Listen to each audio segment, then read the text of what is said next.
your scatters ready. Welcome to the Monday stream. What is up, everybody? All right, that's a good amount of scatters. There's also some assemblers. All right, welcome everybody to the Monday stream. Hope you're all doing well. Hope you all had a good weekend. How is everybody? How are you? I'm good, but I'm not gonna lie. I was up until 3 or 4 a.m. doing Bologna prep, and I'm a little tired, so it might be a little bit of a lower energy stream today, but that's okay. We're just gonna talk about like tournament prep and stuff later today with some of the questions that you guys have submitted. That's all right. But yeah, no, the week before, the last couple of days before I leave for YCS are typically rather stressful. It is enjoyable. Merm, it is enjoyable, but it also obviously has its stressful elements. So yeah, no, I've been up long yesterday, so yeah.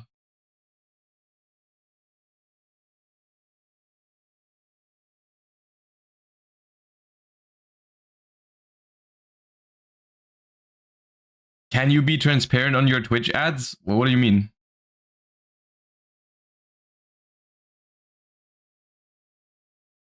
I don't understand the question.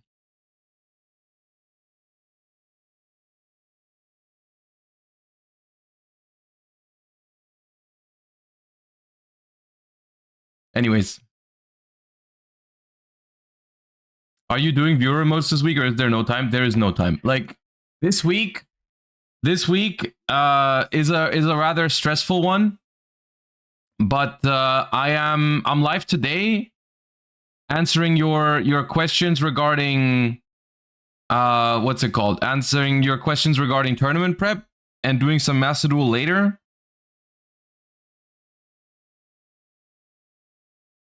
And I'm live on Wednesday with the Challenger Cup, and I have to take tomorrow off because I need some extra time for Bologna. There is an adpocalypse right now on Twitch which can harm your income. So what does that mean?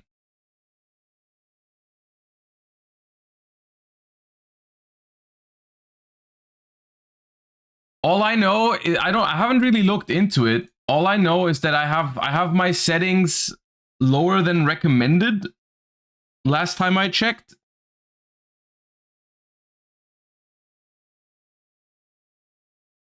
I don't know what else. I mean, I haven't changed it in a while.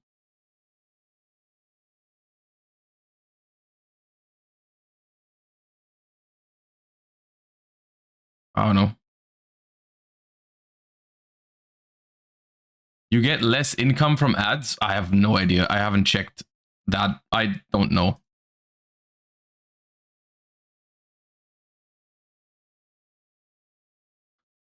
Anyways. People are getting 50 to 90% less revenue from ads depending on their type of stream. So with all with all your sexual content you do, you'll get 90% less. I have no idea what any of that means. And I did not really notice any of that, but to be honest, I also don't really check my ad revenue or like work on my ad settings like very often. I don't even remember when the last time I changed it was.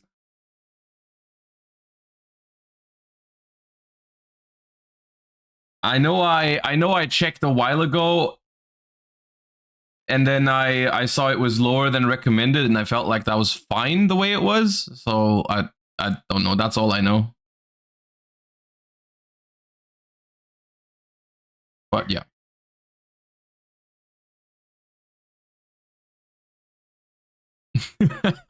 Slayer, I don't know. I feel like your auto builder is trying to tell you something. I feel like your auto builder is onto something. Maybe let him cook, huh? Anyways, all right. Why don't we start? Why don't we start with the content for today?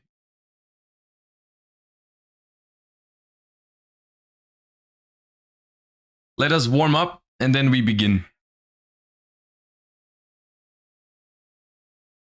Kuzakov, thank you for the 10 months. And Deb Killer, thank you for the 10 as well. Rathilal, thank you for the 5 months. Merdad, thank you for the first time Prime. And Initram, thank you for the 12 month. Appreciate that. Thank you, thank you, thank you. Samplocks, thank you for the 21 months.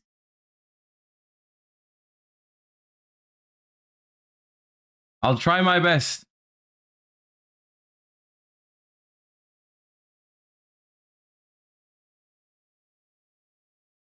Non-danger tier list has already happened. Ildada, thank you for the 16. It's gonna be uploaded on YouTube today. Exclamation mark YouTube if you're not subbed on YouTube, but that's gonna be uploaded later today, I'm pretty sure. I think we have it ready. All right, let's begin.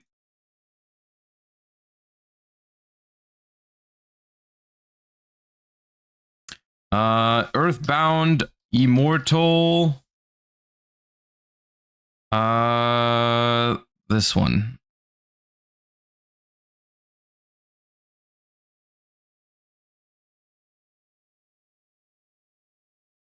Max, thank you for the 22 months, and thank you. Pyramid Turtle. When are we getting podcasts again? Soon. Yeah, that is our bad. We've been super busy recently. It's not that we don't want to do it. It's just been busy. But they will return.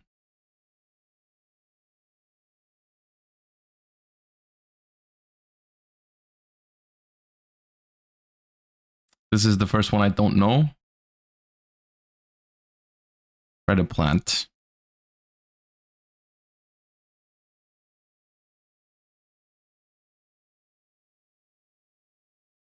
What is this guy called? I've seen him. I know him. Dark Magician Knight. Yeah.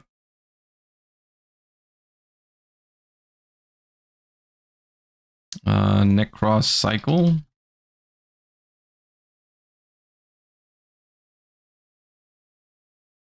That card. Did you know this card will be meta relevant again soon?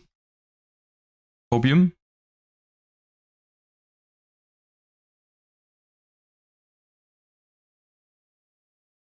All right, Psy-Frame. Which one is that? Zeta? Threader? Multi-threader? No. Circuit. Circuit. Okay.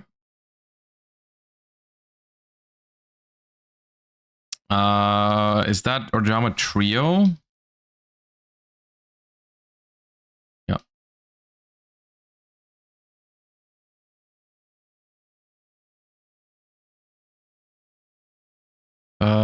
Zodiac.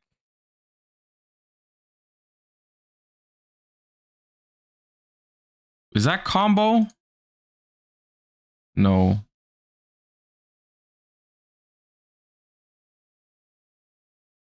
Gathering. That one. Cardwell, thank you for the 7 months. Appreciate the support.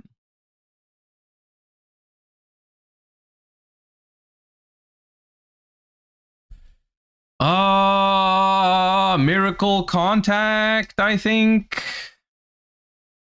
Yep.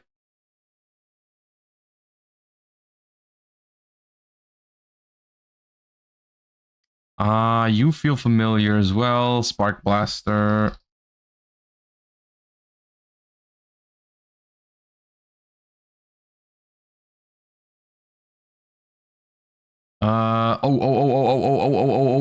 Kishin. Ryu Kishin Howard? Yep.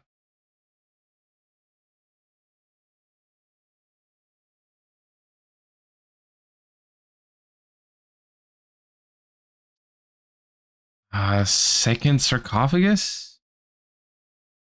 No. Oh, yeah, the capsule. Different dimension capsule. Yeah. My bad.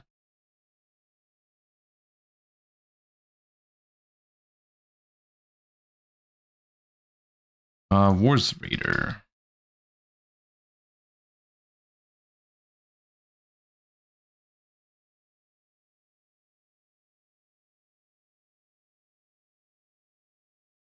Oh, the trap card.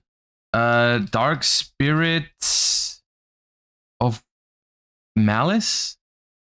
No. Of the Silent? Yeah, that one. I knew it was Dark Spirit. No.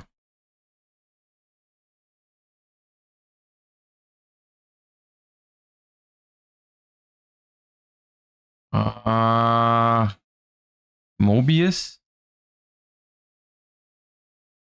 No. Oh, we had this. This was Escalation Awakening of the Monarchs. Wait. Awakening. The Monarchs Awaken. That one. Yeah.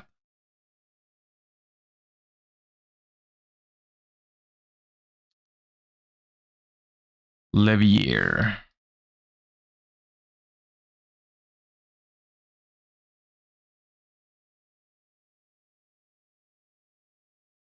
Oh, I've seen this guy. Yeah. I don't know the name. I have to skip it.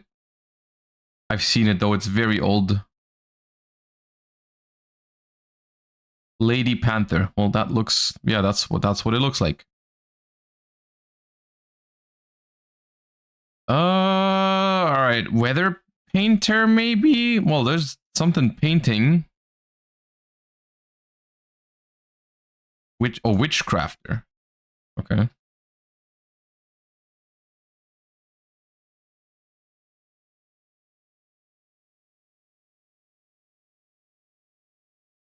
Relinquished. Right? Yep.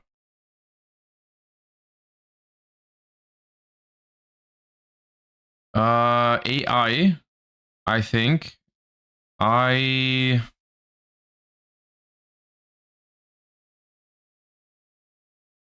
challenge you. I challenge you. Okay.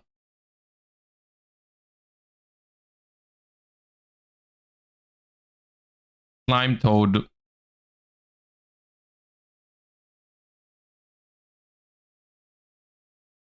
Not Frog the Jam, guys. He doesn't go under that name anymore. Who are you? I have no idea. Emperor of Prophecy. All right.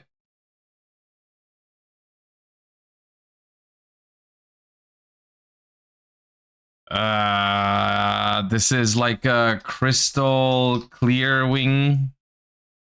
Yep.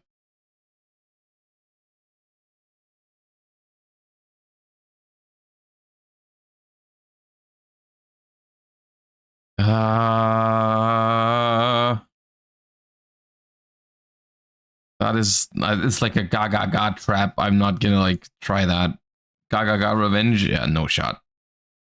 Not happening. Kalski, think about a 23. Welcome back.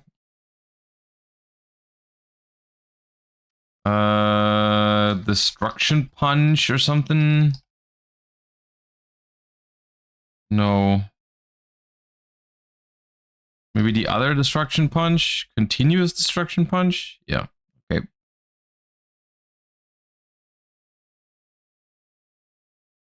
Oh, I know this thing. Oh, God.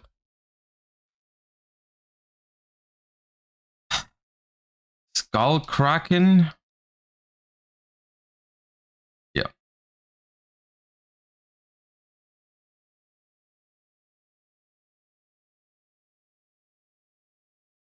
Scrap Goblin.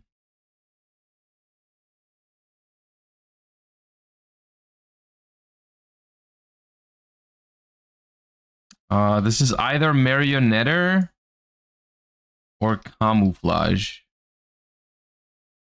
Yeah, okay, well, second option.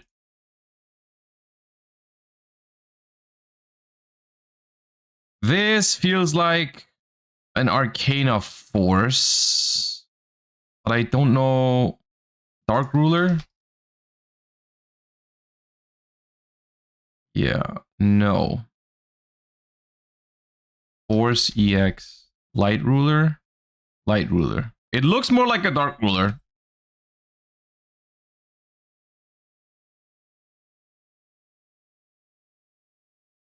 I have no idea what this is. Okay, I feel like we had a good start today, but now we're getting a bunch of cards. Oh wait, no, this I have seen this, but I don't know what it's called. Like the pirate ghost dude, the ghost pirate. Okay, yeah, well you know that. Yeah, should have tried putting that in.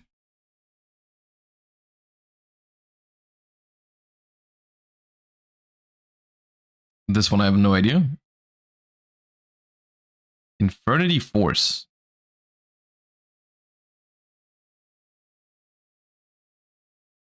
Okay. Oh, hamburger recipe.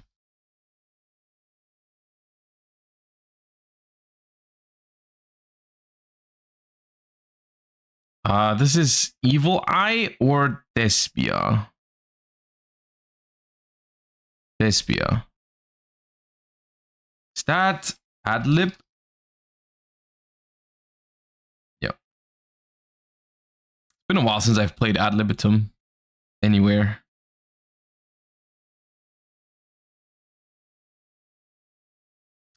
Is another branded card? No. Oh, the Tenny. Mapura.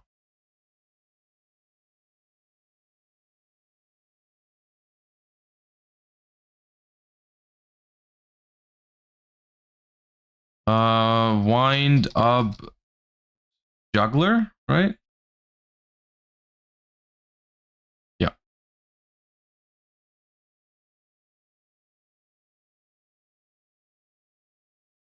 This feels. Oh, I thought it was a melodious card, but it's not. Crowned by the World Chalice. Okay.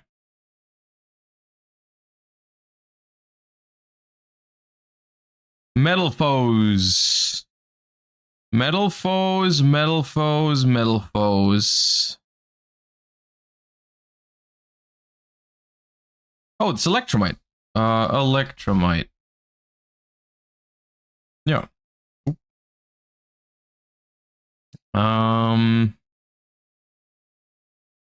Statue of the Wicked.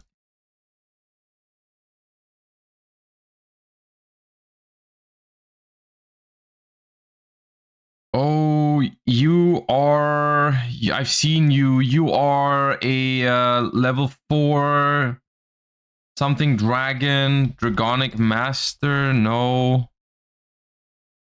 Dragonic Guard. Yeah.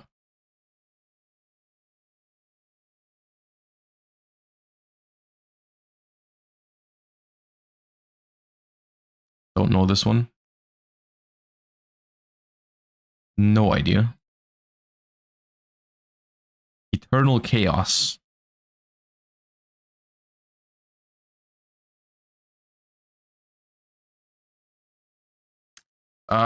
Crystal Beacon, I think. Yep.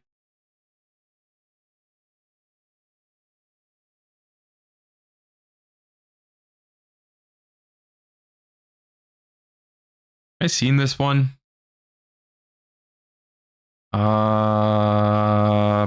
Treasure. Yeah. I was looking for the word. Yeah, pendulum treasure. Yeah. I exclusively know this card because it's come up a couple times in Card Guesser, like 2 or 3 times. Oh, Slayer, right? Oh yeah. I could have guessed that earlier.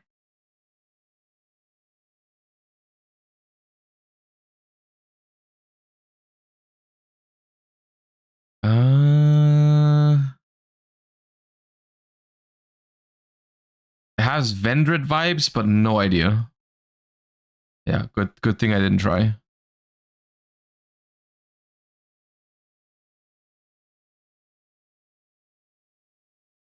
Virtual World, right? Steel Star Regulator. Come on, that looks like a virtual world. Okay, branded. Aluber. I think. No, branded in red? Branded in red.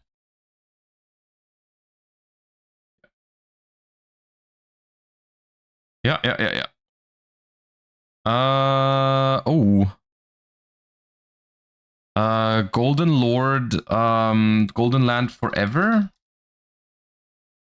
Counter Trap. Yeah. Wait, we got 800 on the dot. My body is Reggie. Thank you for the raid. Welcome, everybody. We are just getting started. I know you, Cobra. Sakuzi.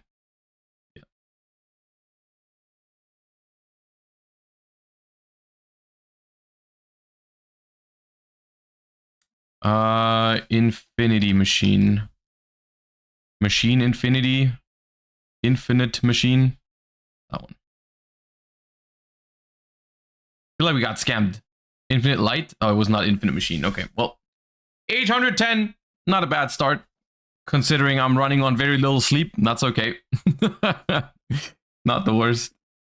Let's do this one real quick. So we're all warmed up. Okay, we are looking for a level 4 effect monster. Low attack, high defense. Newer than 2015. Not a warrior, not a dark.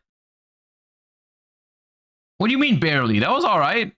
It was just a rough second half. The first half was pretty good.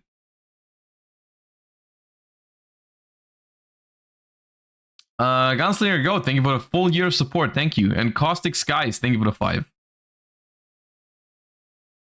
Fire King Volcanics. Alright, sure, why not? Okay, it is 2000 defense. It is not Volcanics.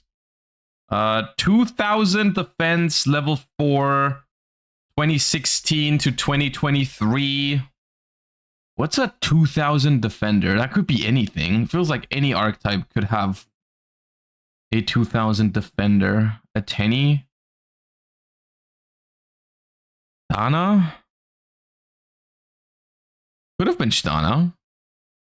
Alright, so 500, 600, 700 attack. Not a water. Wow. 2020 to 2023. Super Heavy Samurai. Is there a Super Heavy Samurai from this year with 2000 defense? That one's 2014. 2000 defense. Golden here. Is that not a water? That is a water. Yeah, it's not a water. Multiplication. It is not 2019, so it can't be multiplication. Ancient Gearbox is from 2014. That's way too old.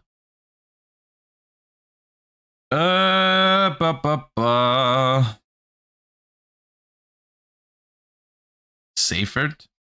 Seyfert is older, yeah. Also, Seyfert does not have 2000 defense. Ancient Gear Gadget. Nope, too old. 2017. Speedroid Yo-Yo. That is not even close. Vernusilf.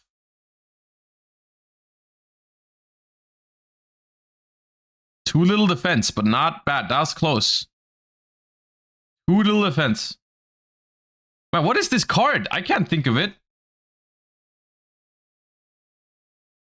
Ancient Gear Commander? No, it's not 2024.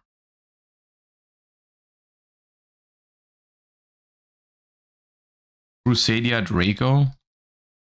That's too old, guys. Crusadia is a 2018 deck. It's 2020 until 2023. Those are the options. Bro, Crusadia is 6 years old? I wish I did not have to just think about that.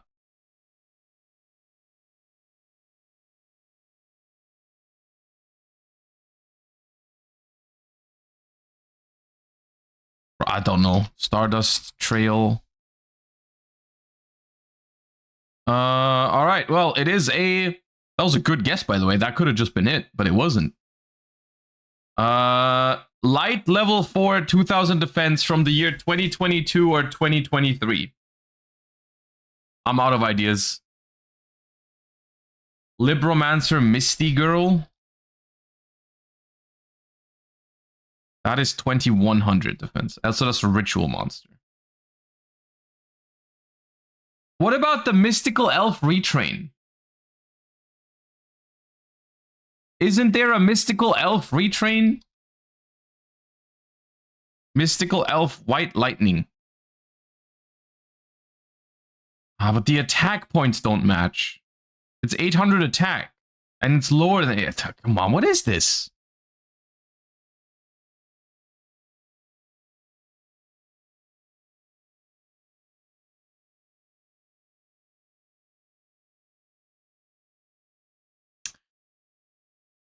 Oh, God, dude. Okay. I mean, I feel like I've seen this card before, but I still would have, I had no chance guessing that. Because this small little angel, I just always think it's a level 2 or something, right? Like the Cyber Petite Angel kind of deal. Like they're all like level 2s. Why is this a level 4 all of a sudden? Why does it have 2000 defense now? Which set did this come in? Because I'm pretty sure the reason I know this card is because I've like pulled it a couple times when it's from 2022. Batch? Okay. Well, alright. Why is it a rock? I don't know. Alright, guys.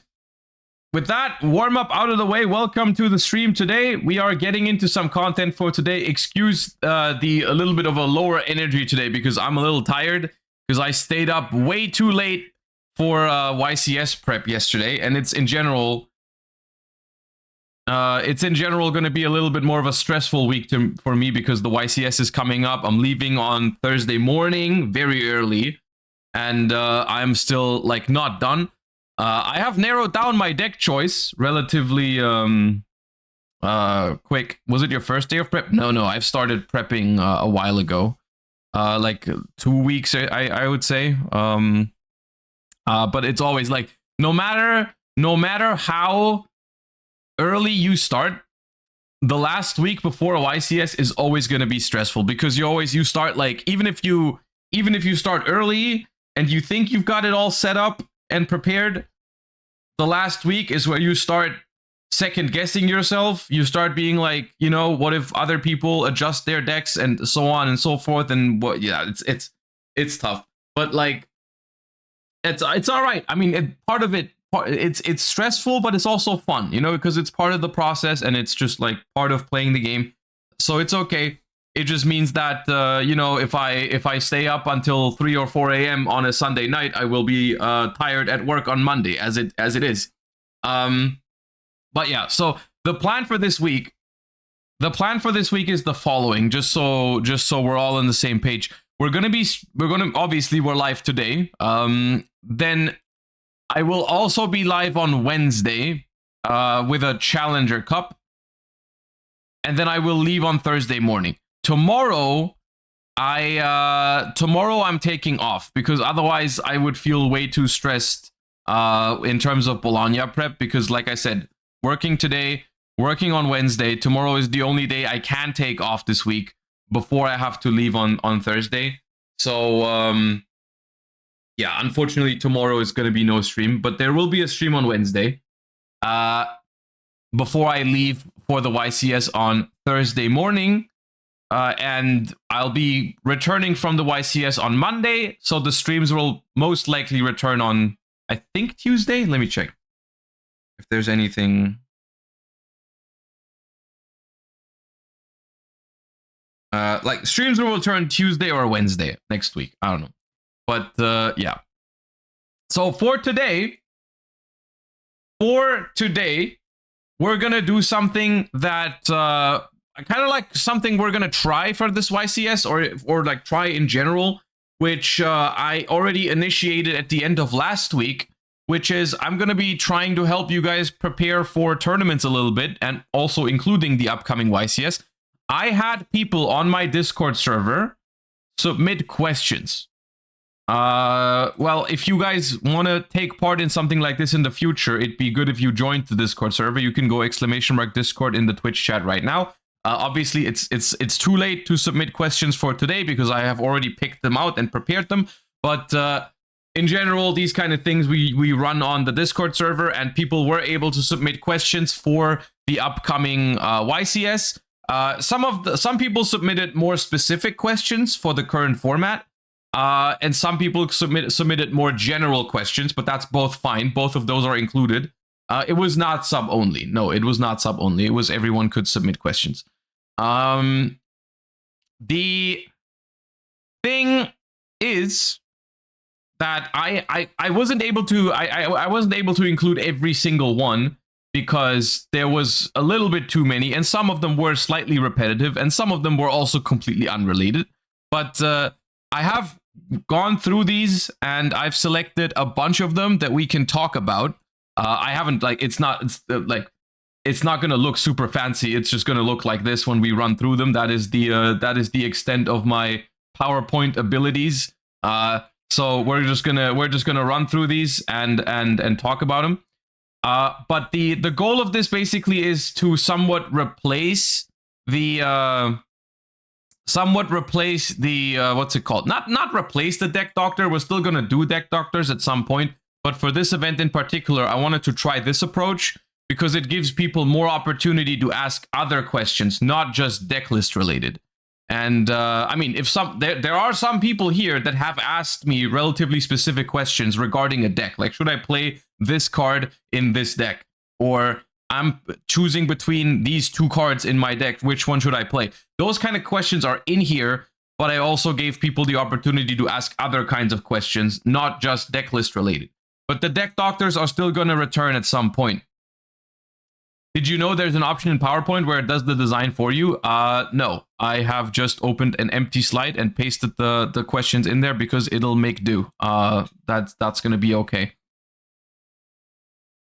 I have also not worked with PowerPoint in like 12 years or something, so it's going to be okay.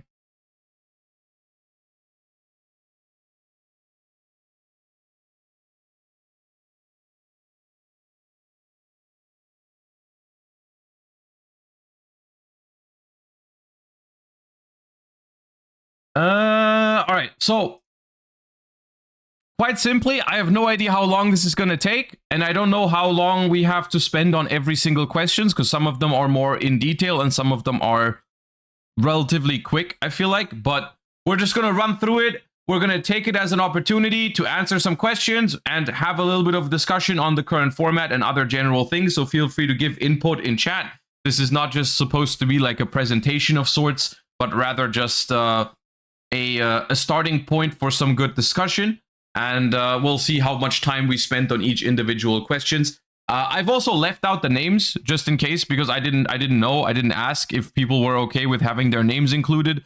If you've asked a question, you will know that that's your question, but I didn't feel the need to include all of the names because I wasn't sure if everyone wanted that. So is it necessary to run Fuvalos in the side, and are Dominus Impulse and Purge necessary traps for the format coming up when Crossover Breaker drops? All right, so not every single question is related specifically to YCS Bologna. Some people have asked more broad questions regarding like the next month or something, which I felt was fine. I'm still going to try to answer them to the best of my abilities. But let's look at, I mean, the first question I could answer relatively short by saying no, it is not necessary to run Fuvalos in the side deck in every single deck. The more precise answer is it depends. It depends on what kind of deck you're using. I think Molcharmi Fuvalos, for me personally, has established itself as a kind of card that I really want to play in some decks. And I don't think it's a staple in every single deck. I'm going to use my Centurion deck as an example of a deck that I would not play the card in, even if I had access to it, because Fuvalos is the kind of card that will force your opponent to make a weaker board with most of the meta combo decks, right? Most combo decks in the format will have a different combo line if they're under Fuvalos or if they're not under Fuvalos, and they will end on a weaker board. However, they will still end on a board. And that is something that you've got to ask yourself in this current format is like, if my deck can beat those kind of boards that people make under Fuvolas, then it's good to play Fuvolas because it is a very good card.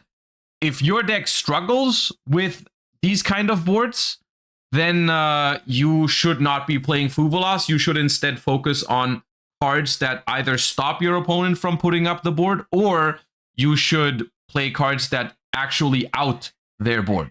And I think Fuvolas is the kind of card that's really good in decks that have a decently high ceiling and can break half boards very well. Like, for example, a deck that I think Fuvolas is very good in is something like the Snake Eye variants at the moment, because if your opponent only ends on like an IP Masquerena with like maybe depending on the deck, right? Most decks will have like an IP into SP line available, maybe some other disruption from like the Fire King cards or whatever. If your deck can deal with those kind of like 2 to 3 interruptions with the right hand, like, because Fuvolas also gives you 1 or 2 extra cards in those scenarios, right? So you will have a 6 or 7 card hand against 2 or 3 disruptions from their board, plus maybe 1 or 2 hand traps. If your deck can deal with that, then I think Fuvolas is very good.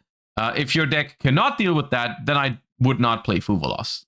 Then I would rather take the gamble on like maybe playing hand traps that stop the opponent, like Imperm Veiler, Ash, whatever, Dominus cards, like you mentioned in the next sentence, and just hope that my opponent just can't combo, right? Because that is just easier for you to beat. And that is that. So no, I don't think Fuvolas is an absolute staple right now. I think it depends on the deck. As with all cards, you know, in some decks they're really good, in other decks they don't exactly fulfill their intended purpose. As far as Dominus Impulse and Purge go, I have only limited information for how good they're going to be when Crossover Breaker drops. That is something that we're going to do next week on stream. We are going to look at Crossover Breakers very, very soon. Once YCS Bologna is done, we're gonna be testing Ryziel and Malice, including remote duels and all that kind of stuff. That is all happening next week on stream, so I'll be able to answer these questions a lot better soon. At the moment, my impression is that those cards, or from what I'm hearing, is that Dominus Impulse is not as good against Ryziel as it is in the current format, because right now Dominus Impulse is an insane card. All of the combo decks in the format right now are incredibly like weak to Dominus Impulse, right? Like, it's an incredibly powerful card against Snake Eye combos. It's an incredibly powerful card against Yubel combos, and in all other matchups, you will probably find very high value targets for Impulse. If it's actually true that Ryziel is not as weak to Impulse, or Impulse might even be kind of bad against it, then yeah, of course, the position in the format for the card is going to change. But it also depends, because keep in mind, this is also a question that I think is later, but the TCG is not the same as the OCG. The impact of Malice and Ryziel is something that remains to be seen. So if Ryziel doesn't actually completely take over the TCG, which is a possibility, I don't know how likely it is, but if it doesn't completely take over the TCG, then maybe you could still play Impulse, because Ryziel is only a small part of the format. But we'll have to wait and see. For the current format, what rogue decks do you think are the most important to respect, and would you respect them with main deck cards or side deck options? At the moment, I think if you're going into YCS Bologna or any tournament in the format before Crossover Breaker drops, it's quite simple. Your main deck should be built to respect Snake Eye, both Fire King and Pure, which is like a Azamina kind of deck. Tenpai, Centurion, I think, is up there, and Yubel. Those are like the 5 decks that I think your main deck should be catered towards. Other decks, I think I would not main deck certain cards for at the moment. I think decks that you could or should respect in your side deck include decks like what is like decently popular at the moment. I'm seeing a little bit of Mermails here and there. I'm seeing a little bit of Labyrinth here and there, and also like Memento, Chimera kind of combo builds. Voiceless Voice is something. The thing with those kind of decks, and the thing with rogue decks in general, what you're trying to do, or like more like a general sort of tip kind of thing, is you're trying to find cards that will work against rogue decks that are also useful against one or two of the meta decks, right? An example of this is like Drolan Lockbird, for example, is a card that is solid into something like Fire King, can also be solid into Yubel, but it'll also randomly cover. Like I think Droll is solid into Mermail and something like Memento, pretty sure. Depends how what else you pair them with, but you know, so like those kind of cards are typically solid. Or like if you're worried about, let's say, a rogue deck that's not very common right now is Runic Stun, but if you are worried about Runic Stun, a card that you could play is Cosmic Cyclone, which also covers something like Trap Labyrinth or Centurion, or you can even put it into your deck going first against Yubel or Fire King. So you're trying to cover those rogue decks more like on a you're trying to drive by them, basically, right? Like you're not trying to put dedicated cards for rogue decks into your deck unless there is one specific rogue deck that you really cannot beat with your deck or something, and it's like decently popular. But yeah, at the moment, once again, focus on Snake Eye variants, Tenpai, Centurion, and Yubel, and then cover some of the rogue decks I mentioned with some cards that are also have use cases against those meta decks. How cooked are you if you don't want to invest into new expensive staples? This is obviously always a topic in Yu-Gi-Oh! Of course, people that are able to or willing to invest into new expensive staples will have more options and therefore will have an advantage when one of those options is actually very, very meta relevant. I think at the moment, I think, well, the new expensive staples, I'm guessing you're referring to Molcharmi Fuvalos and Dominus Impulse. I feel like that's what you're hinting at. I personally think that you are not completely cooked if you don't want to play those cards or you cannot afford to play those cards. I personally think there are options right now. You are obviously limited in your options. Goes without saying that you cannot play the most optimal Tenpai build. You cannot play Snake Eyes Azamina without picking up the Azamina cards and probably Fuvalos or Impulse.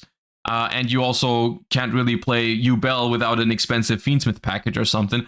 I do think at the moment that there are some decks out there that are meta relevant that don't need Impulse and Fuvalos. An example of this, I've mentioned it earlier, is Centurion, which is with the Megatin reprints probably rather affordable compared to those meta decks for sure, those other meta decks.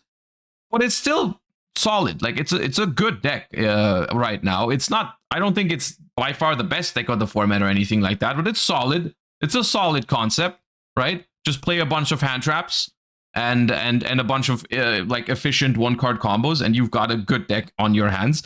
The only issue is at the point where like maybe you don't even like Centurion or you want to play like a combo deck. I think it starts to get a little bit like difficult, right? Because past Centurion, I don't know how many really good options there are, but it is something that I might want to look into at some point to make like a video like, oh, these are good budget options or something like that. But long story short, obviously you're not going to be able to play the best decks, some of them, if you don't want to invest into new staples. But right now, with specifically Centurion being in the format, I think everyone has a sort of like very viable option available that is not that expensive. Even though I'm like, if you want Perulias for it, which I would suggest, then what are we looking at for like a Centurion with Perulia? Like for example, the list that I posted on my channel like 2 weeks ago or something. Like what was it like? It's definitely over 100 because of the Perulias, but I think like 200 maybe. What's the Centurion core?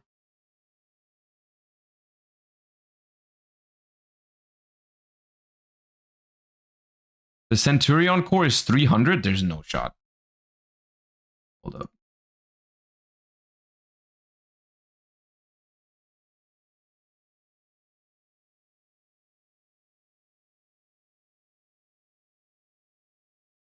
Centurion.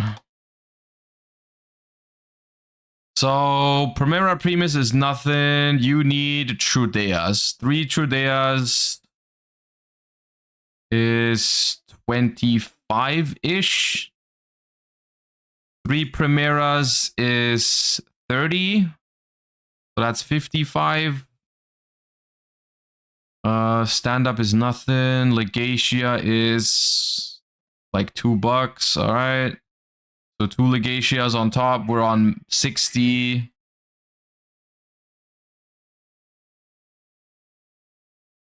Where's Auxilla? Auxilla is 4. That means we're at 65. Emblema.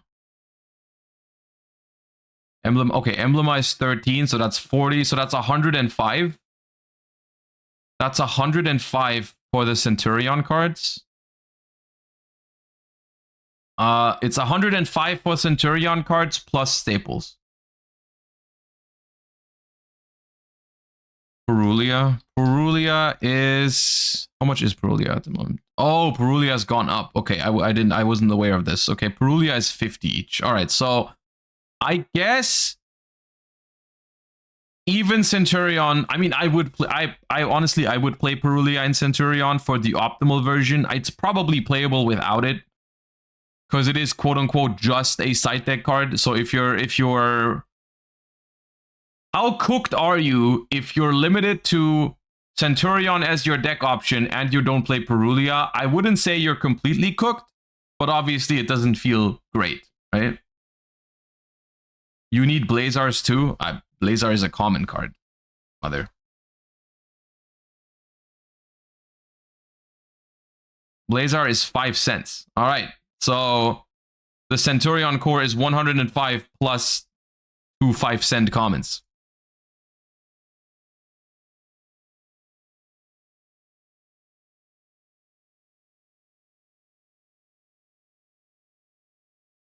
Anyways, I think obviously always in Yu-Gi-Oh you will have more options and you will be able to build more optimal decks if you're able to afford the expensive cards in the format, because there always are, let's be real, there always are expensive staples in Yu-Gi-Oh. You look at any year in Yu-Gi-Oh's history, you can probably pinpoint like 1 or 2 or more expensive staples that came out at that time, and you'll be like, okay, well, if I have those, my decks are better. If I don't have those, then it's worse.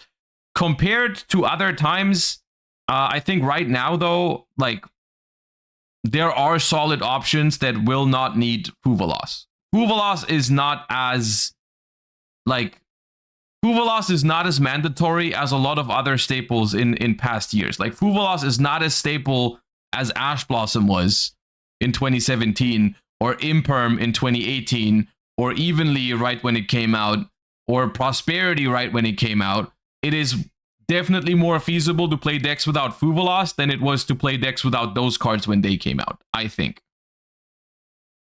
But yeah. Okay, we've got a longer one here.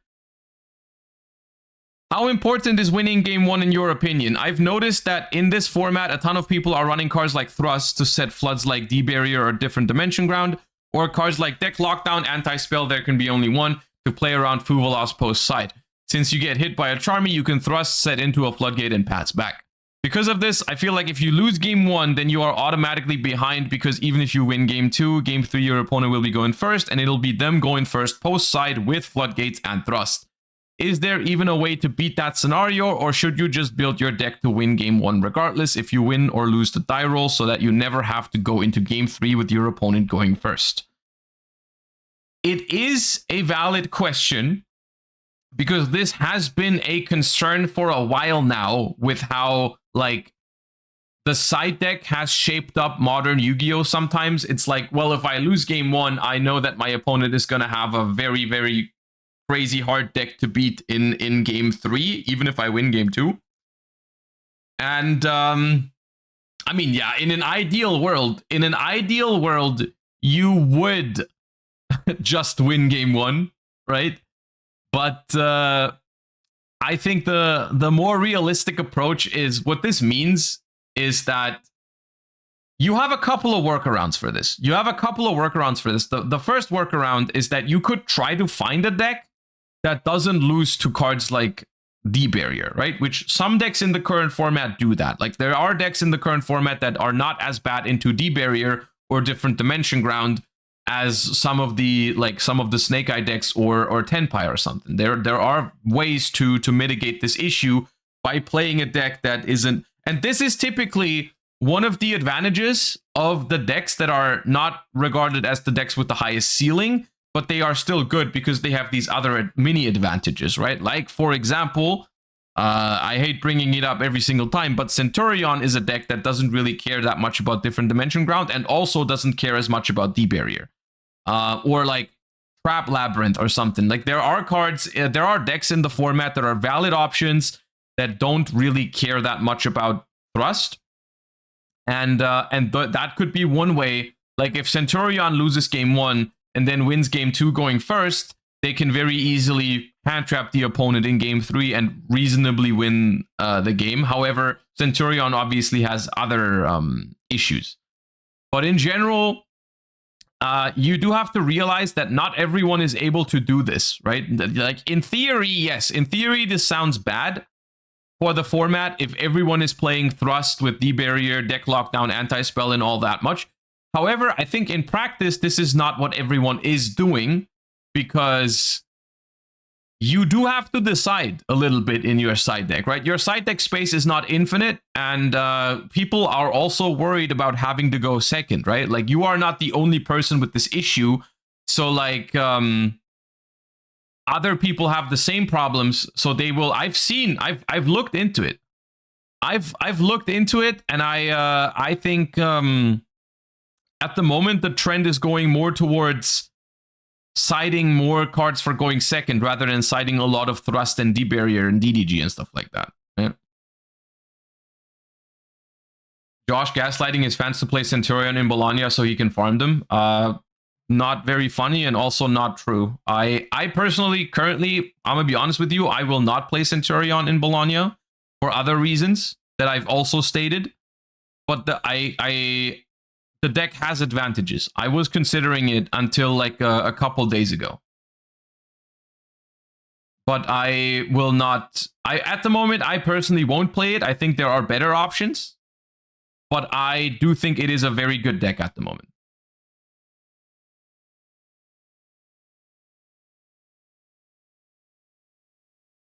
Yeah. I am prepping to go to the YCS that's been announced in the UK for February, and I've got a cooked list that I've been slowly working on buying the cards for. 2 questions. The list is Snake Eye related, so do you think it is a wise choice to prep this far in advance when the deck could be hit?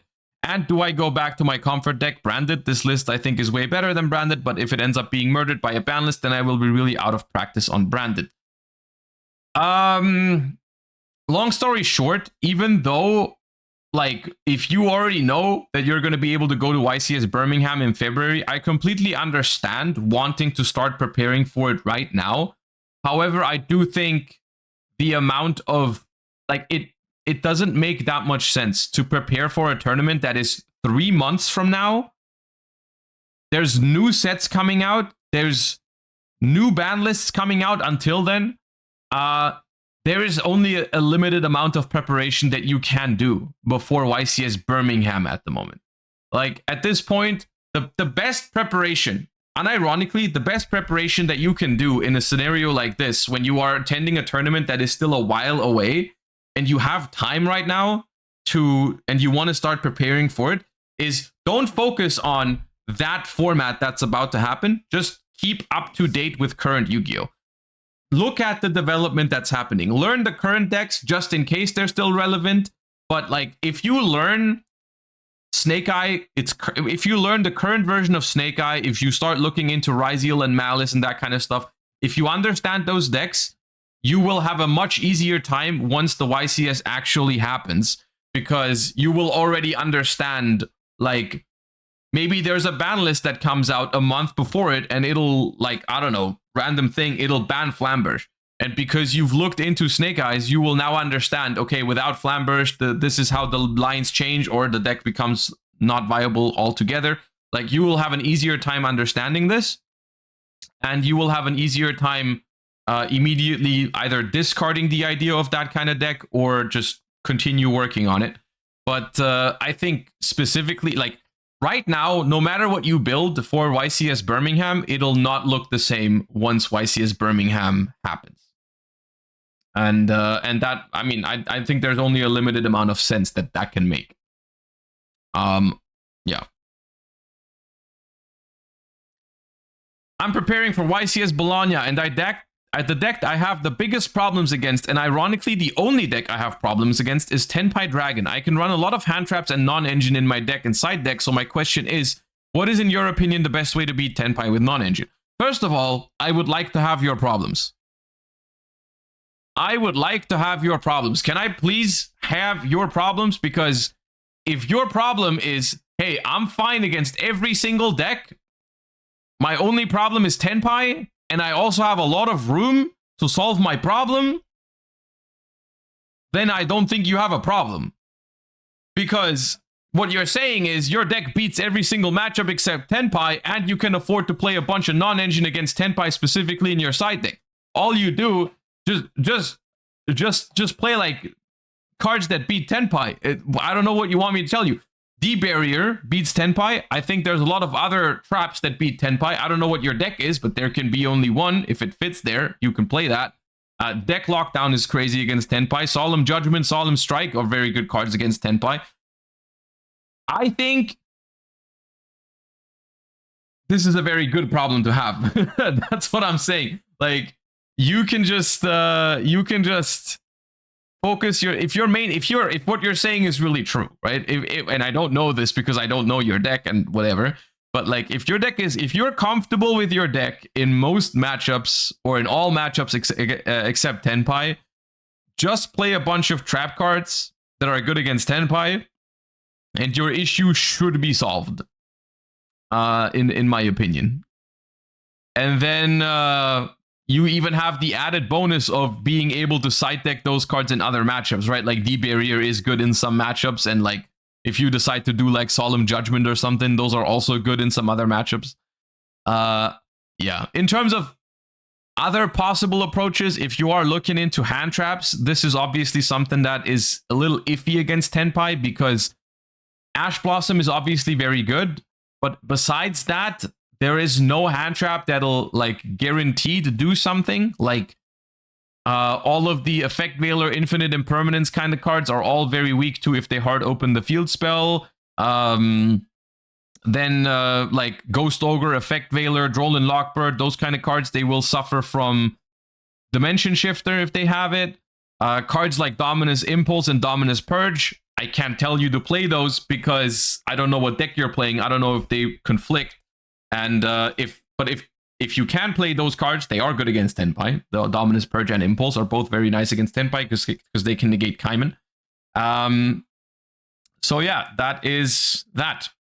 But I think overall, you should realize that you have a very nice problem to have out of all the problems that you could have in a Yu-Gi-Oh format. How does one prepare oneself mentally in terms of tackling a YCS, and how does that impact the type of deck you decide to bring? Surely there's merit to running a simple but solid deck over a complex and also solid deck, as over the duration of the competition, you're going to get mentally fatigued. A deck that's simpler to play will have less room for error, at least in my opinion. How often does this come into play? This is something that it's a little deeper and a little bit more personal and very, very subjective.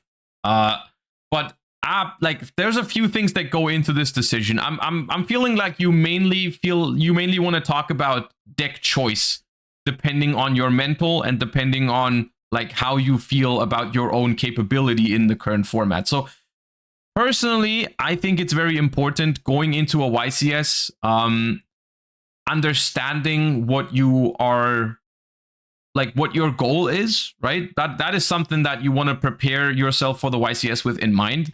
And what I mean by that is, like, I don't think it's as simple as, well, I'm going to a tournament, of course I want to win. That is not everyone's mentality, and it shouldn't be everyone's mentality. I think there are some people that would that would maybe do better in YCSs and in Yu-Gi-Oh in the long term if they started with more realistic goals and just went to a tournament with like, hey, I wanna do as best as I can. I want to make day 2. I want to maybe make my first top cut. It's a slow process, right? Like, and then maybe eventually, once you've achieved those goals, you'll be like, okay, now that I've been able to make top cut in a couple of YCSs, now I can set myself the goal of, I want to reach top 8. I want to maybe win a YCS, like those kind of things. And believe it or not, those kind of decisions can impact your deck choice and deck building. Because there are certain approaches that'll be more likely to get you to a YCS top than to a YCS win.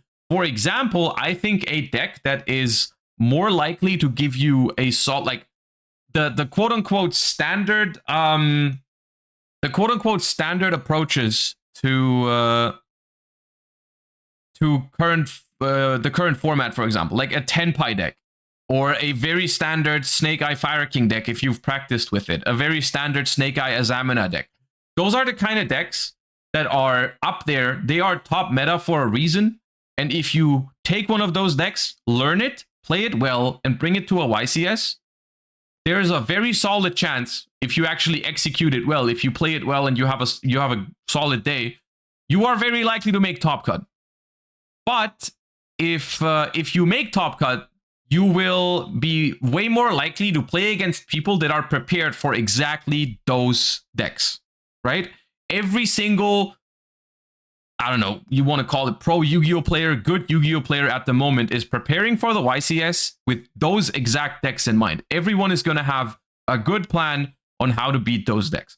So I think if you make top 64 with 10-pie, I think it is no longer in your control whether you will win the tournament or not. I think it'll be very, very likely that there's going to be someone in top 64 or top 32 or top 16 or whatever to just be prepared against 10-pie, or be prepared against your standard Snake Eye Fire King deck, or be prepared against your standard whatever other like Azamina deck or Yubel deck or whatever. Right? So.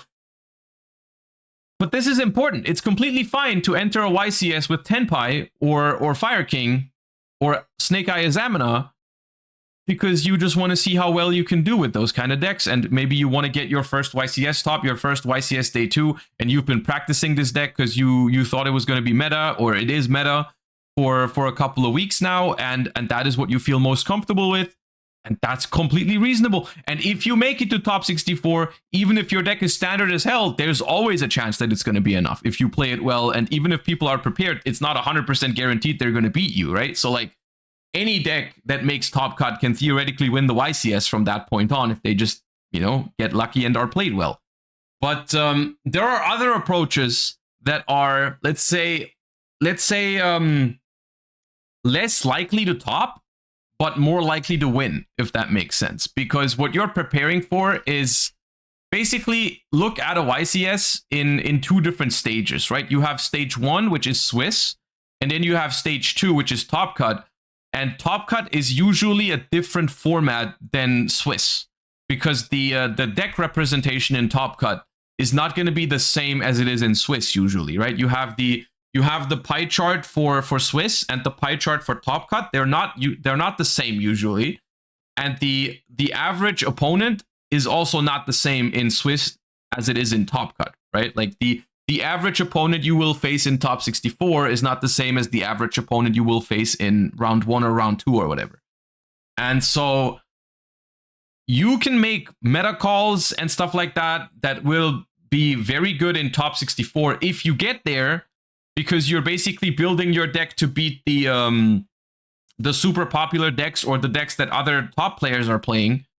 But then it might be worse against like rogue decks that you are more likely to face in the Swiss rounds, and therefore it becomes more risky and you are less likely to even make it into the top cut.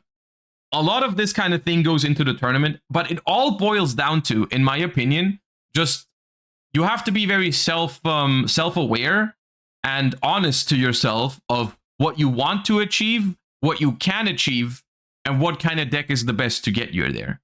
Like, if you know that you are not capable of playing Snake Eyes super well throughout 12 rounds of Swiss, then you got either you will have to put in the work to learn it, and if you can't do that because there's no time or whatever, then you shouldn't be playing it, even if you know that technically it's the best deck. But like, what's the point? Like, what's the point of? I mean, if you're trying to learn it at the YCS, of course you might learn a few things, but usually I wouldn't take the YCS itself as a learning ground, right? Like, that is not usually what it's there for. That's what you're trying to do at like locals or maybe even regionals, depending on your attitude. But like, the YCS is not the one where you're trying to learn your Snake Eye deck, right? Like, usually I tell people, hey, play the harder decks because that'll teach you more. But for me personally, I would make an exception for that at the YCS. You know, like, if you want to use the YCS for testing ground and learning ground, sure, go ahead. But I personally think it's better to do that at smaller tournaments. And for the YCS, you should just play the deck that you think you have the best chances of doing well with.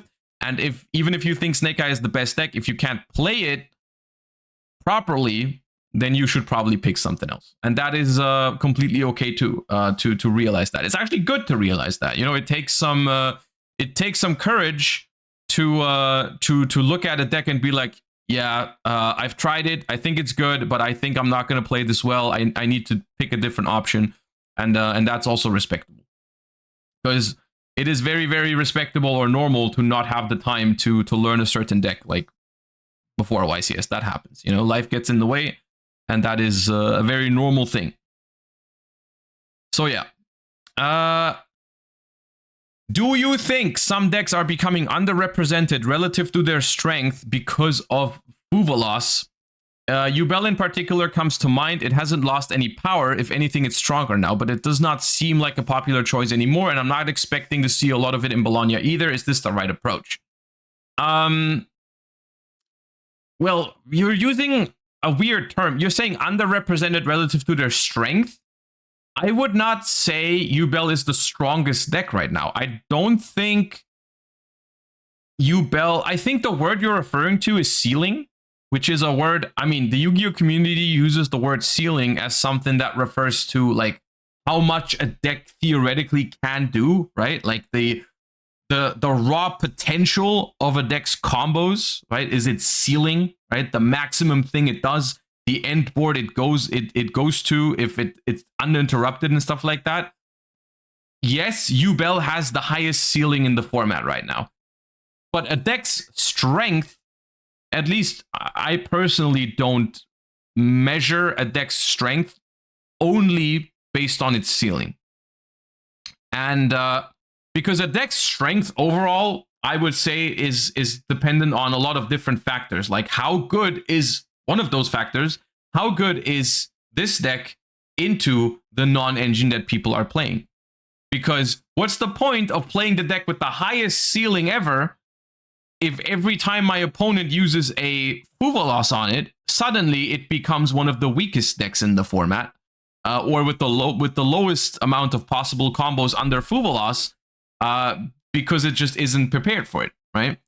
And that is something that you always have to you have to take it into account when you are evaluating a deck's strength. And I think the fact that Yubel is not very popular right now makes sense. Fuva loss is a very, very popular card right now because it is a very good card. And going into a tournament with Yubel where you expect to get Fuva lost, I mean, if it's in theory, if it was in everyone's deck, it's not in everyone's deck, but it's in most people's decks. You're expecting to get Fuva lost at least once a match. Sometimes it's going to happen twice. Sometimes it could even happen 3 times. I don't know, if you get unlucky. And you're not going to have an out to it every time. And that doesn't feel great. And I'm going to be honest with you. At the moment, I think the problem with Yubel is that the high ceiling doesn't really matter when, like, if you compare Snake Eyes and Yubel right now. In the previous format, there was no reason to play Snake Eye, in my opinion, because Yubel was better through the hand traps that people played, and it made more powerful boards. And it was a matter of, well, like both of them, you know, Yubel pushes better through hand traps, and if you establish a board with Yubel, you win the game. So why not play Yubel? In this format, it's, I think, the other way around. Snake Eye got better with Deception, right? The addition of Deception gives you more lines, more starters again, better ways to play through hand traps because you can summon out an Omni Negate depending on what kind of hand traps they have. And if you look at the current format, realistically, if you make a board, it doesn't matter if it's a Snake Eye board or a Yubel board, because they're both winning. The difference is maybe like 0.5%, right? The full Yubel board wins 99% of the time. The full Snake Eye board wins 98.5% of the time if they completely resolve against a standard deck in this format. Like, if you're not getting stopped by hand traps, both boards win. But the Snake Eye board is much more likely to happen. And it's also a lot better under Fuvalos. So at the moment, I honestly, if you want to play a combo deck, I don't see a reason to play Yubel. Personally. And that does, I'm not trying to take away from its possible ceiling. I know that its combo is crazy. And I know that its combo is also crazy, like better into most hand traps except for Fuvalos. But Fuvalos is very common right now. So I think it makes sense. I think these developments make total sense with regards to the cards in the format. And that is always, you always have to evaluate decks with the context of the format, right? Like, you never just pick a deck, don't even think about what you're playing against. You just like solitaire your deck at home and then bring it to a tournament and expect it to perform. You always look at what decks do other people play, what cards do other people play in their decks, and which deck is good into those cards, right? So yeah, I think it makes sense that Yubel is falling off right now. It could come back depending on how the format develops, but at the moment. How important do you think it is to stay aware of OCG meta developments, more so when nearing those formats in the TCG, especially to keep ideas of which cards to swap due to balance differences and the non-guarantee of having the same promotional cards available to play at the time? I think overall, being aware of the OCG is something that is, it's something that I do mostly out of interest. I like it. I like looking at other formats of Yu-Gi-Oh, seeing how people act, seeing how people build decks. I just like, basically, the more content I can consume about Yu-Gi-Oh, the more stuff I can think about or look at, the better for me. I like it. In terms of competing in the TCG, I wouldn't say it is super important. It helps sometimes, you know, like being aware that a certain deck is going to be good. To be honest, I think most of the time it can help with, like, I don't know, picking a card up before it gets incredibly expensive or something every once in a while. You know, that is something that can happen. I don't know, like Fabled Lurie or something. Or whatever. Like, I don't know if there's other, I can't think of other examples right now, but like sometimes those kind of cards, of course, they start seeing play in the OCG, then they go up a little bit. And then, but when they are actually happen in the TCG, they will be even more expensive. Trident Dragon, yeah. Those kind of things, you know, like, I don't know, like, it's nice to know what might be coming, but be aware that there's often differences in the format. And sometimes these differences are more severe than you would expect. Right? Because you would be like, hey, this deck did nothing in the OCG. I'm looking at Unchained, right? Looking at nothing, like, did nothing in the OCG. All of a sudden, best deck in the TCG. So, like, always keep that in mind, that there's no guarantee that things will be the same. And most of the time, they will not be exactly the same. But it can be a good indicator, right? It can be a good indicator of things to happen in the TCG.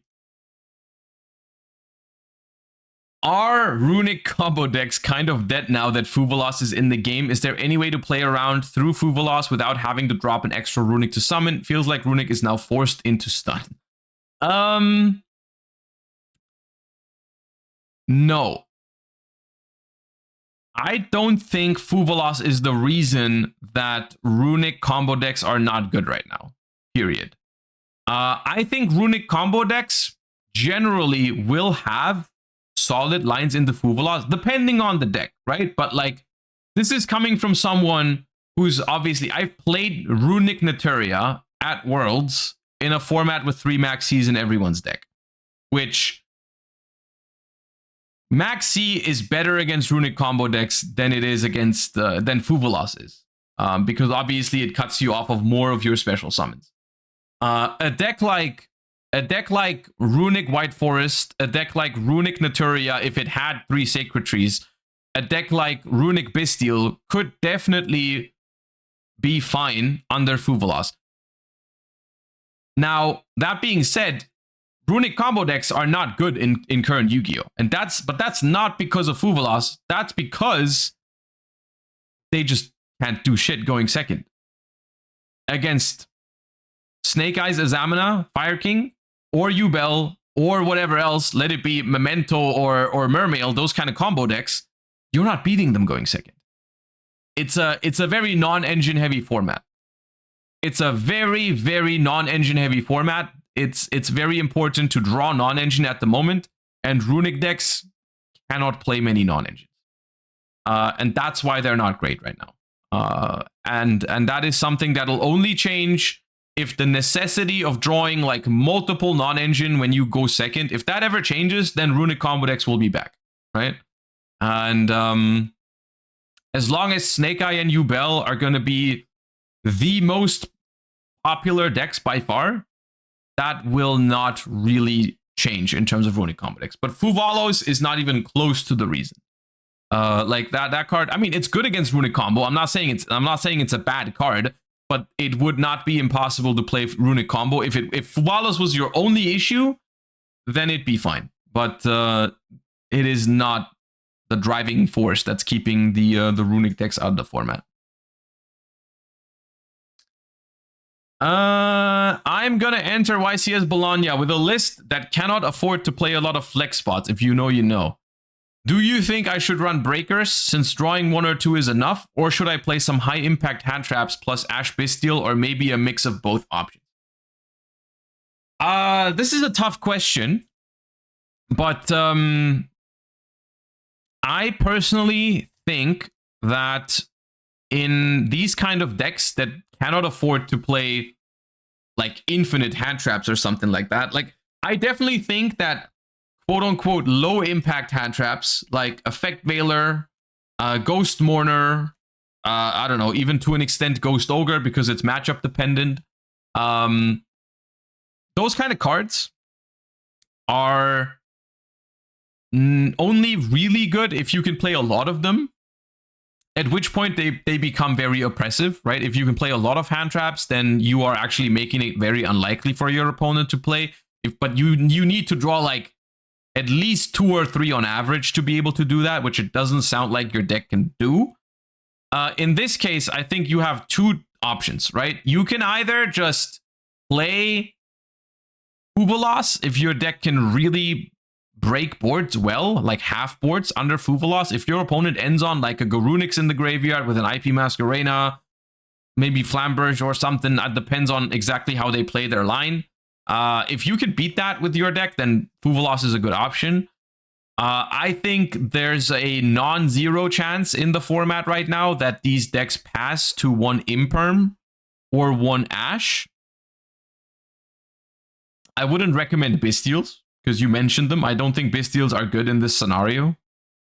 But if your deck can play like, for example, let's look at what other, there's a deck in the format that is in a very similar situation right now. That is like, for example, Fire King Snake Eye, right? Fire King Snake Eye does not have as much room for non-engine as Snake Eye decks used to, right? Like they usually go to 15, but if they want to go 15, they basically have to up their deck count to like 44 cards.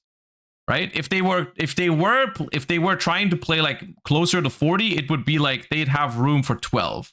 And what they usually do is they play Fuvalos, they play Ash Blossom, they play Imperm, and they play Impulse. Those are the 4 cards I would expect in every single Snake Eye Fire King deck, right? Those are the 4 hand traps that I would always expect. And then some people decide to increase their deck count to play like Droll on top of it or something. This is basically the approach that you're describing, the high impact hand traps, right? They're They're just trying to Droll or Impulse or Ash or Imperm to stop the opponent, and they just hope that they draw one and it's enough. Sometimes they draw two.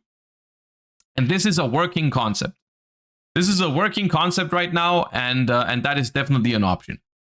I think board breakers are a little iffy because I think the average, in my opinion, the average hand you have to draw to win going second with one board breaker or two board breakers is kind of crazy, because you're expecting your opponent to full combo every time when you play board breakers, right? And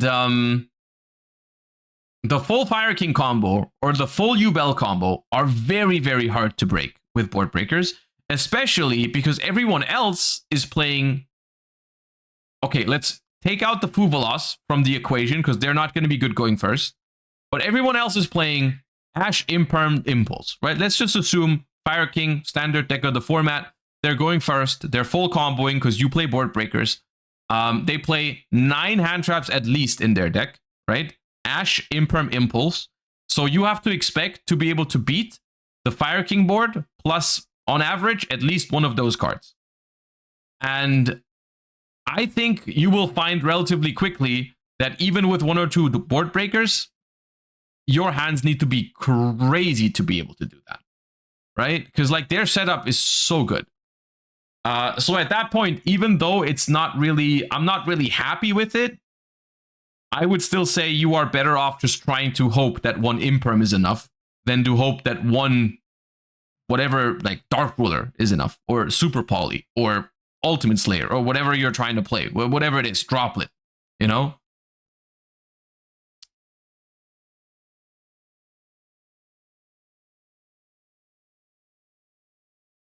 Oh, where was I? It's pretty specific, but oh god.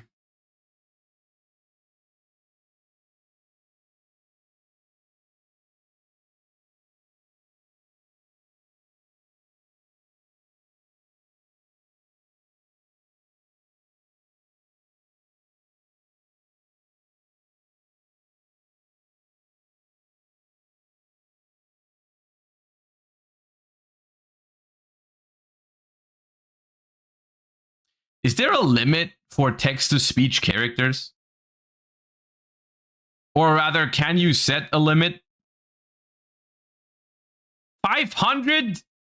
Can I adjust that limit? Is that a possibility? Asking for a friend. No particular reason.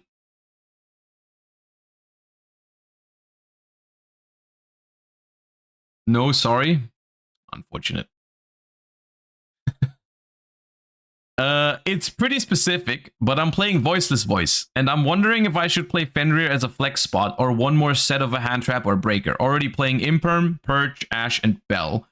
Which would you rather play? Also wondering how you view Fenrir in general in the current meta. Kind of goes with the question before. I think Fenrir is a little bit of a mixed bag. It depends. First of all, it always depends on your deck, but I think in a hand trap deck, it is usually better to play more. Like you're saying, you're playing Imperm, Purge, Ash, and Bell. I think most of the time when you're going second, you would rather have an Effect Veiler than Fenrir. Going first, Fenrir is good, right? And this is the thing with Fenrir is like, if you go second as a board breaker, it's not good enough. It's a crazy thing to say, considering how strong of a card Fenrir is. But if you go second and your opponent makes a board, at the moment at least, this could change in the future depending on how the power level of the top decks changes. But at the moment, Fenrir is not doing shit to even a half-established Snake Eye board. Even if you Imperm them and they have to do a weird combo line that just ends on Princess, Garunix or something, the Fenrir not doing anything. So by putting Fenrir in your deck, you are making your deck weaker going second, which is a crazy thing to say. The only exception would be a deck where you were able to play a whole bunch of hand traps and then Fenrir on top. Like in pure Kashtira, of course, Fenrir is good, right? Like if you play pure Kashtira with a bunch of hand traps, then Fenrir can be a banger because you stop your opponent from playing and then you Fenrir them and then it's cool. But like in a deck like Voiceless, I would not play Fenrir at the moment unless you find that your deck is already very good going second and you want more cards for going first, because going first, Fenrir is better than Veiler. It's a simple trade-off, right? Like, it's a simple trade-off. You go first, Fenrir better than Veiler. You go second, Veiler better than Fenrir. And at this point, this is where the beauty of deck building comes in. This is where people never really realize how much impact you can have on your tournament run with these kind of deck building decisions. But like, if you put Fenrir into your deck, you're gonna have so much more of an easier time going first, because going first, all of a sudden, Fenrir is a really nice card to apply pressure while also being a disruption, right? Like, Fenrir going first is a very good interruption. It's better than a hand trap usually. But going second, of course, Veiler is going to be a lot better. So it's more like, it's up to you. You have to play your deck into the matchups. You have to realize what your weak spots are. Like, is your deck weak going second? Then I wouldn't recommend Fenrir. I would recommend Veiler. And the way it sounds, you're telling me Voiceless Voice with only 4 hand traps, Imperm, Purge, Ash, and Bell, which even if you max them all out, that's 12. I think you need that Effect Veiler. I think put that Effect Veiler in there ASAP, because I think your deck is not going to be good enough going second with only 12 hand traps plus Fenrir. So that is my personal suggestion, but I still wanted to discuss some of the pros and cons, because ultimately, Fenrir is still a good card. How do you generally go about comparing different deck non-engine options? Do you start with a boiler platter list when test from there, or do you decide what you think is powerful through reasoning and then start testing to see what worked and what didn't? Or do you use different methods depending on the meta? If the last option's right, what makes you try something different? I mean, you've basically answered your question already. Those are all options. There are sometimes, like, look, Yu-Gi-Oh! Is a game with a lot of different possibilities. You have a lot of different decks to choose from. You have, it almost feels like infinite cards to choose from, that you have to always do a lot of things through reasoning and theory. We're all doing this, by the way. Every single time, we are excluding like 95% of the card pool through sheer reasoning, because we don't even consider them in the first place. That is also technically reasoning, right? Like, we are not considering a lot of decks for a tournament because we know, or we think that we know, that they're not even viable, right? So this, to a degree, we always do this, right? We always exclude stuff just because we think it's not good. The question is, there's a line at some point where, like, how do I phrase this? Throughout the card pool, or throughout all the available options, there comes a line where you start being uncertain whether something is good or not, right? You're like, okay, this deck is definitely not good.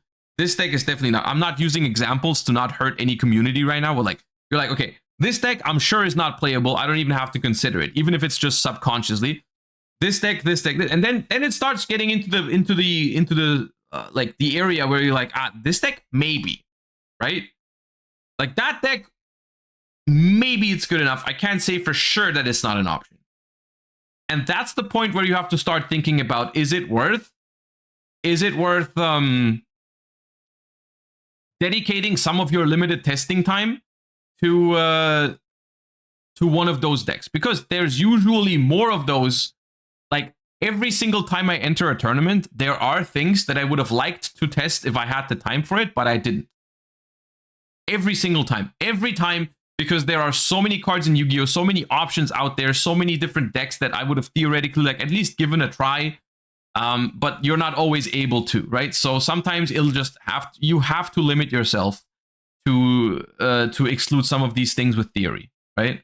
And you just have to find the right balance, because you don't want to, basically, you don't want to waste time testing things that don't end up working, but you also don't want to risk missing too many options because you just discard them in theory and never even get to try it.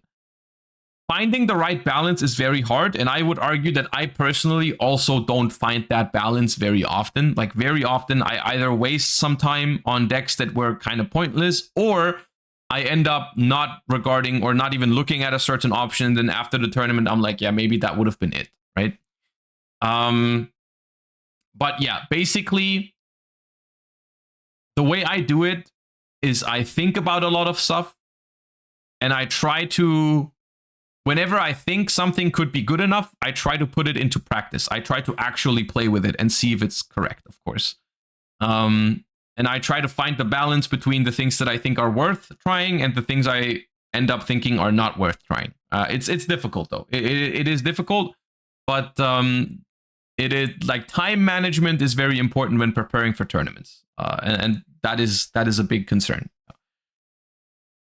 But like, obviously, I would prefer to live in a world where you have infinite time for testing and you can just try it all and actually end up with the best thing every time. But yeah. I've hit a ceiling as a player when it comes to competitive play. I feel like I have strong theory, and I was really happy with my deck building decisions at Euros and had pretty much perfect sighting, etc. for all the matchups I faced. But I lost/drew too many matches due to my in-game decision-making technical play. And one mistake usually leads me immediately to another mistake. That's just way worse than the first ever was. Do you have advice for technical play in-game decision-making? Preferably that's not just play more games, that can help me lose, draw less often, and maybe how to avoid tilt when you do make mistakes. I think this is a very good question, and it is a I think this is an issue that everyone faces. And I think that's that's already part of your answer. I think it is the first part of this solution. Other than just play more games, because I do also think that is something that you get used to more, like that this is a practice issue, 100%. But it is also a mentality issue, I think. And part of your answer is already what I just said. Realizing that this is completely normal and realizing that this is something that most people that play competitive card games struggle with, I think is an important step, because this behavior is human. And it is not necessarily something that you can eliminate next week. Just going to a tournament and be like, yeah, I'm not gonna do this anymore. It's one of those things where if you think about it, I think like in a calm moment outside of a tournament, you can rationally reach the like conclusion that, hey, this is completely normal. And honestly, tilting, like, logically, tilting doesn't make sense, right? Like, tilting does not make sense because you've made a mistake, and tilting from it will only affect your future, right? Tilting from a mistake will not make it not happen. Like, it'll just make your future, like, you lose round 6 in a tournament because you made a mistake. Tilting from that mistake is not going to help your chances to make top cut, right? And the thing is, in like right now, this is easy to say, right? It's easy to say outside of a tournament. I'm not in that situation at the moment. But when you're in that moment, it is so much harder, right? It's so much harder not to tilt, not to be mad at yourself and stuff like that. I think this is just one of those instances where you have to tell yourself over and over again, and maybe try some different practices. I don't know. For some people, maybe it helps venting to their friends about what just happened. For others, maybe that just increases the problem, right? Maybe for other people, it's better to not think about it. Think about something else, you know, talk to your friends about how their round went instead of how your round went. I don't know. So I guess that is something that is also that's very personal, right? I don't know how people deal with this kind of stuff is probably different for different people. Yeah. But overall, I think the biggest takeaway, or the biggest thing you have to realize, is that it's completely okay to feel this way.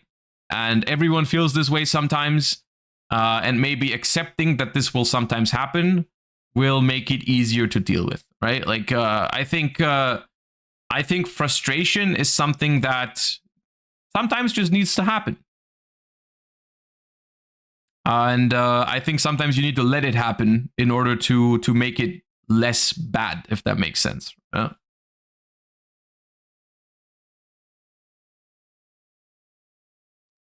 I'm trying to have better awareness and forethought as I'm playing duels against people to practice since I got my invite to the WCQ. How do you go about trying to narrow down what your opponent's hand consists of after they've made a few plays? Is it just intuition and memorization of a deck's combo lines, or is there something else? This is a very good question as well, that we're ending on, because this is a very, very good point. But I think there is a relatively simple answer to this, and I think it is almost criminal how little people actually do this. But the simple answer to this is you need to play other decks. You need to play other decks. There is nothing that'll make things so easy for you to read as if you have played a couple of hours with a deck. If you're trying to narrow down your Snake Eye opponent's hand, learn how to play Snake Eye. If you're trying to understand, hey, which kind of cards could my opponent be holding in their hand right now while they're Snake Eye comboing, right?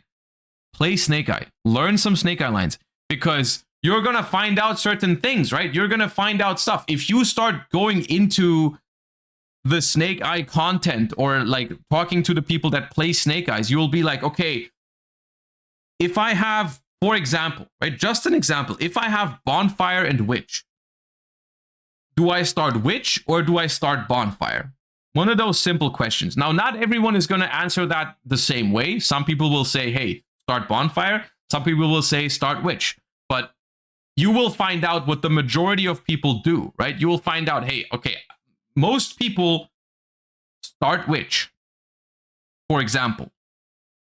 What that means for you, and this is just some simple mental gymnastics, right? But if you think that the majority of people, or the way you would do it, or the way you've experienced it when you played Snake Eyes, is that you would usually start Witch even if you had Bonfire, maybe to play around Roland Lockbird in the current format, right? Just one example. If this is the case, then if your opponent starts with Bonfire, you can make an educated guess that they don't have Witch, because most people would start with Witch. If I'm not actually sure if this is the perfect example. I just threw two random card names out there. Please don't take this with a grain of salt, because I'm not sure if Bonfire is actually the best example. But I could imagine that if you have Witch and Bonfire, you start with Witch. But those are the kind of things. Those are the kind of things that you will learn the more you play the deck yourself, right? Because if you've never played Snake Eye yourself, it's so much harder to learn these sort of things. Or like, I don't know, if, let's say, what's another good example of this? Trying to think of good examples that actually, like, that are actually where I'm 100% certain that that's true. You have to pair it with reading your opponent's skill level too. I mean, there is levels to it, right? Of course, this kind of behavior is exploitable, right? Because suddenly people can start, like, if they have Bonfire and Witch, they can throw the opponent off by starting with Bonfire. You know, like, but it's generally something that it'll help, right?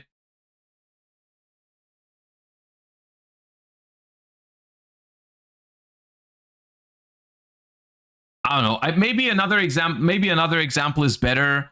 Of maybe Centurion is a better example. Maybe Centurion is a better example because I've recently played it. I feel more confident saying stuff like it. But for example, if your opponent starts with, this is a simple example. I think most people would be able to figure this one out even without playing Centurion. But if you play Centurion, you figure it out like the second game. But like, if your opponent started with the Emblema Oath, I can already tell you a bunch of cards that are not in their hand, right? Like, if they start with Emblema Oath, they do not have stand-up Centurion. Or they're crazy. Right? Like, those sort of things, right? Because, like, if they had stand-up, they would start with stand-up. Or if they had a normal summon, they would start with a normal summon and use the Emblema as an extender. After finding out whether their normal summon got hand-trapped or not, you don't want to give your opponent the info of the extender first, and then the normal summon. Or whatever, right? And like, you want to start, if you have Emblema and stand-up, you want to start with stand-up to bait Ghost Ogre which is a common card in the current format. So like they Ghost Ogre your stand-up, you chain Emblema to dodge that make the card indestructible, those sort of stuff, right? Like those are the kind of things that you will learn relatively quickly when you play Centurion. So when you play against Centurion, you will know, okay, they start Emblema. Honestly, very, very, very, very often, that'll be their only starter. Very often.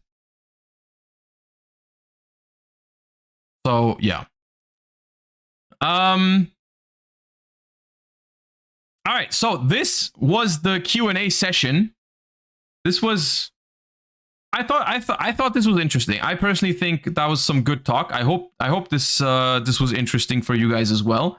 I'm pretty sure this will make it onto YouTube. So if you were watching this on YouTube, let me know how you liked it. Should I continue doing this in the future? Do you have suggestions on how I could improve this sort of concept? I am very much open for suggestions. But first of all, I hope it helped.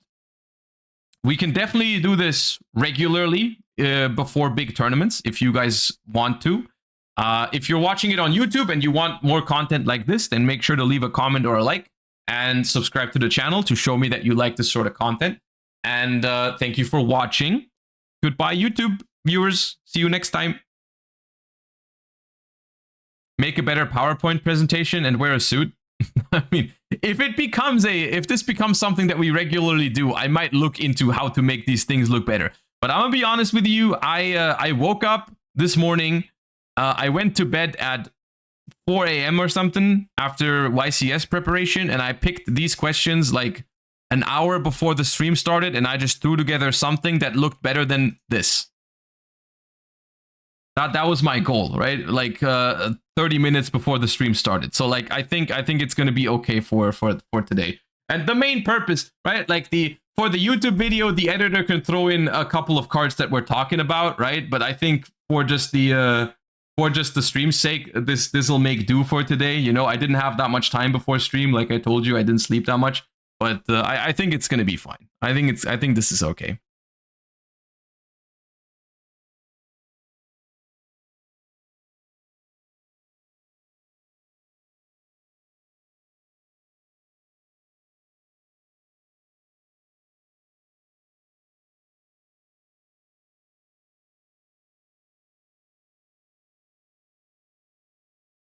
Make the background of Fuvalos slowly getting closer. Yeah. All right. That being said, oh, the music is still on. Hold up.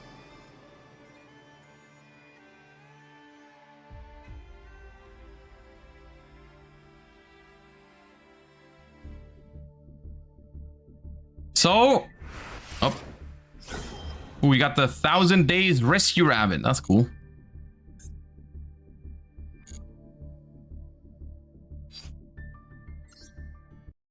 Okay. So we have about 2 hours left in the stream because I have to get going a little bit earlier today than usual. It's a very busy week, dude. I'm sorry. But we have a little bit of time left for some Master Duel. And I kind of want to try some fun decks for the Xyz and Link Festival. Now, I have been told, because my initial plan was to just play Paleozoics, I have been told that transaction rollback is banned. Which I think is very cringe. Why is that the case? Why is that the case? So what else is like how can I play this event in typical Josh fashion if they ban transaction rollback and I can't have Hugin because it's a fusion monster? What do I do?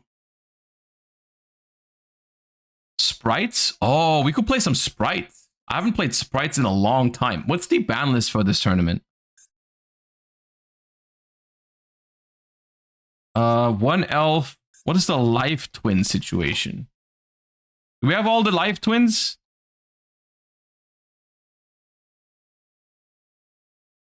Unchained is at full power? Ah. We play some Life Twin Spright, maybe?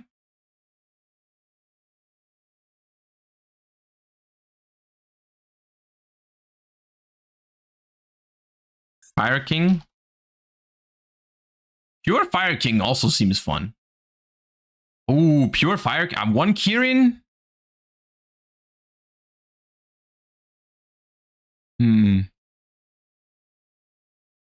Is there Maxi? No. I mean, I know I'm repeating this joke every time there's an event, but I do think about this every time there is an event. How do they realize that Maxi is not fun enough, so they ban it every time there's an event, but it's not banned in the main form? It blows my mind. Anyways. All right, Pure Fire King. You know what? Why don't you decide? I'll make a poll. Because I think all those decks are fun. We can also play multiple of these, but which deck do we start with? Life Twin Spright, Pure Fire King. I guess we can throw Sky Striker in there. I don't mind. And what was the other one?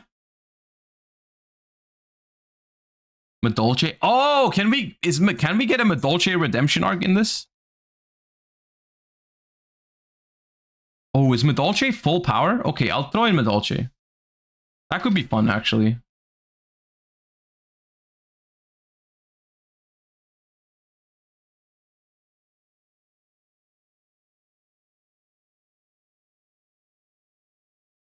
All right, there's a poll. It's running a minute.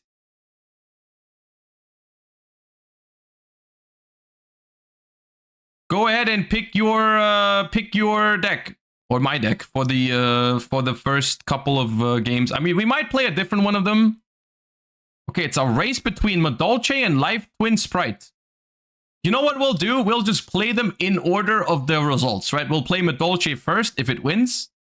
Then we'll play Life Twin Spright, and then if there's time, we can still play one of the others. We'll just play a couple of games, vibe-based, how long we enjoy it, and then we'll pick a different one. All right, looks like it's a tight race between Madolche and Life Twin Spright. Very close, actually. But don't make it 50-50. I need a decision. Okay. Life Twin Spright for a couple of games, and then we'll try to make Madolche. We'll try to play Madolche a little bit later. Okay, cool. Life Twin Spright it is. So we'll be playing as some amount of Life Twins. I'll just put in some amount of starters. Evil Twin. 2-2-1. Maybe. Okay, then Spright. This.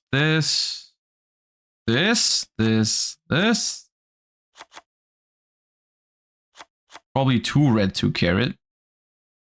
Use the alt arts. I only have 1 each, and I'm gonna be honest with you. I think these are cooler. I don't like the alt arts for the Life Twins.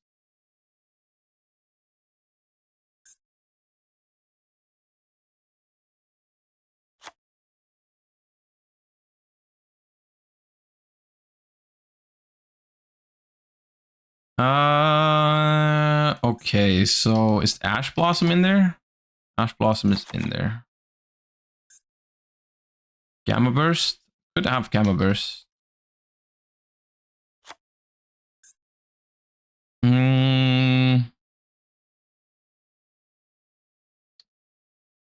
Confirm.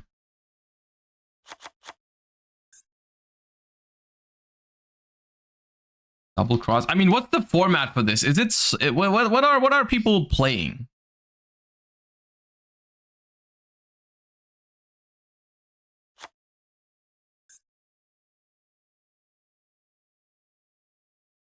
A lot of different decks? Okay. Is Nibiru good against the decks they're playing? Probably not.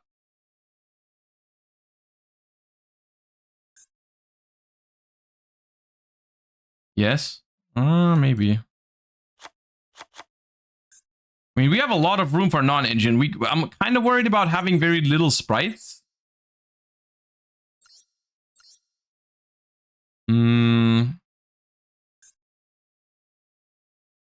The most popular deck is Cyberus Link. Okay. We'll prepare for that.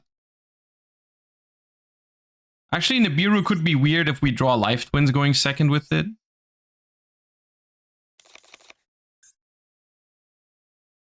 Oh. DD Crow seems good.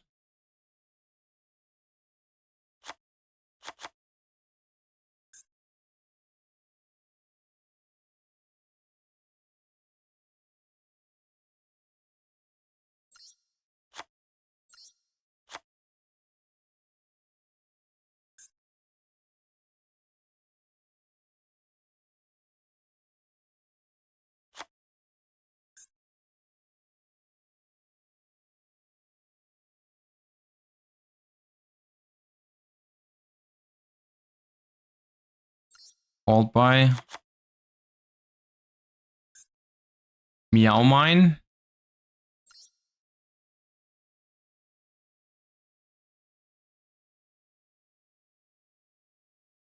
This could be okay. Sprint.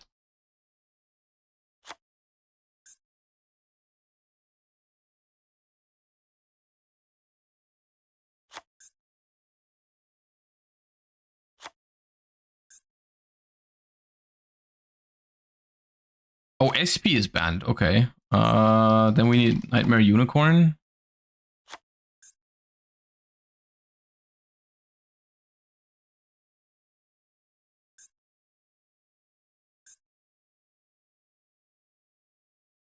Wait. Secret Pass. Where's... Am I blind? What's the card called that searches...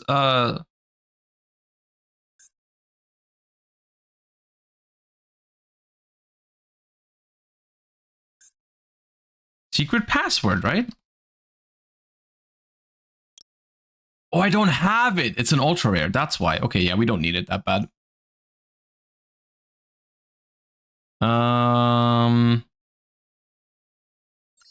3, 6, 9, 12. Imperm Veiler, Ash Crow. Oh yeah, Griffin is probably nice. And Unchained Abomination.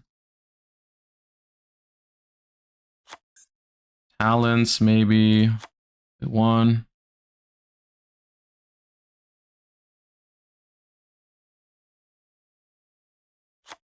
Talents.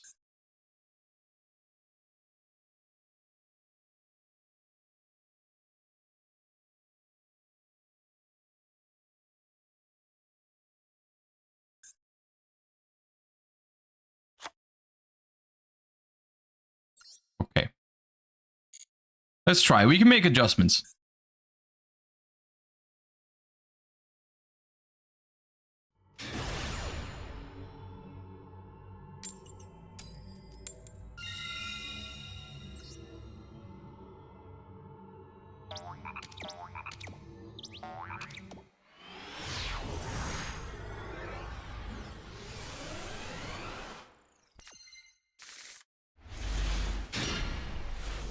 All right.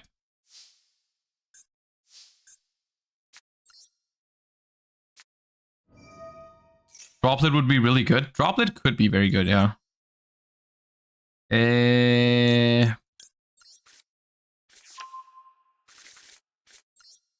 Oh yeah, I should have been putting the Life Twin field on.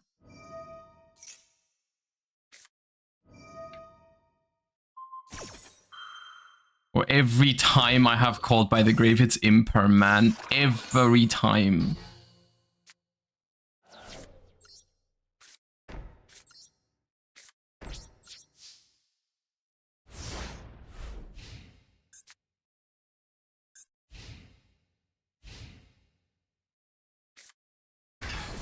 Oh my god, dude.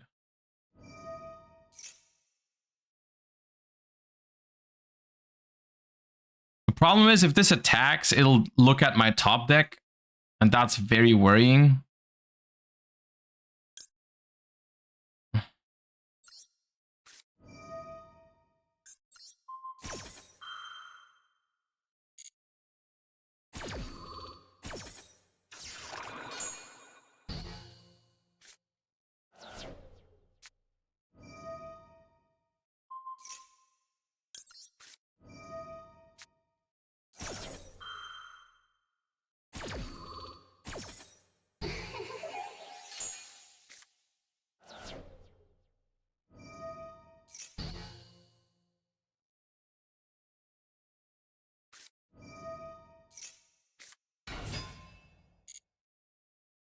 Bro is unstoppable.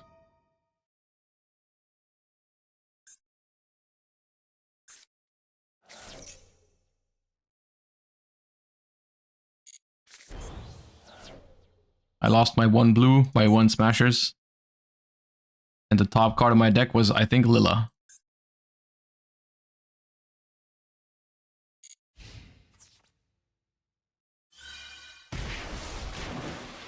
Take that!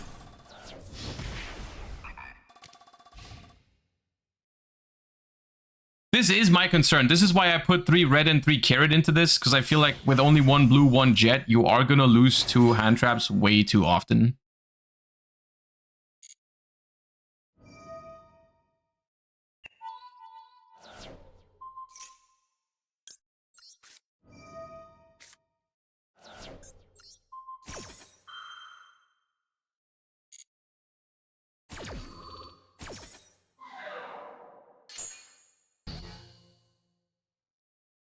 All right, life twin off the top. It's another imperm. I can't do this anymore. I cannot. I cannot. I know it's gonna be another imperm. Iron Thunder. Alright, sick.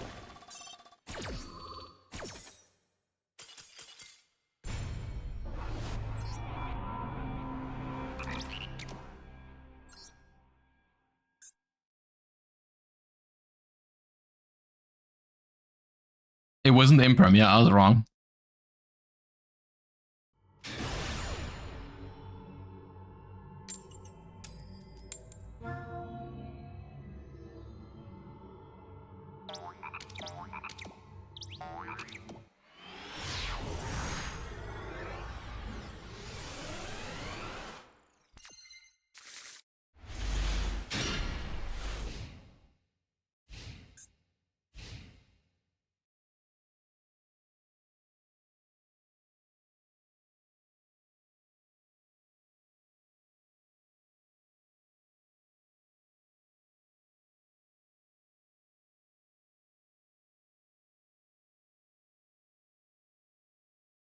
This deck would run a lot smoother with more blues and more jets.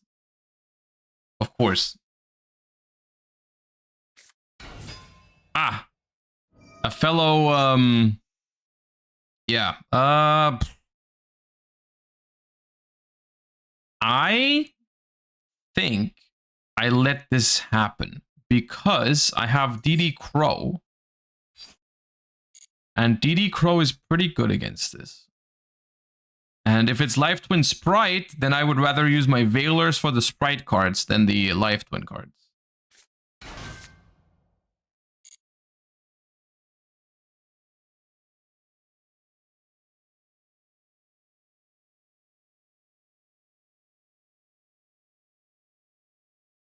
It's a loner, you're gonna play the mirror a lot? Oh, okay.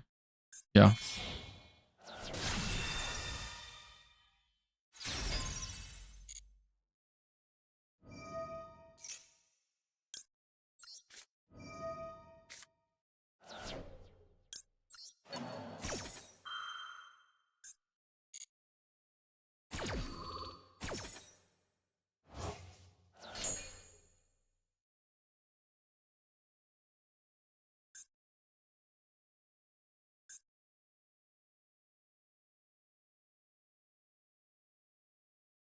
I mean, all I need is a Life Twin and I'm Gucci. Okay, that's annoying. Good thing is bro is still locked into Fiends, so not really anything to worry about.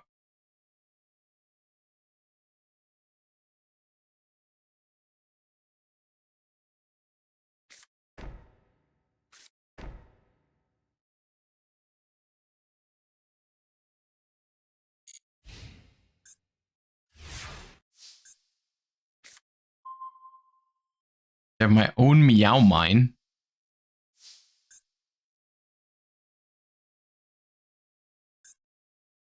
Well, I will normal summon red.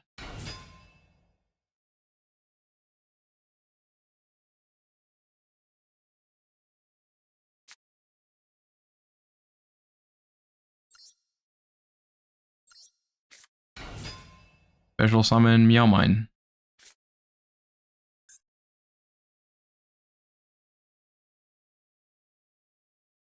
What kind of back row is that deck using?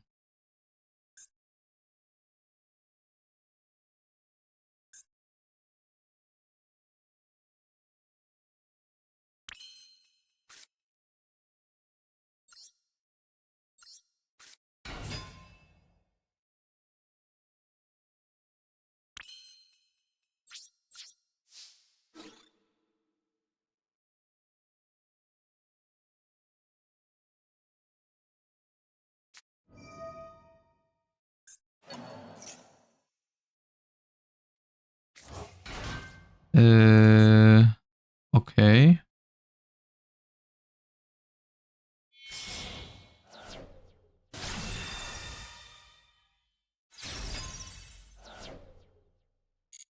Okay, I guess. Sure. How do I play around Imperm the best?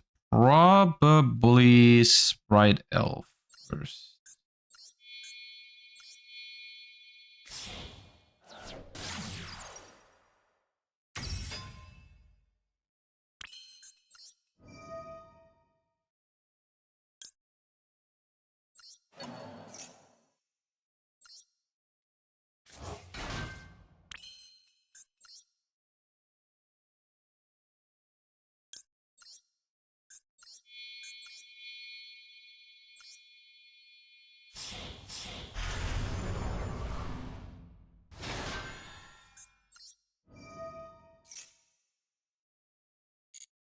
Okay, that resolved. That's good.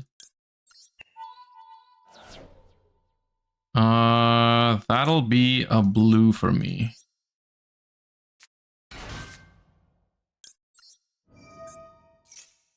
Now, without SP, this is a little harder. But it's gonna be okay.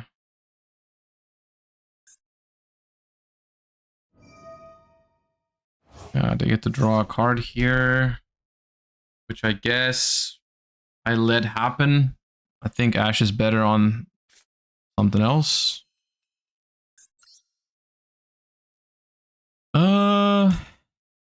Sprint? No.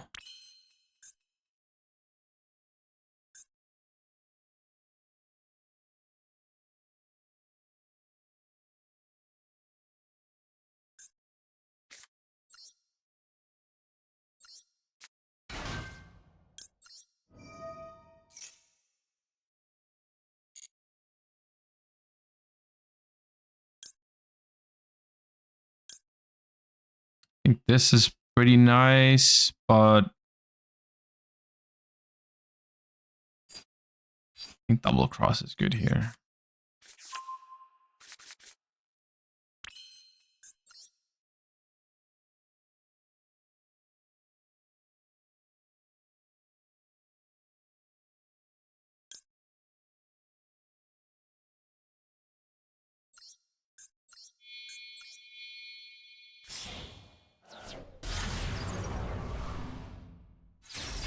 Joshy, thank you for the 5 months. Appreciate you. Also, Second History, thank you for the 10 months. Appreciate that. Okay.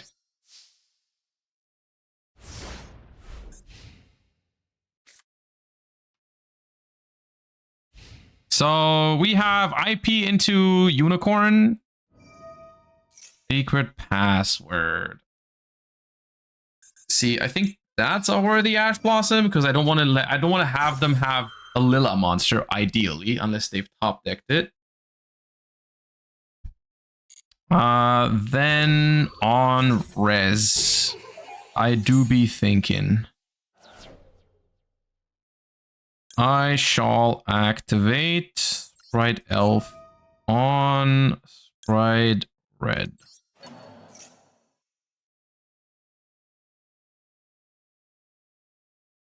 Why not Ash the Continuous? Could have done that. I guess it plays around them having that one as well. Yeah, but that card does give them a benefit, right? But it's probably not that relevant. It might be okay. That is fine so far. End of the main phase.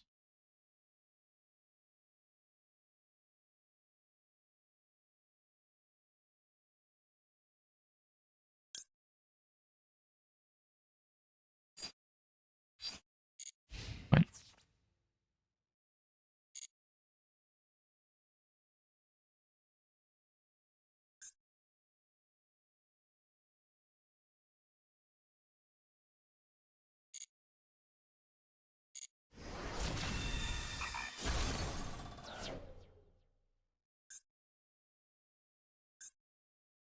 Oh, except during the damage step. Okay.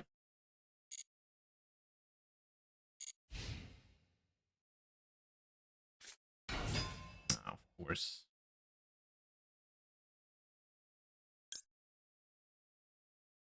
Could just attach it to my gigantic.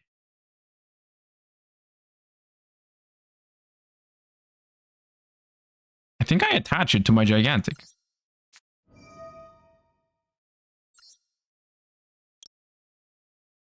Give this. It has no special target. They don't work like that, guys. You need to have no other monsters.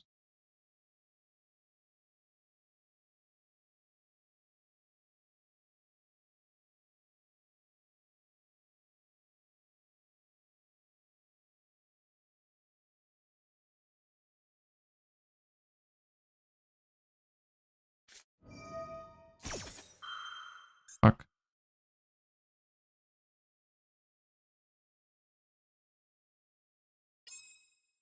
They can't use it.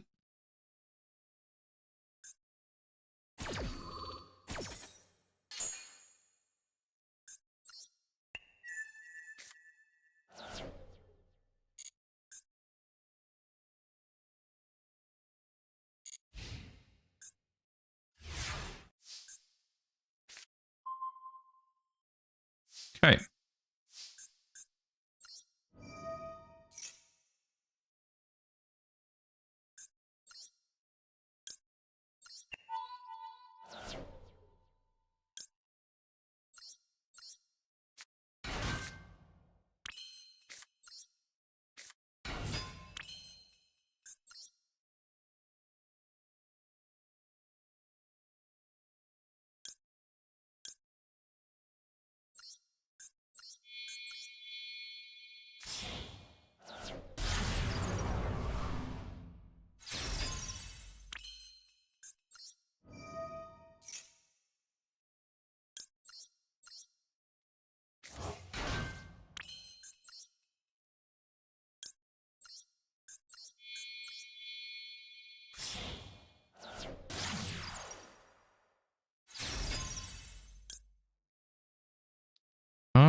No, I don't need this.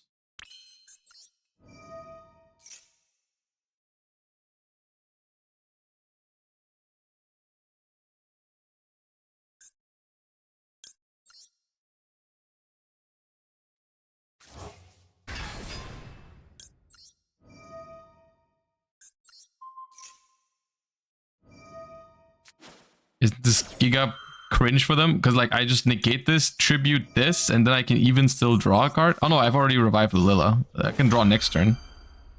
Fine, I just negate it. I punch them.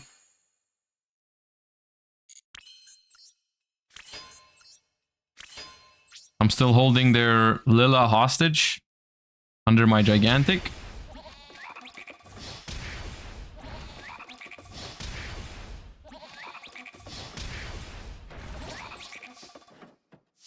Fine.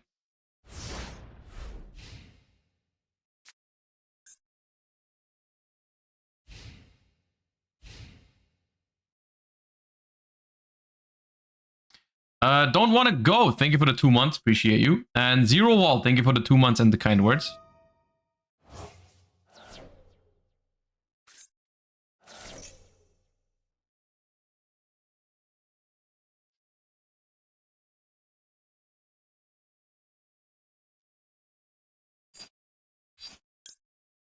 fine. You can have your Lilla back in the graveyard.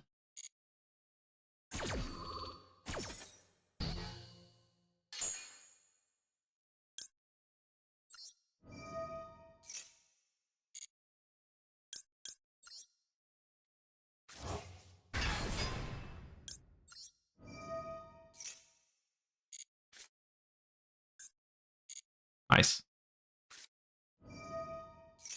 Ooh, I draw a card.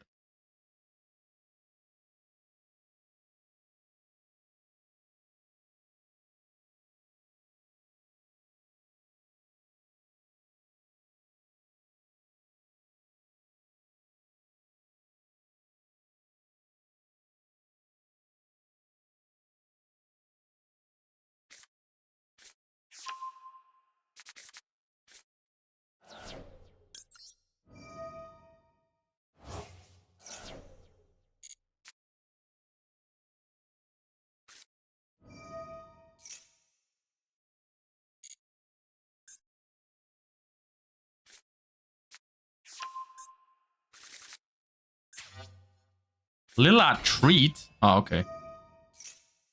Yeah, well, we have it. Beep. Boop. Bop.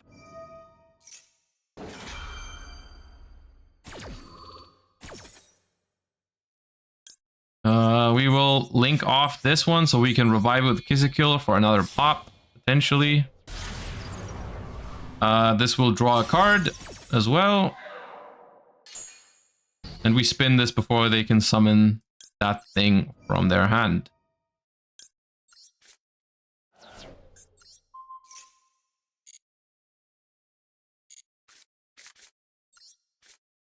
Cool. Good talk.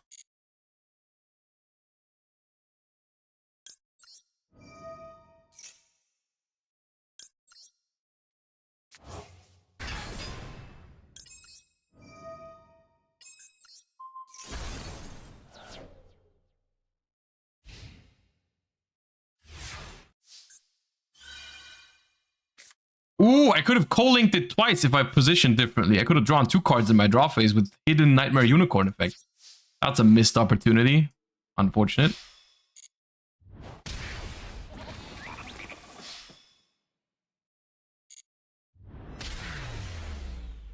Okay.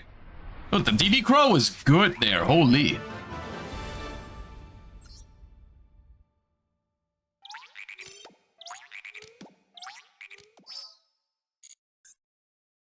Change field. Ah. Okay, yeah. How do I edit? Wait, how do I change it in the festival?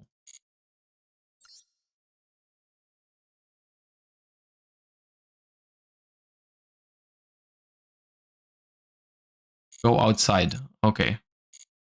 That is a general good tip sometimes for Yu-Gi-Oh players. Go outside.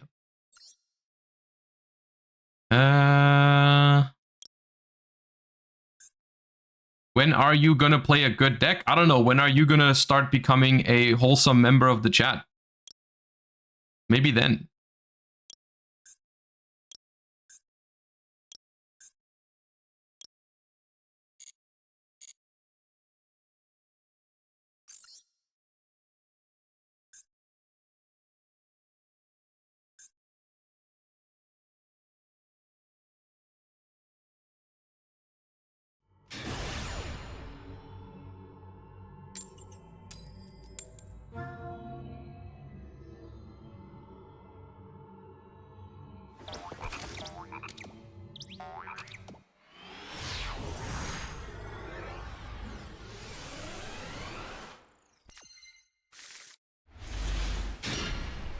Well, that hand would have played through everything going first. Going second, we'll have to see what they're playing.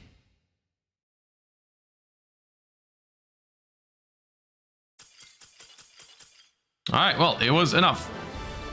Park champion.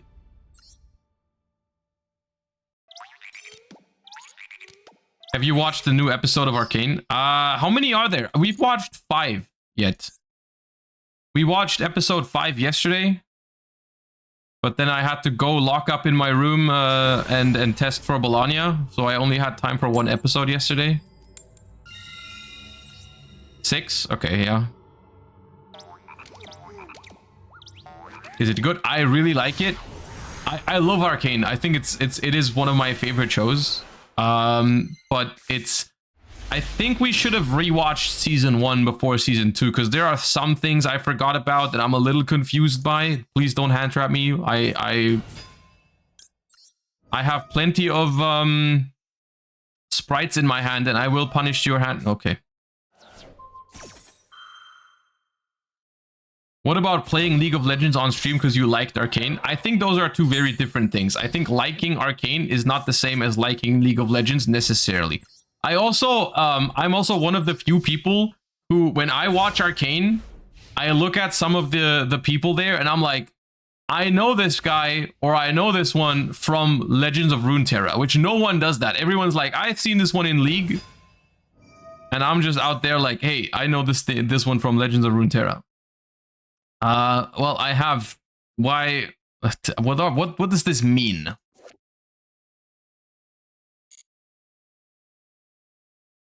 What does any of this mean? Who's your favorite? Echo. I like Echo. Gabonga. All right. I guess I'll Imperm or Veiler the Exceed. Actually, I'm not sure if that's correct because they can use the materials as extenders. Like they can detach to summon themselves or something.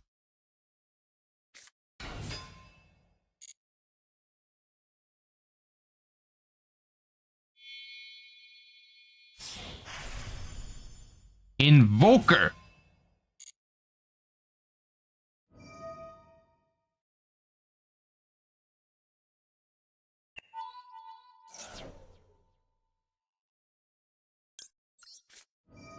I'll use the Veilers just in case I need imperms for my turn. Like if I top deck a Life Twin and they put up something that I need to imperm, I'll just use the Veiler first. I mean, if they have talents, they have talents. It's whatever.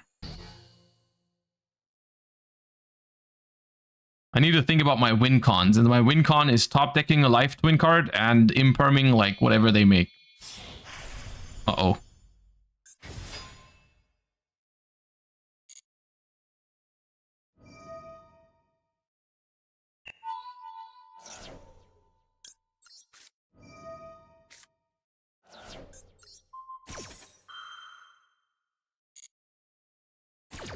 Or starter, yeah. Spright starter also works. Yeah, of course.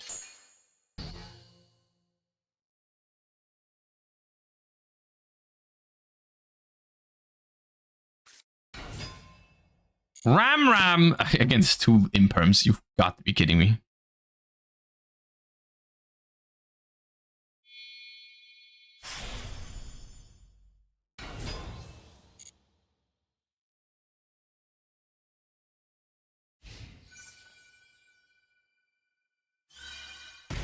Take that.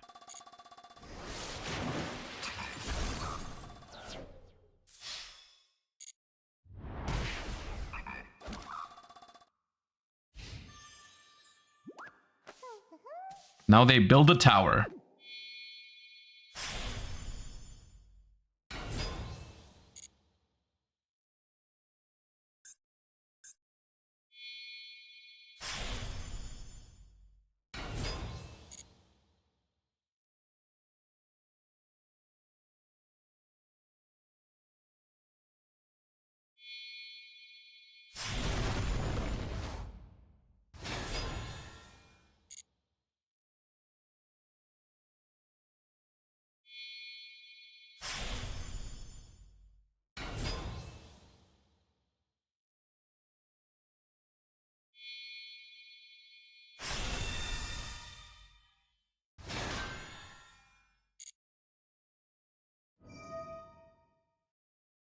This is not good.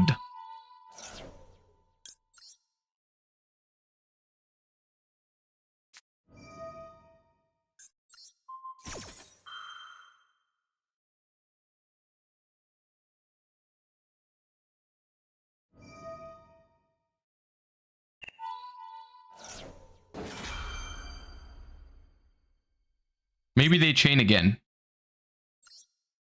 They should just let this one resolve. But my win con is that they chain again. Nope. Okay. Because now they keep the armor fortress. It's technically very bad to activate this, but like if I leave the Zeus with 2 materials, what am I gonna top deck?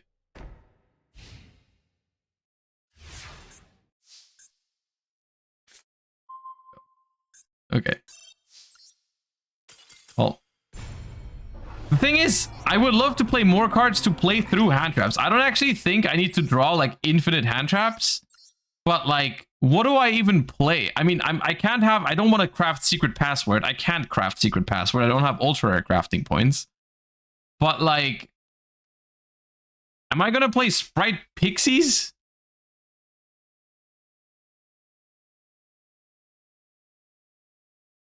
Life Twin Home? But then you can't do Spright combos, right?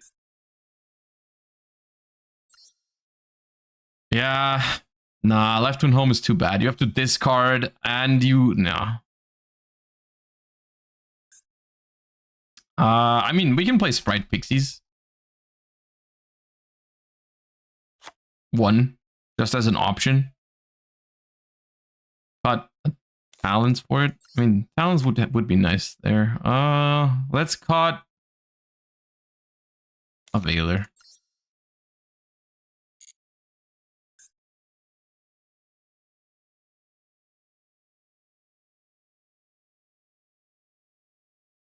Another Meow Mine with Almirage.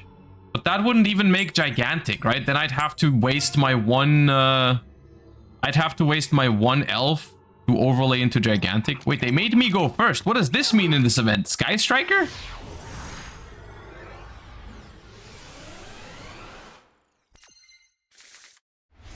Okay, now finally that's a... Oh my god, what a hand. Okay.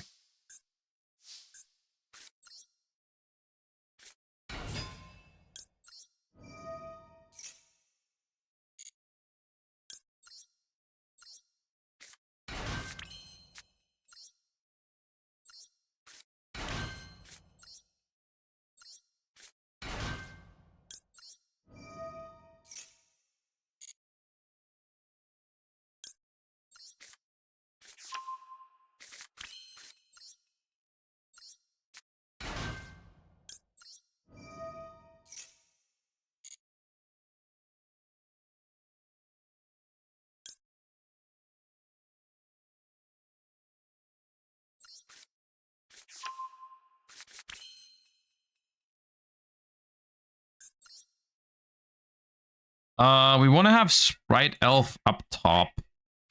Yeah, Spright Elf goes here.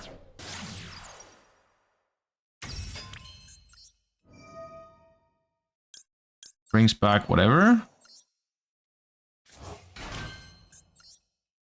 Then we make gigantic here. Right? Yeah.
Ah, that card.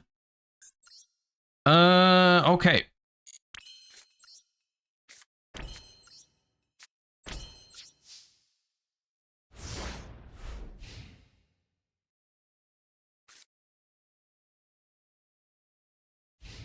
Honestly, this is losable to Sky Striker, depending on how it goes.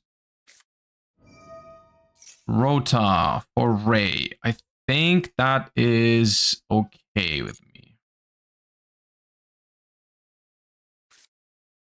Oh, Rose. Okay. They probably have Raiden already. Yeah.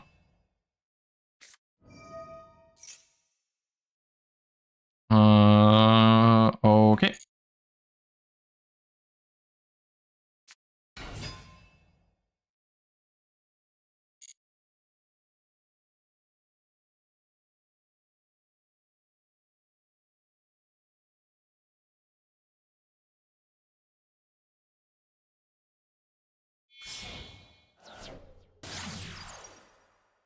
Zeke is probably going to try and target the carrot.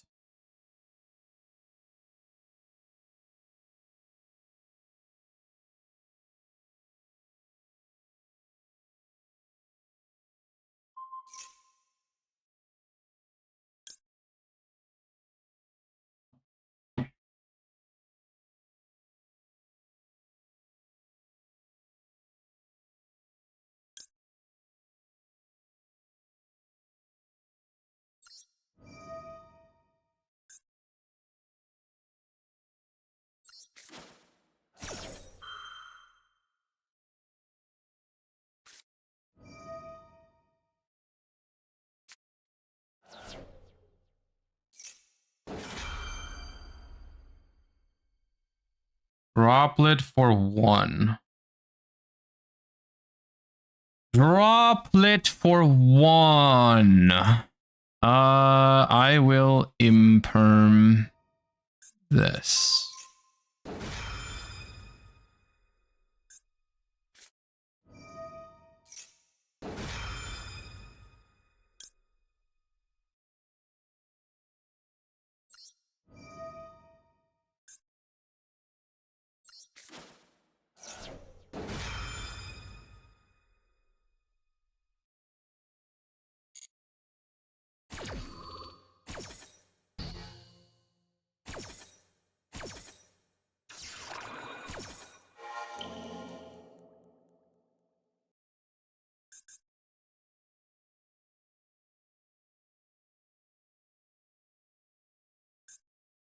Droplet is now not gonna negate, and Droplet now probably negates Elf. Lila still brings back Kill to draw a card. Ugh. I think we should have it.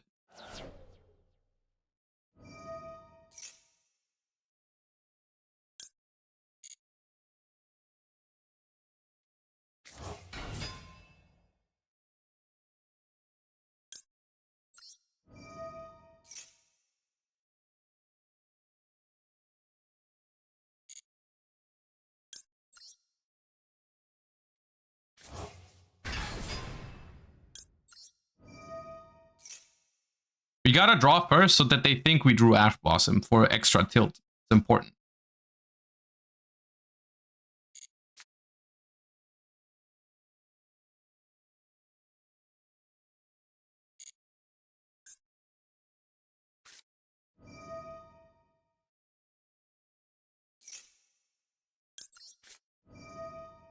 GG's.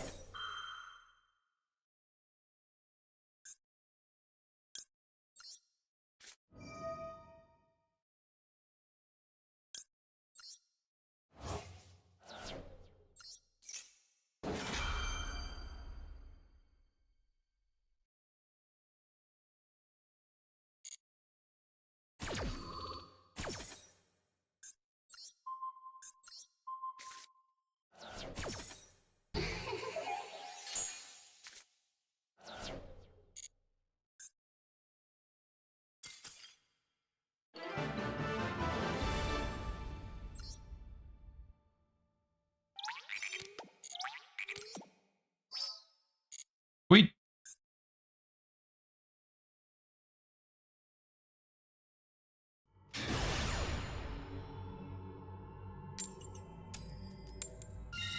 Why is Elf legal in Master Duel? There are certain things that I don't have an answer to.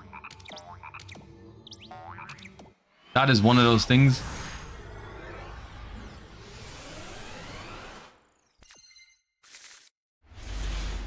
Okay, that's a little much on the life twin cards, but okay.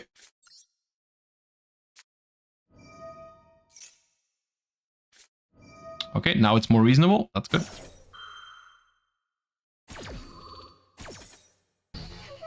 Why is Fountain at 1 is another one of those questions, yeah.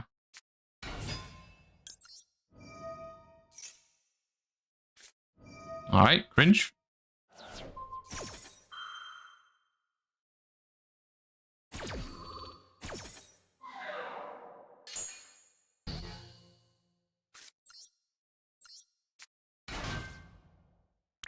You have more.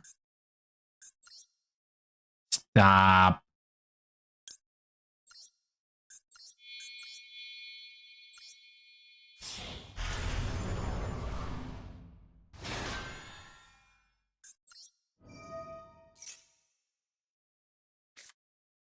Oh, man.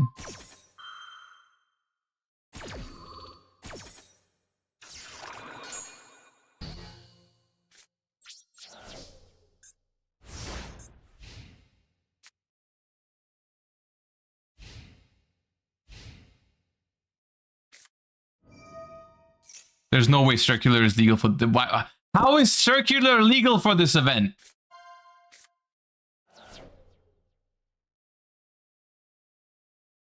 Are they insane? Oh, it's...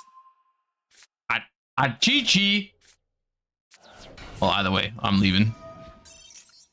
I'm not watching this movie, dude.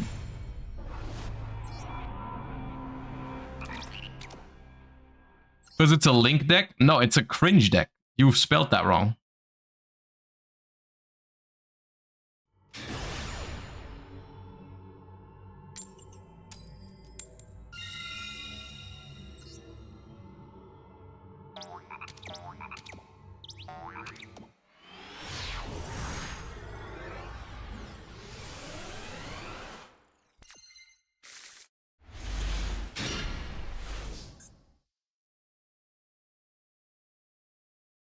What does this mean? Is there a shifter?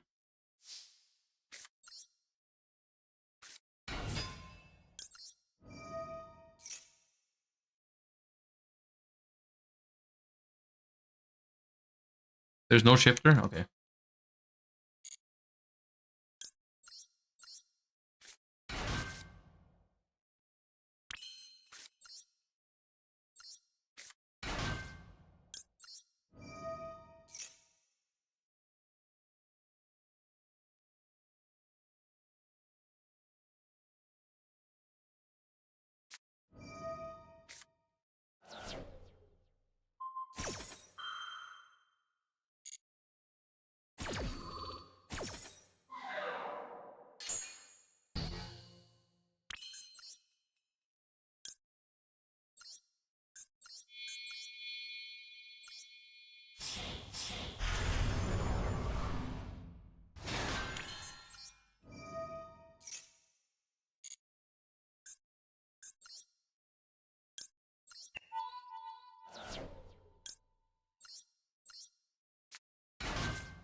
Is it the loner? No, I built my own because I had all the cards except for secret password. But yeah.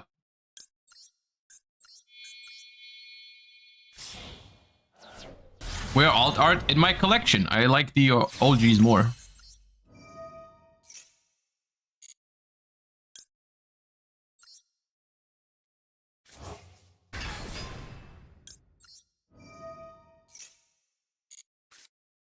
Ah, hello.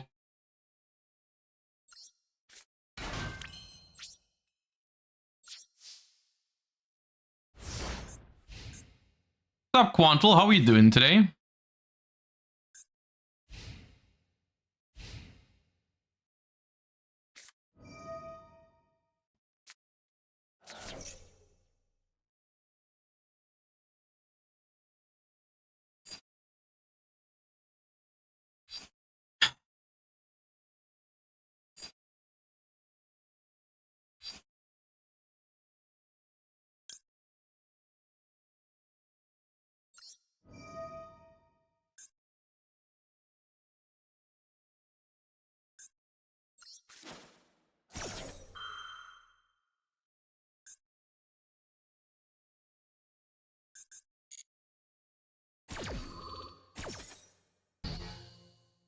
Destroy MathMech Circular.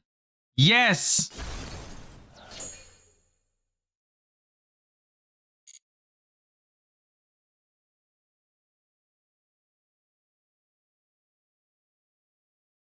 That's why I did that. I don't know if it was optimal, but that's why.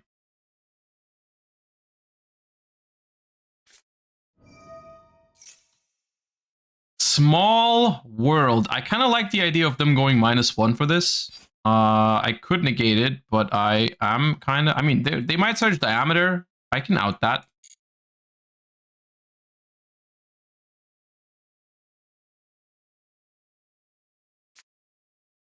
Dude, they had a good normal summon already anyways, so it's like kind of...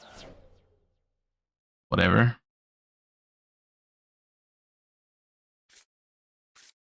Parallel exceed. Okay, well...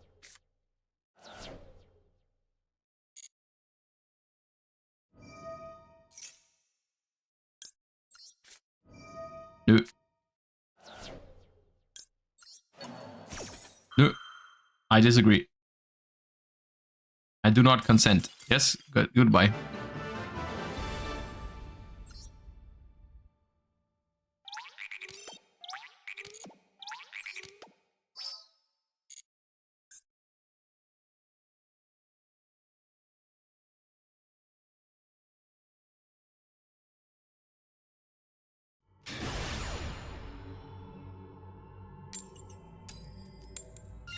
We need a Ner emote.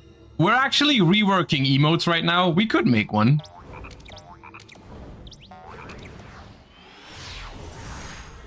We've been getting an artist and stuff like that to get some new emotes for Twitch. Yeah, maybe.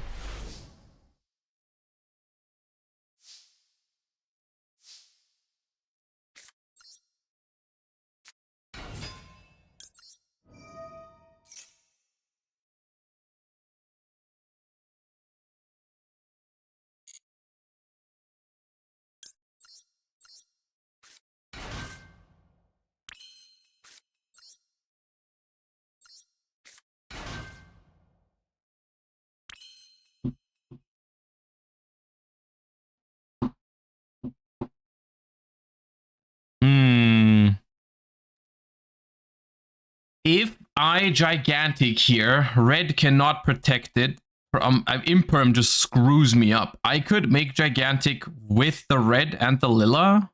And then if they imperm it, I can still life twin combo. I could also make elf first and then gigantic, but that's terrible into Ash Blossom.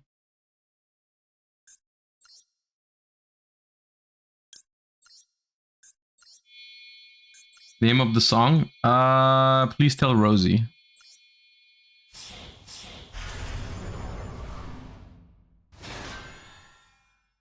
Oh, I do have Called by Farash. Yeah, I could have made elf first to play around imperm.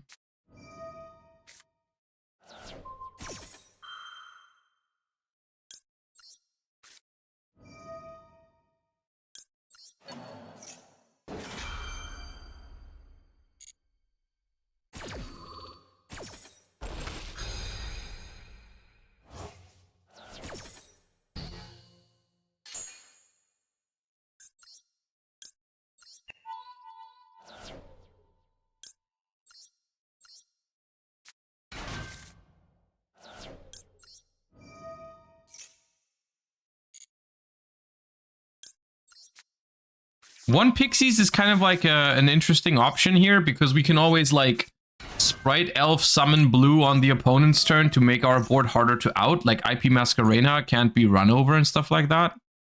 I think it's good. Although we're not making IP Masquerena as much. We could make it here. Then we skip on red carrot kind of thing. I mean, we always want to make elf.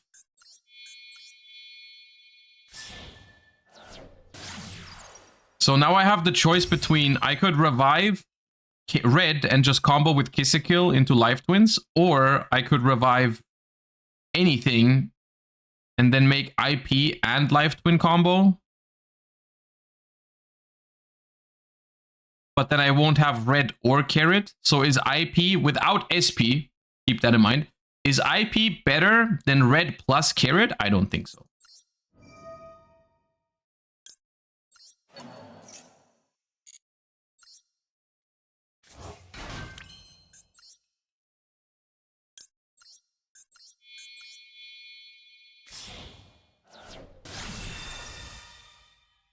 Yeah, because like you want red carrot to tribute the life twins so they can resummon each other to get full value from them. Why is SP not in here? Because SP is banned in the event. This is the festival. There's no Maxi, which is why we're playing this deck, and there's no SP.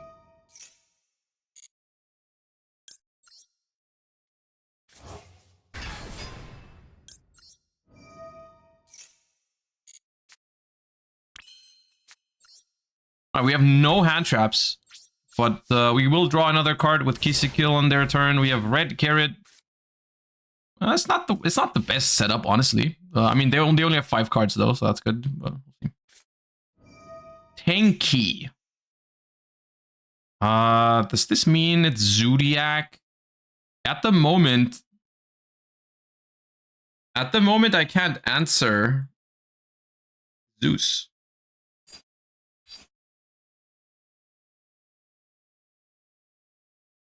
I can answer Zeus if I use this on here.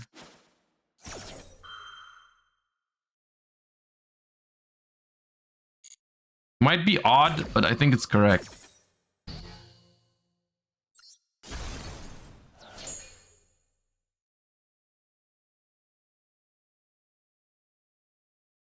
I don't like not having the pop ready. We could have linked again into another Kill. Then we would have had the pop ready. Maybe.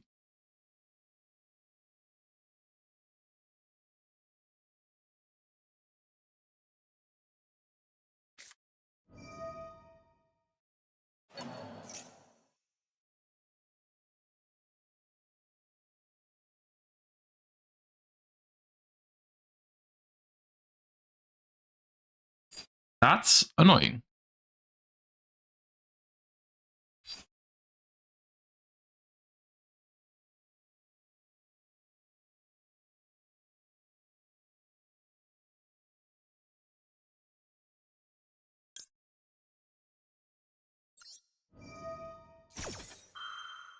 They targeted the Lila, and I can't. Yeah.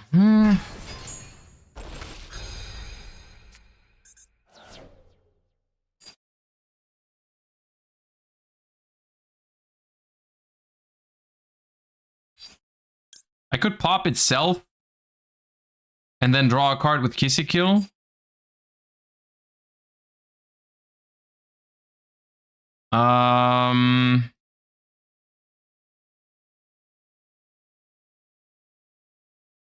Because if I don't pop here, I won't have a chance to resummon this. Because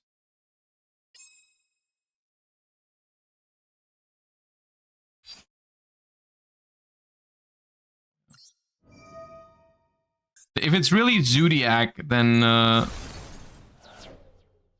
red tribute, yeah, but they won't trigger red. They won't trigger red by going for Zodiacs to make a big Zeus.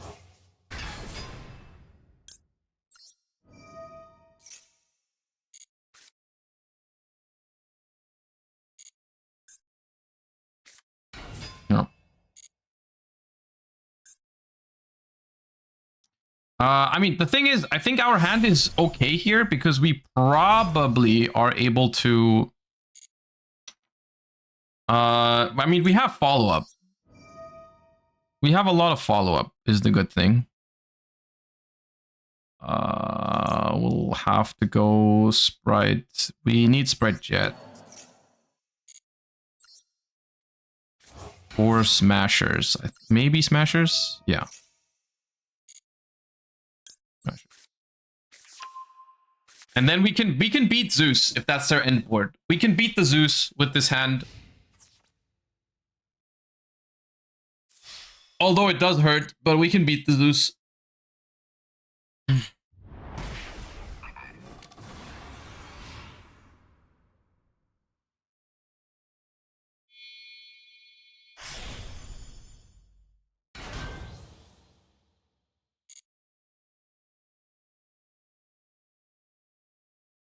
We lose our board, but we can beat the Zeus with red and then play into their follow-up. Probably. They only have 2 cards left. They have to make a massive Zeus here. Oh, actually, they can use Dryden. No, they can't use Dryden to bait red because then it'll be destroyed.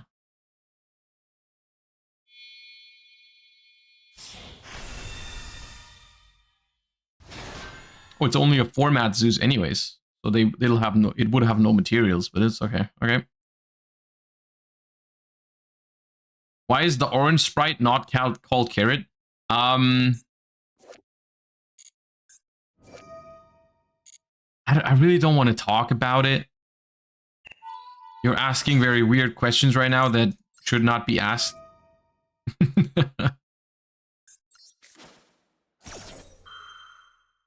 Can't they make 6 materials here? Yeah, but because red tributes a link monster, it'll destroy it anyways. It doesn't matter if it has leftover material. Boom!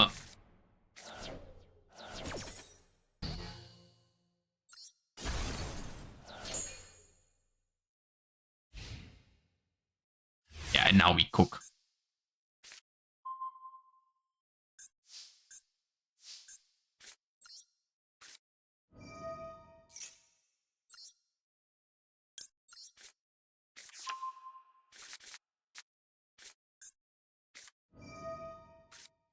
That's fine.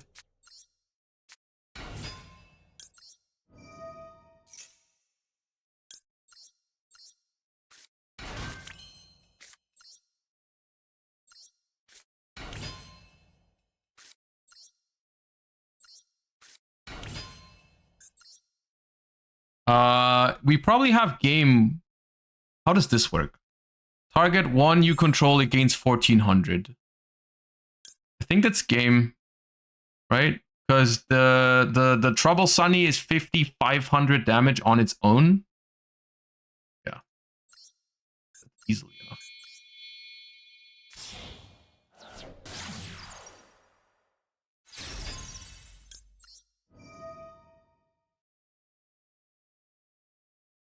That is not the effect I wanted to activate.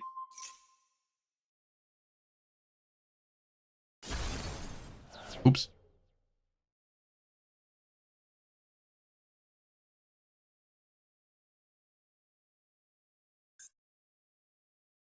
Oh wait, I needed to do that. Oh yeah, no, actually hidden genius. Because I need to activate this, I need to not have a... Yeah, no, I'm a genius. Okay, never mind. Do not doubt me ever again.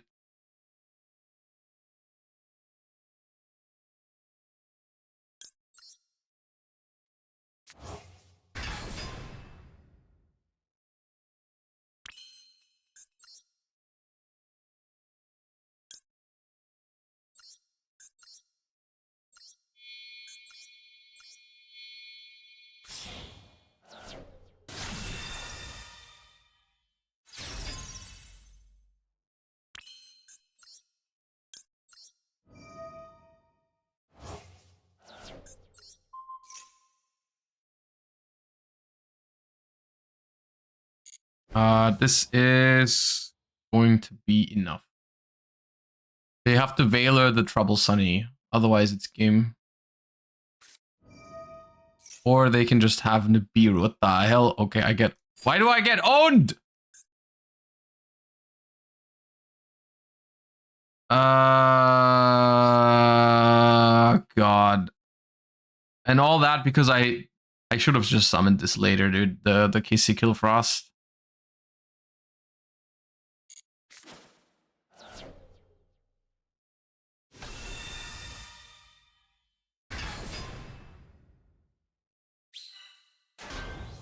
I thought this was unlosable, and now I just lose to a Zodiac top deck. But I deserve to lose to a Zodiac top deck so hard right now.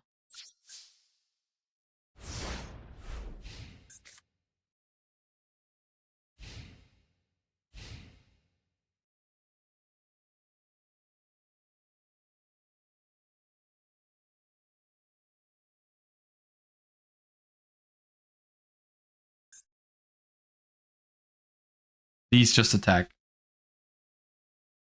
Trident limited? No. Okay. Woo! Woo! What are they thinking about? If it's not a Zodiac, what is it that you're thinking about? Eh?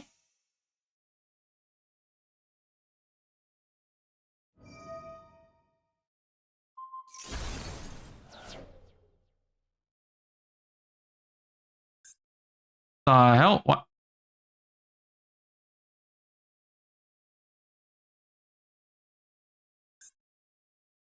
What the hell?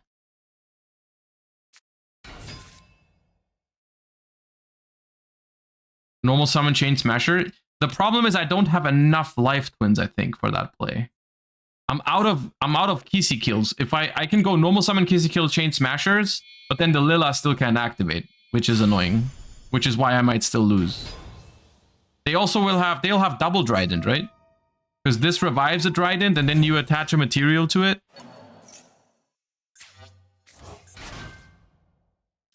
Or this, I guess, also works. But now this Trident doesn't have a material. What are they doing? F-Zero, maybe?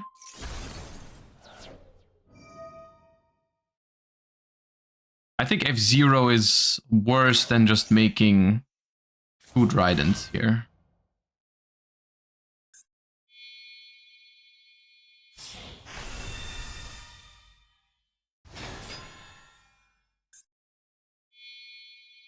I can win with the Spright monster. Or Talent. Can I win with the Spright monster? That is not it. Okay. I don't have Typhon, sadly. Typhon would go crazy here.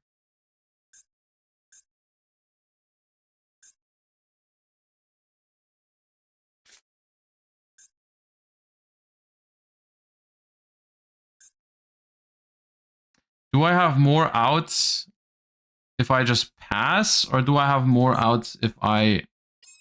Like, I definitely have... I mean, if they draw a monster, I die either way, right? Like, if I normal summon Kissy Kill, Smasher this one, and then they draw a Zodiac, I still lose.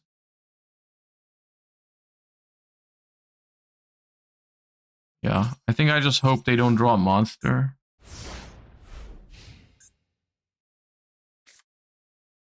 And then maybe next turn.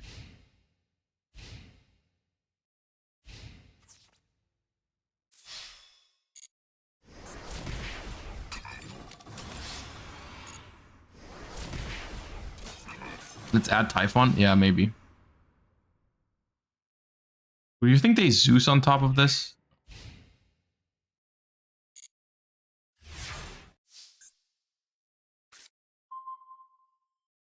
That's the most useless draw in my deck. Oh, I lost. I lost!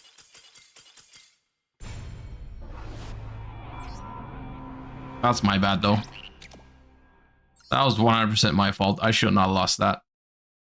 Should have made Gigantic to respect Nibiru.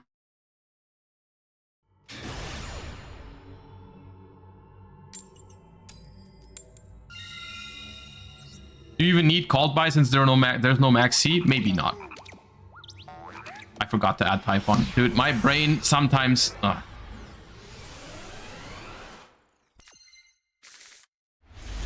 Oh man, this hand's awkward.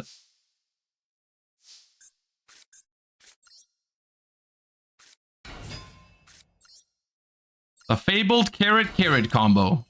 You love to see it.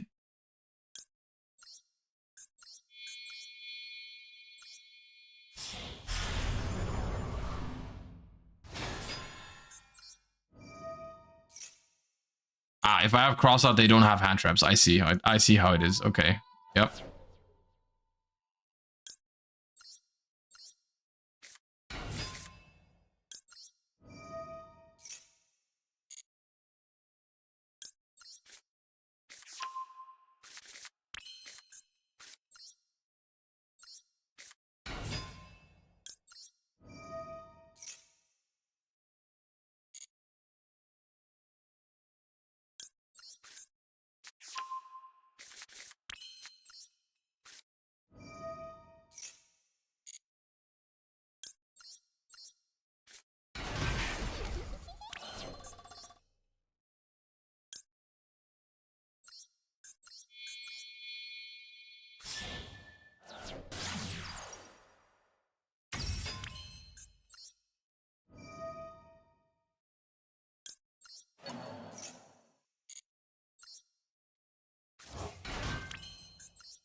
I hate starting with only sprites in this deck since you can't really do twin stuff. I mean, technically you can. Oh, man.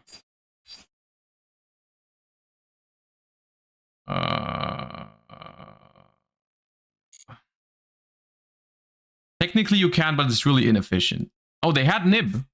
Okay, genius.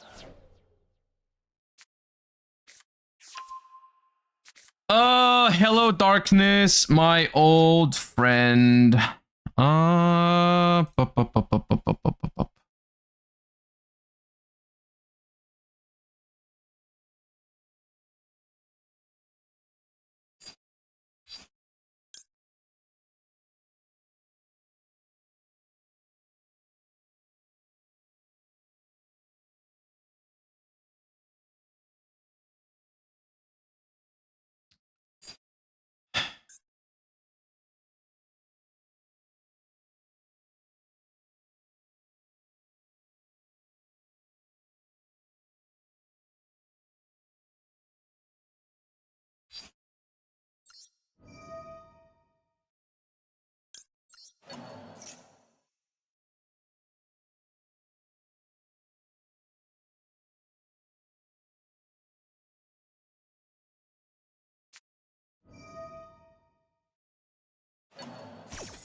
See, I need Called by the Grave.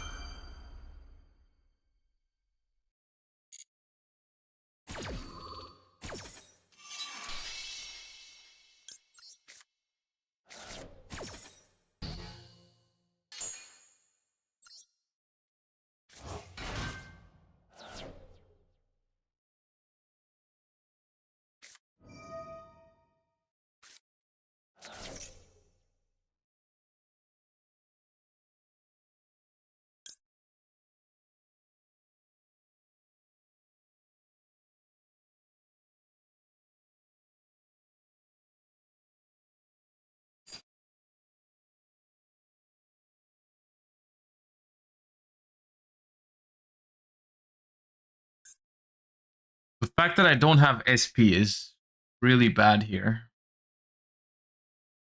If I had SP, it would be all chill, but I don't know what to do with this IP Masquerena right now. Don't know what to do with this IP Masquerena. I'm thinking about tributing it for red.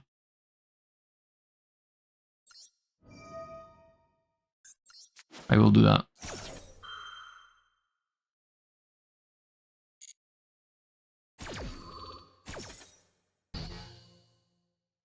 Yes.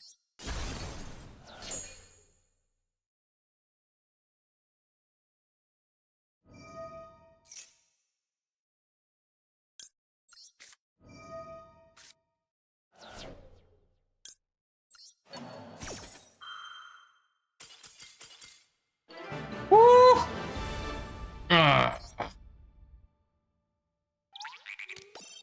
Okay. Okay. Oh, wait, the other event is also open? Wait, they're both at the same time? Hold on.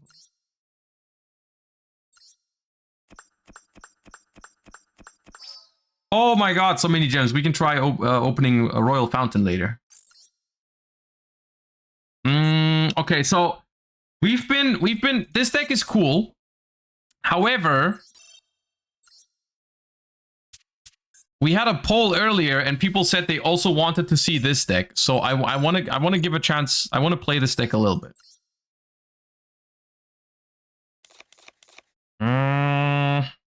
Okay, everything else is legal. We do need something. We do need some non-engine for MathMech, though.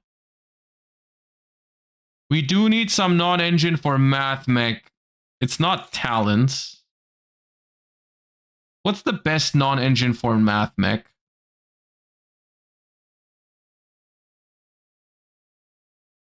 We don't need Crossout. We might not even need Crossout and Called By because there's no Maxis. And then we also might not need Imperm.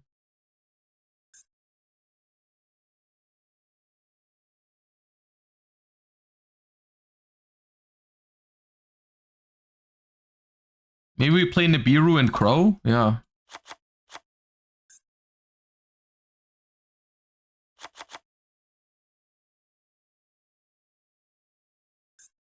And then we play another Vernusil for consistency. Is there one more that we can use? That's good.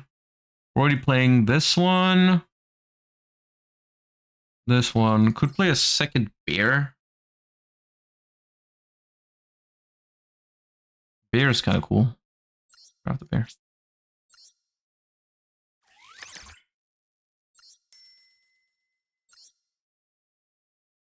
Okay. All right, now we're freestyling this a little bit, but we'll see how it goes.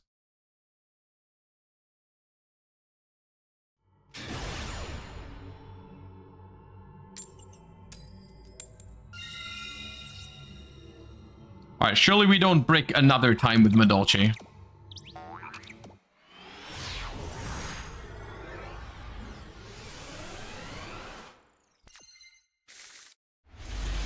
Okay, that's definitely not a break. Okay, hold up. Okay. If you have no monsters in your graveyard, you can spare summon this card from your hand. All right, I will start with Mageline to bait 4 hand traps.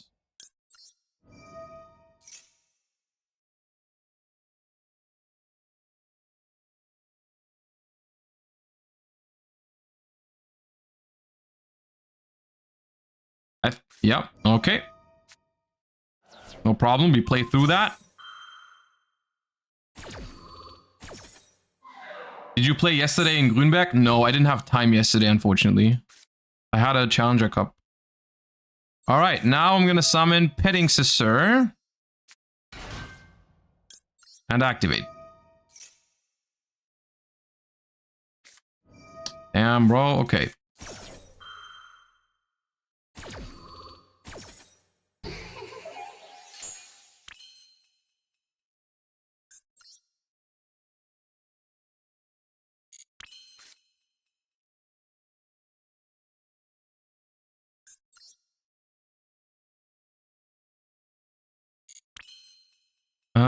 You make the link 3 now. The link 3 needs including a Madolche. Yeah, okay. So I will... Would I rather send an Earth or would I rather add a Vernusil? I'd probably rather add a Vernusil.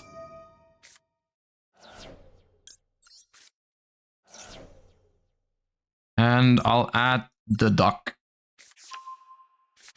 And I will special summon the bear.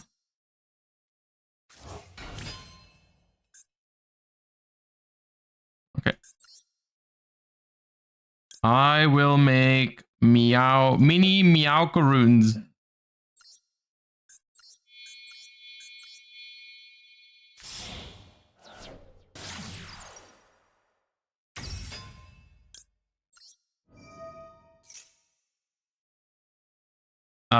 And I'll add Angeli to pitch for the duck. Or Hootcake to pitch for the duck. One of the two. I think it's the same thing.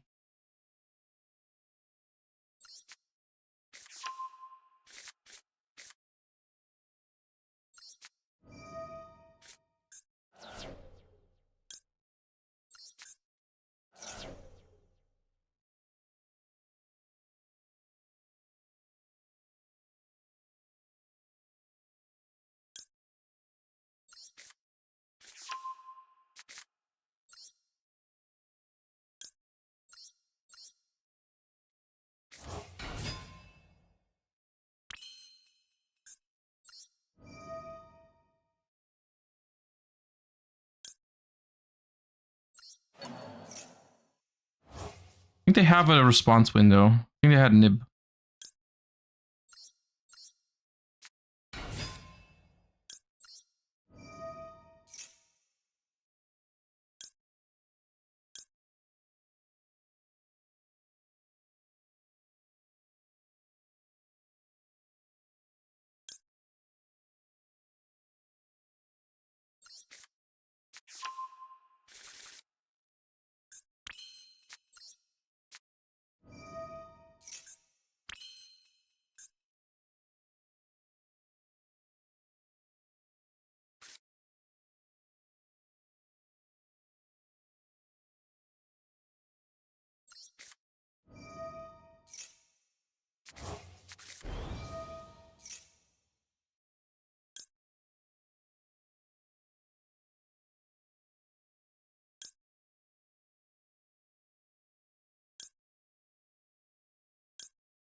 I don't think I can summon anything here that does anything, right?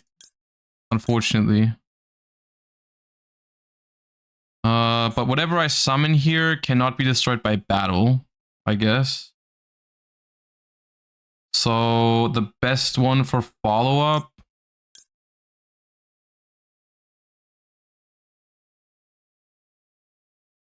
Bootcake in defense. What does my trap do again? Target a face-up card you control. Advise by your opponent, Madolche monster you control your current. Negate effects for return the monster to the hand. I'll summon Hootcake. Oh yeah, okay. I mean, Ash, Veiler, Nib. And we still end on the trap card and a Hootcake that can't be destroyed by battle, I feel like is acceptable, you know? Like, whatever.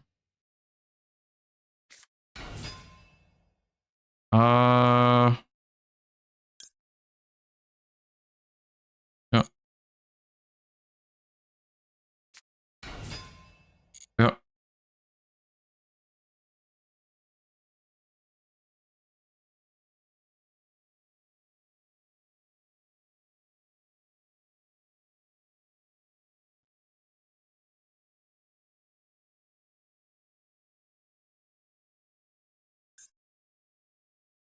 We do have follow-up, but Zeus is going to be a problem if they have it. If they go for it, rather.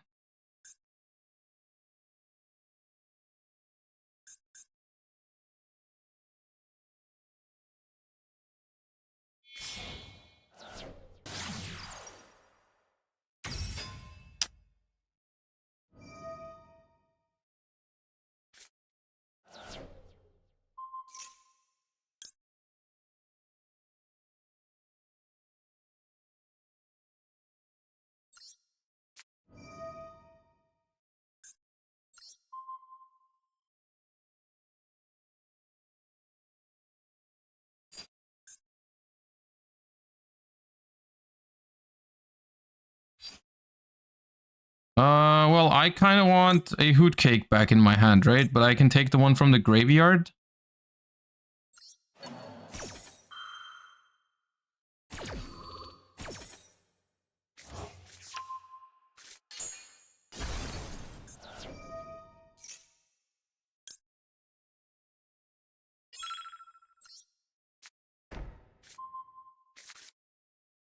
Does Madolche have a way to recycle its spell trap cards?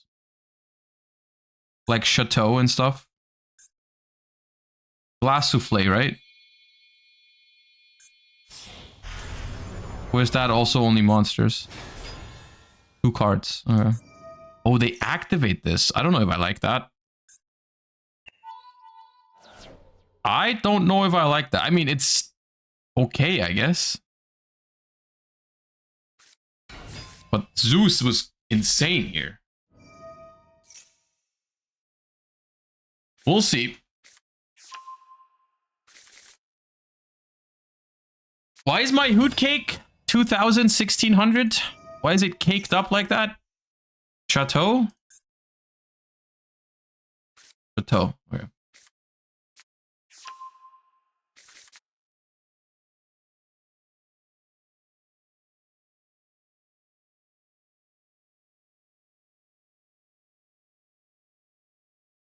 I don't know what this line is supposed to be. I'm gonna be honest with you. I think they're gonna attack my hoot cake now and not realize it can't be destroyed.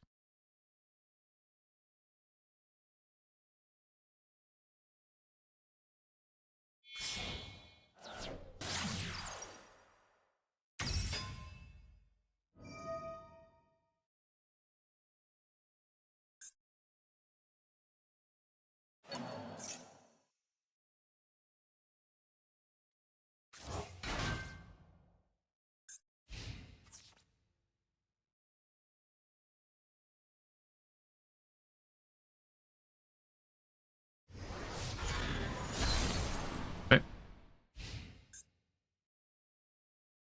I think I win.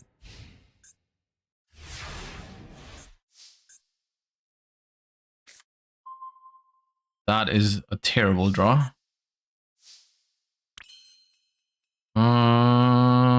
This is once per turn, unfortunately. This is once per turn. They have Gamma Burst set.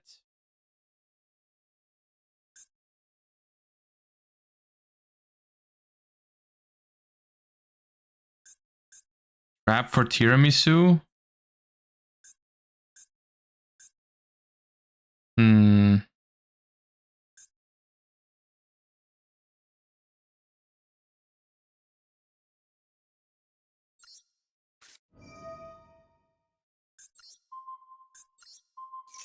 Should have done it in draw phase so they can't chain the elf.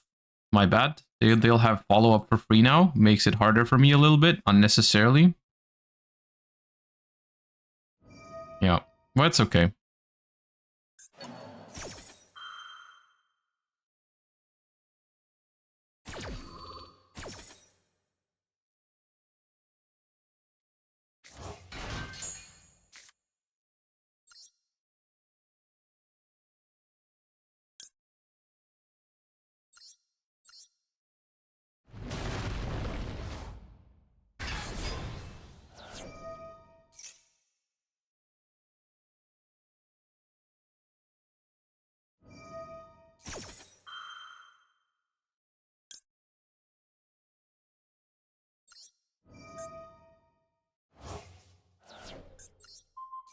Gonna give this material.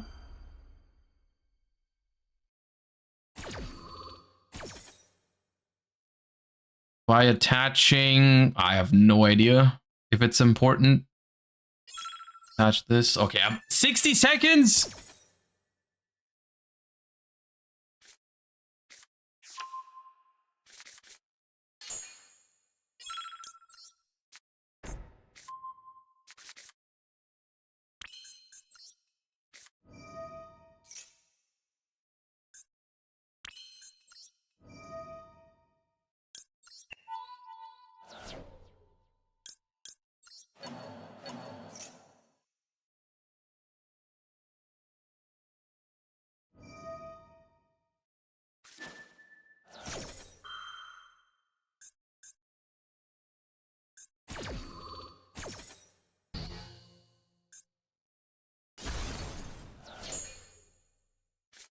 No thoughts right now. No thoughts. No thoughts. No thoughts. Only desserts.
Honorable. Honorable. I respect it.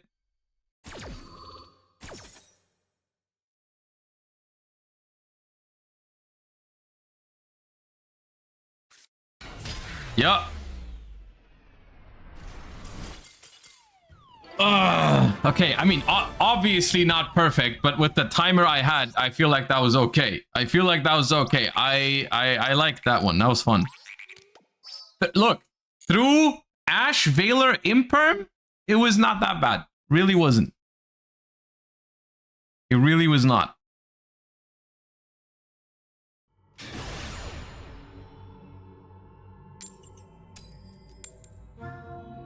Not Imperm. Ash Veiler Nib, rather.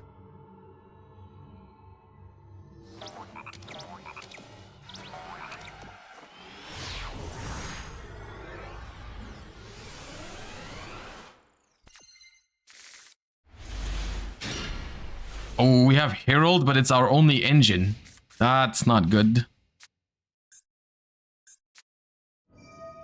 Oh, we might need it. We might need the Herald against Lyrlusk.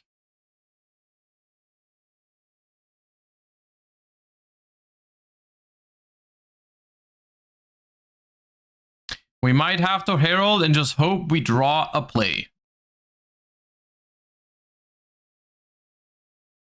I hate drawing ticket. Yeah, like some of these Madolche cards are...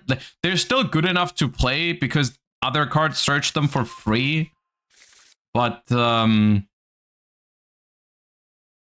yeah, it's got a lot of engine requirements, which isn't ideal.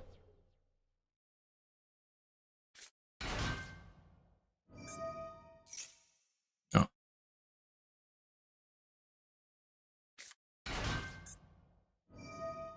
Add a Lyrlusk spell trap is okay because they've already used this. Yeah.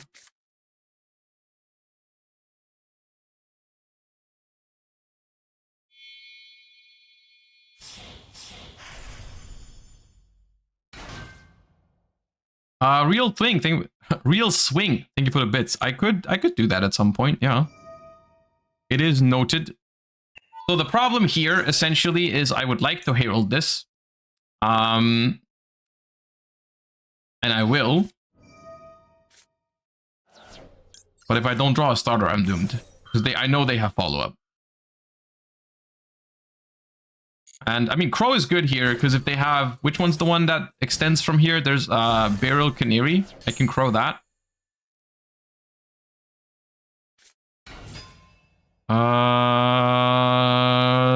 For 3, Nerval for 3 is probably okay. It's probably going to be Ferrigid.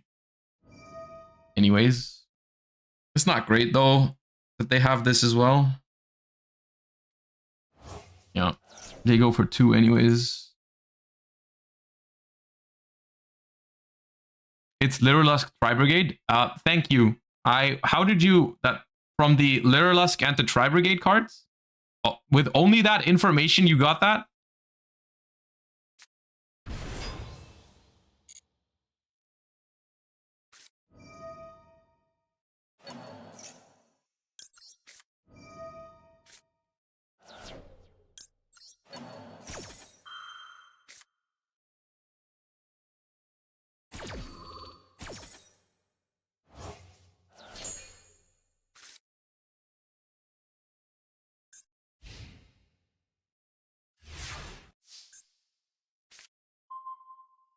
Not him.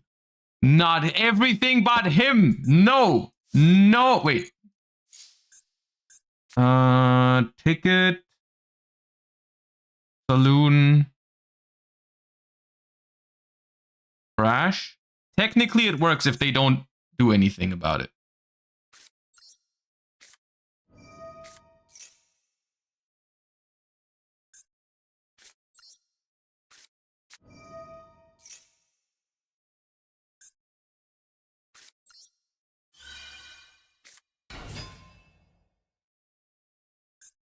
Even if they bounce? No, they could bounce, like, they could send Nerval bounce tickets or something.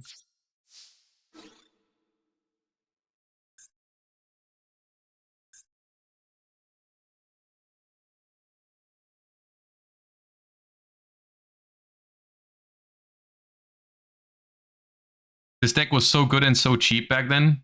You mean the Madolche or the Tri-Brigade?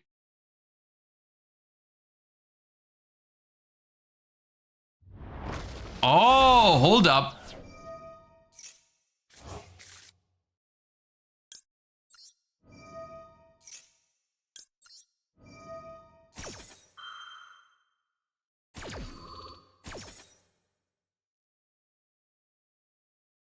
Do I set Chateau?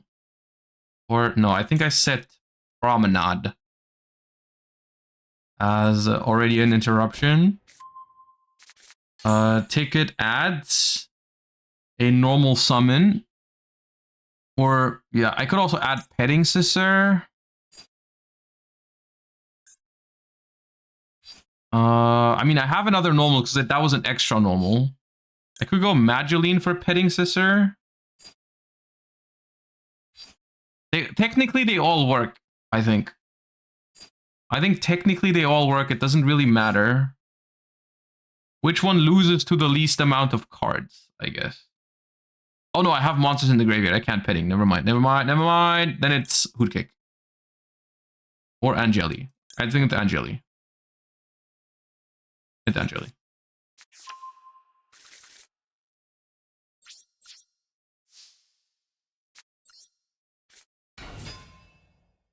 No, they have something.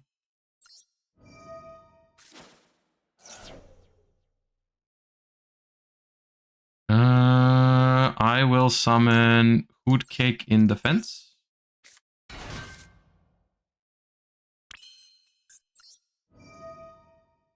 Hoodcake on DD Crow.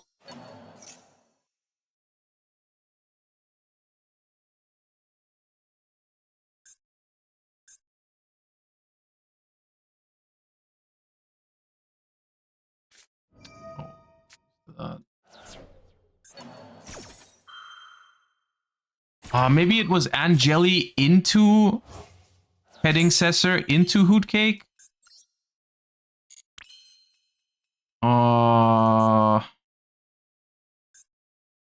Okay, so they have Beryl Canary, Lurelus, Bird Call.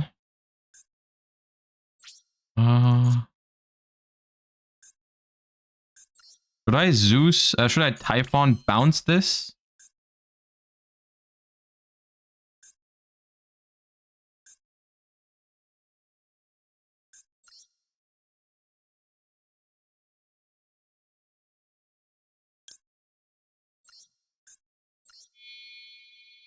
It might slow them down.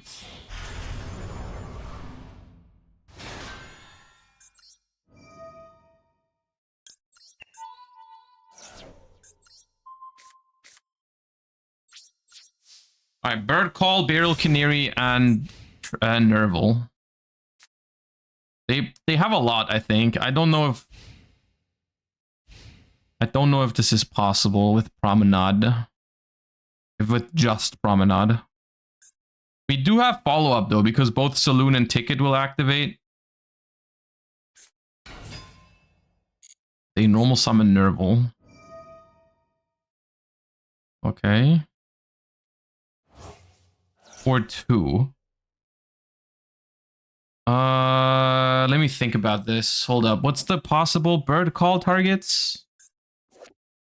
So they have this one. This doesn't do anything.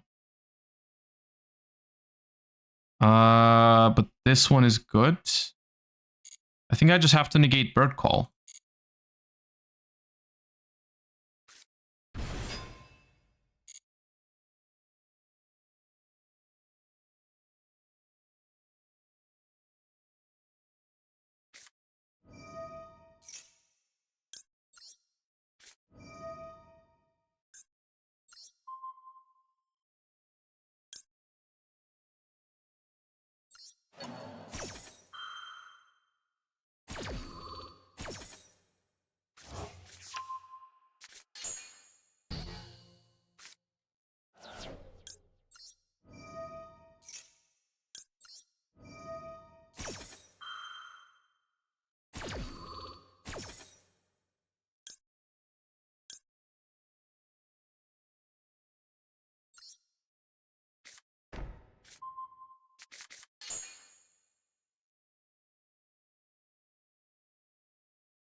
I think they can probably still... I mean, they can definitely combo. Whether they will find a line that kills me this turn is a different question.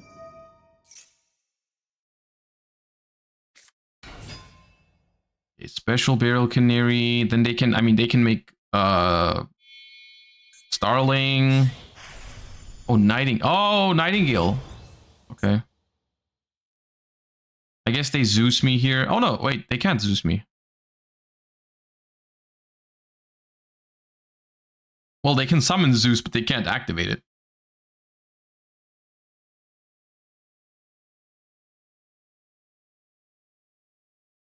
I'm not sure if this is good for them, that they just did that.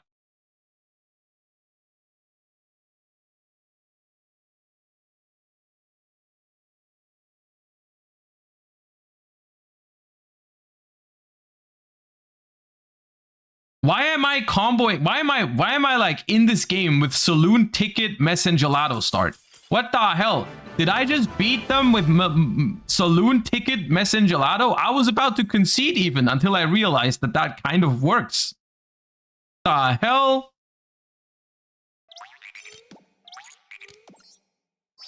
Bro.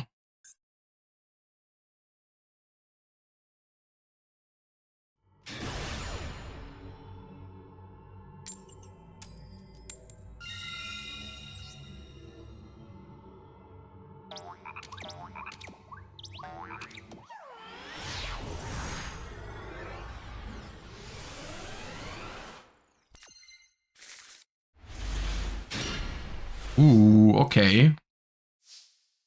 Okay.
Not sure what I'm doing right now.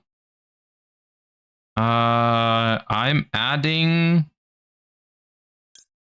Angeli, Mageline. Oh yeah, Mageline. Because I have an extra normal. Mageline. Okay. Target a monster in your grave. Summon a Madolche from your hand. If you do, shuffle that target into the deck. What do I want to summon from my hand right now? Angeli or Messengelato? Let's go Angeli.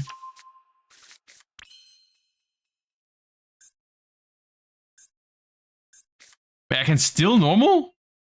Oh. Oh.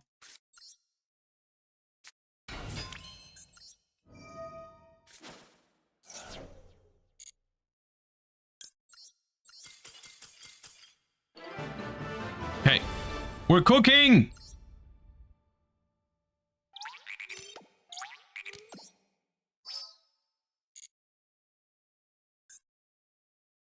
Have we lost the game with Madolche? I don't think so. I mean, we've only played like 3 or 4.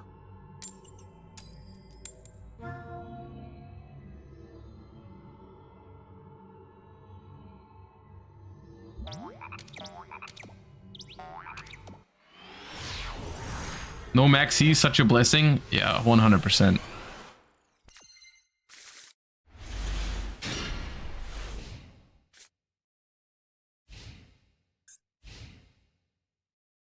Not the greatest hand. Chaos. Space.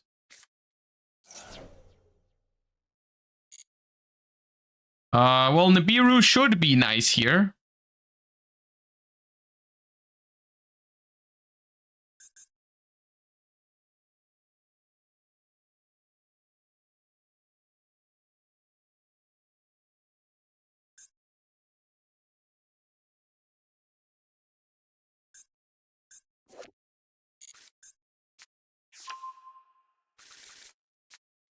I don't think I crow here.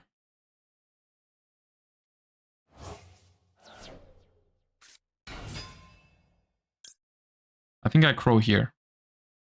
The chaos space. Stops a draw. And if they don't play 2 Collar Serpent, it also stops a search.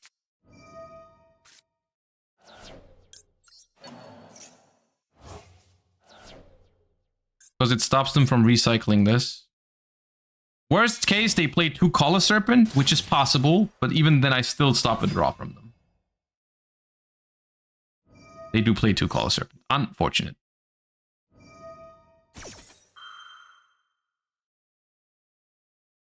Unfortunate.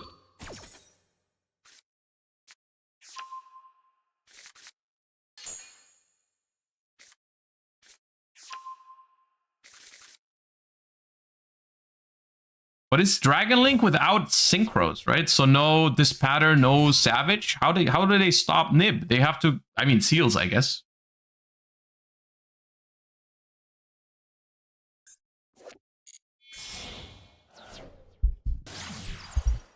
They go Rom.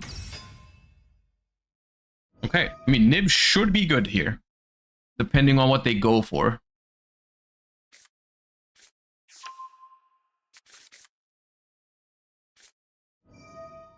Carnage, thank you for the 6 months. Appreciate you.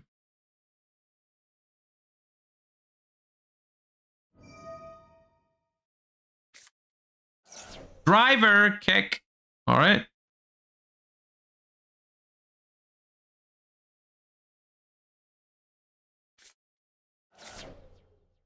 Abs a router.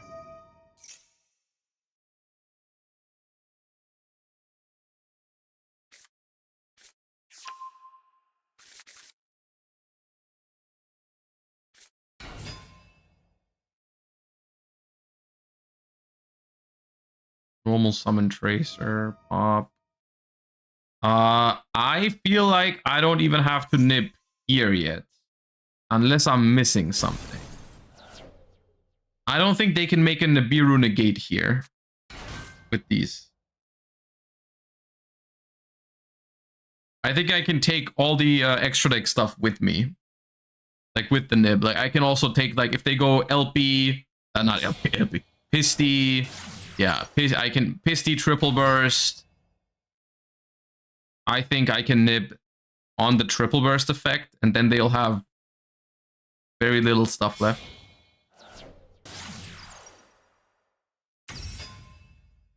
I mean, I could even do it here. I mean, now they know I have it anyways,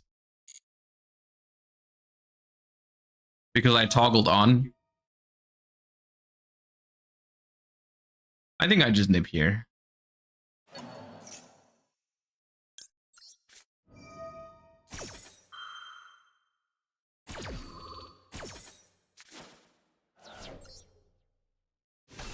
Ansiwanti, thank you for the 11 months. Appreciate you. Thank you for the kind words as well.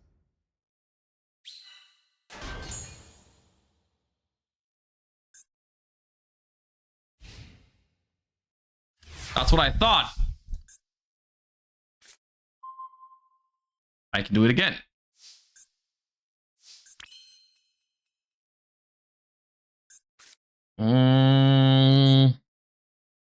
Not a great hand, though, is the problem.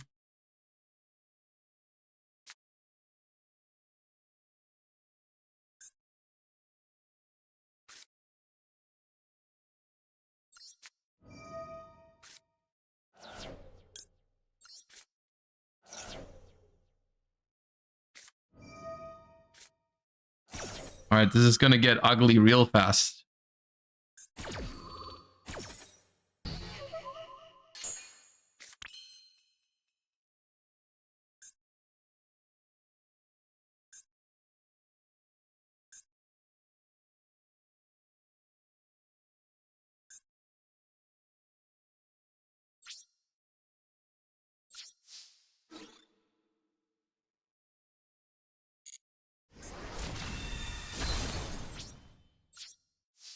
I'm not going to summon Typhon because I have another Nibiru.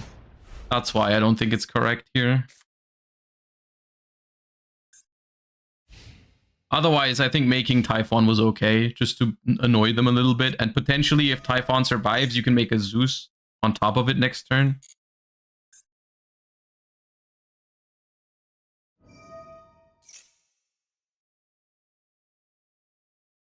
This summons one rocket monster. I could prevent it with Modora. I don't think that's worth. I think them having one rocket monster is a-okay.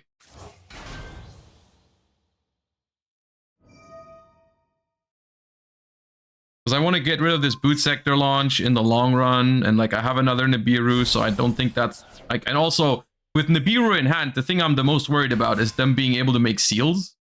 And if they use the tracer, they can't make seals anymore, so that's good.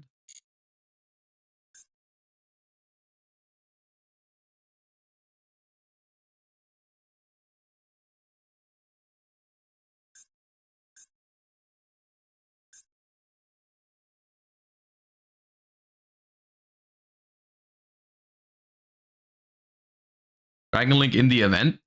Yeah, I mean, it's a little unusual, but I mean, I guess seals is good and Boral End and that kind of stuff. All right.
All right, we keep controlling. Fine.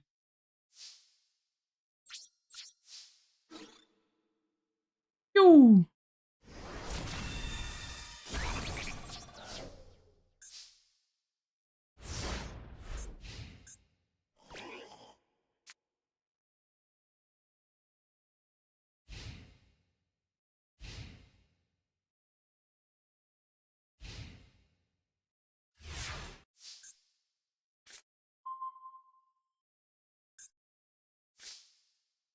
This sadly does nothing.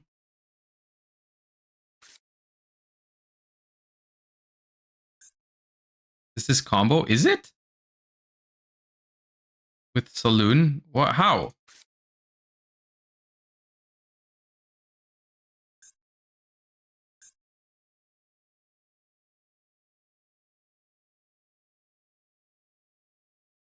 Oh. Oh. I see what you were trying to do. I don't know if I like that. Because you want me to normal summon Ash and then extra normal this? I don't know. No. I will attack them into their face with the Nibiru, and I will pass the turn. I see what you mean now, but I disagree. There's no shot I'm doing that.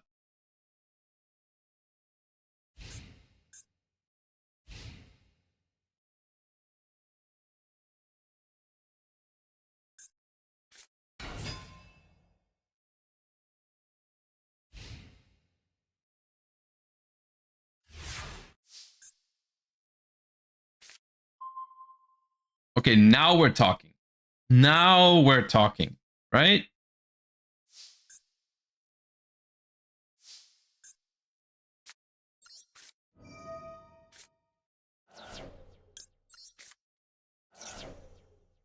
Probably get ashed again, but whatever, dude. I can play this game all day.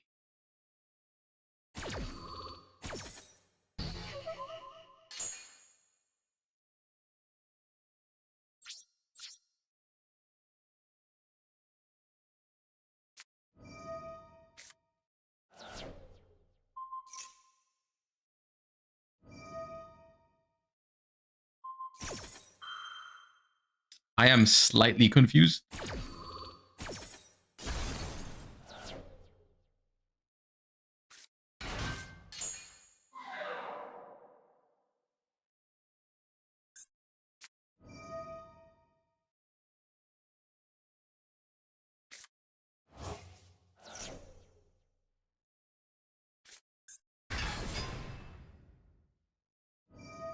Wait, I'm being cooked. Why am I being cooked?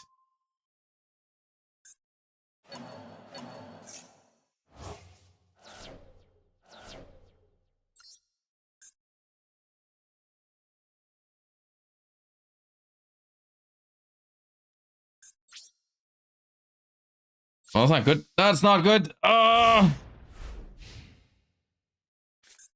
That's not even a dragon.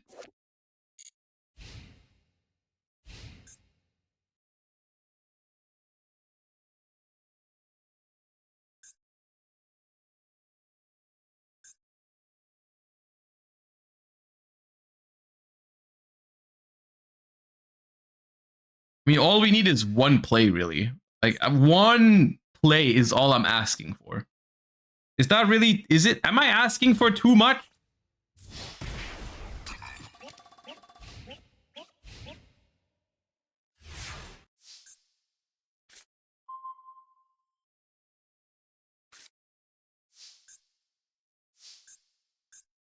Bap, thank you for the 8 months. We're doing the event. Okay, they don't have Ash number 3, right? There's no shot.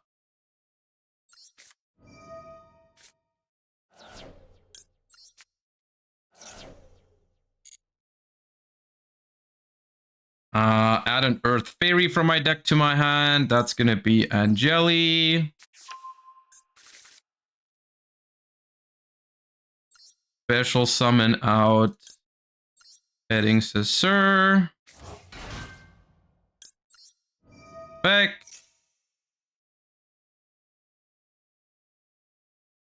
And I will special pudding says. Gonna be a level 4.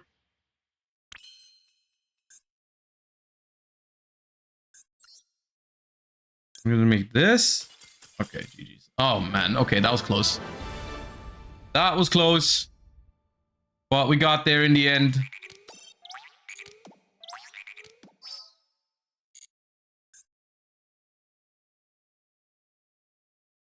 No extra deck.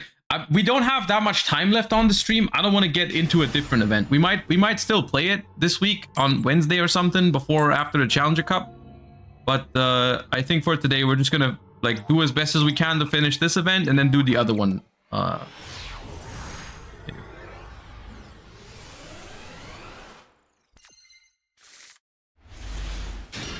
You nearly had to combo there. Don't say it out loud.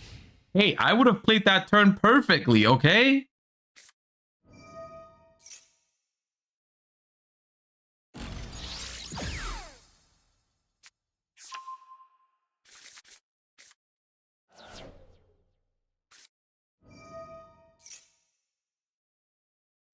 When do we open packs for Royal Fountain? After... Give me a moment.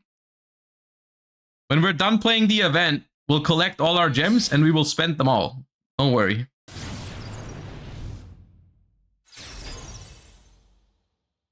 Alright, we're flexing alt arts, I guess.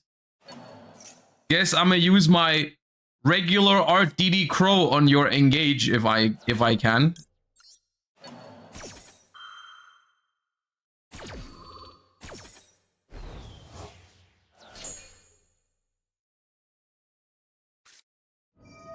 Alright, you have to anyways. Okay, cool.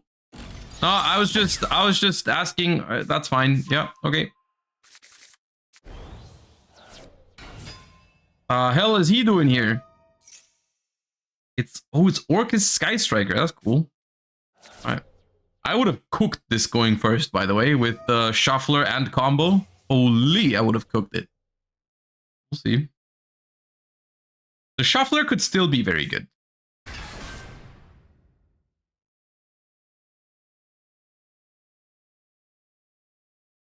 It was also a very good DD Crow bait, unironically, because like that would have been nice against the Orcus cards, you know?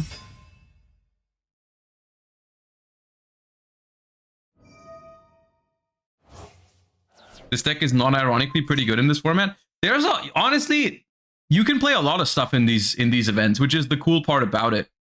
When Maxi is banned and when some of the most powerful meta decks are not there, then it's a pretty fun environment usually. I like it so far. It's nothing crazy. It's just like a toned down version of modern Yu-Gi-Oh! I think it's cool.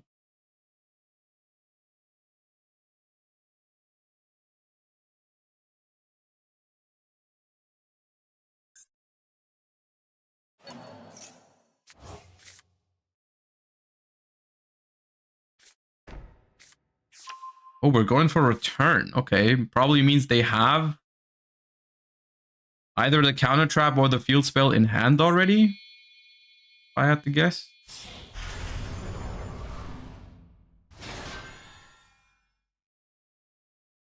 I run this event with a Raid Raptor. It was very fun. Yeah, for you.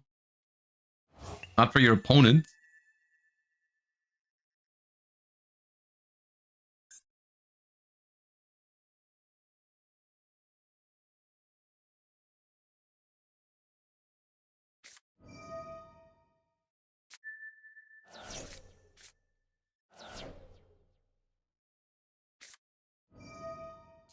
Ooh, life points.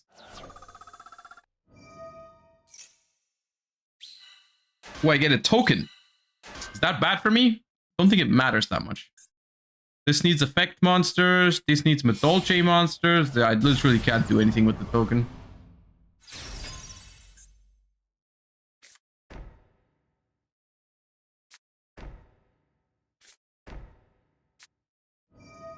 Ah, bell. Yeah, okay. Yeah, the shuffler is crazy here. Okay, I have a monster in the graveyard. That's bad. We're gonna activate Flourishing Hills, discard Mudora.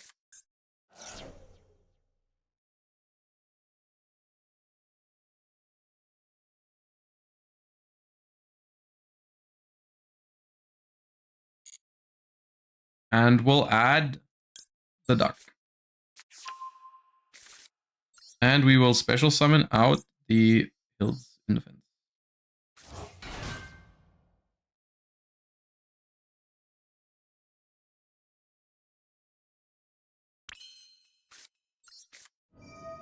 We'll activate Duckling, discard Petting. Shark Cannon, okay. Wait, not on the Mudora? Okay, yeah, that's cap. Okay, so it's Widow Anchor and maybe Crescendo. I will add the... Honestly, I think I'll add this one.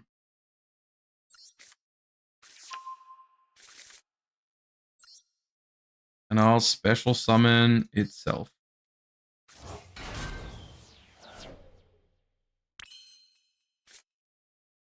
I will keep going. activate the forest. Pitch Angeli. Sent the other shuffler. I think we cooked them. We cooked them because of the shufflers. Straight up. I think that's the secret right now. Is we just need the shufflers here. Because the shufflers cook their deck completely.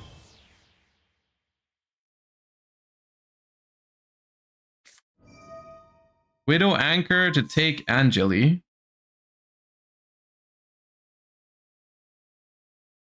They have 5 spells. Yeah, I'll have to allow it.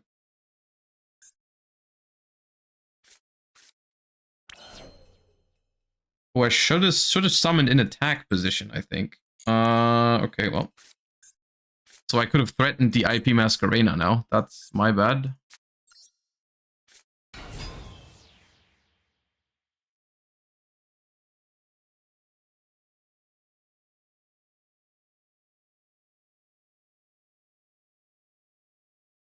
I should have gone battle phase here to attack over the IP.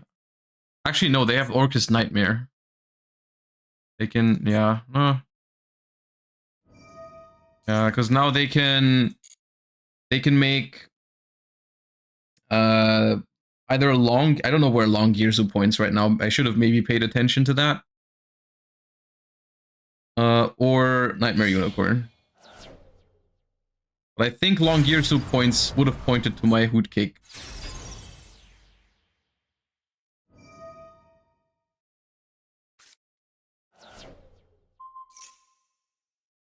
Okay.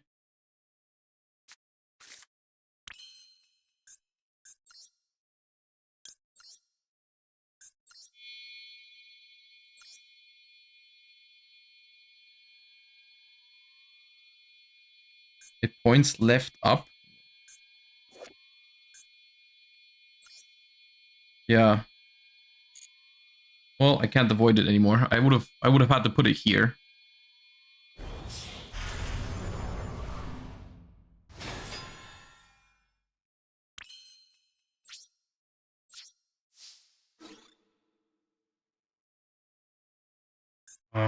If I attack now and they activate this, they can send a level 8 if they but I can't activate Typhon either because of the Vernu Sylphs. Oh. Okay. Or that.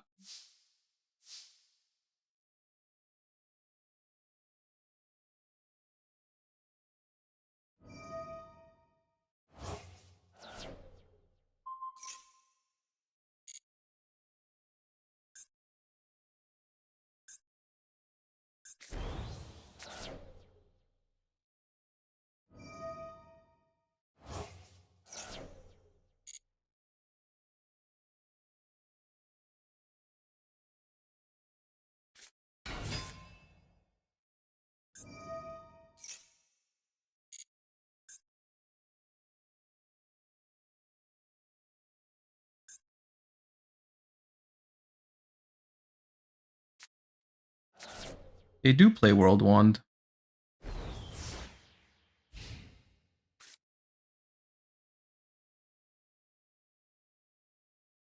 So World Wand is not a quick effect.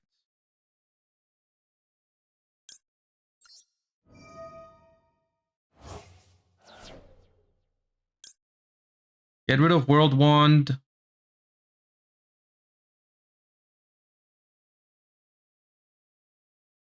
Get rid of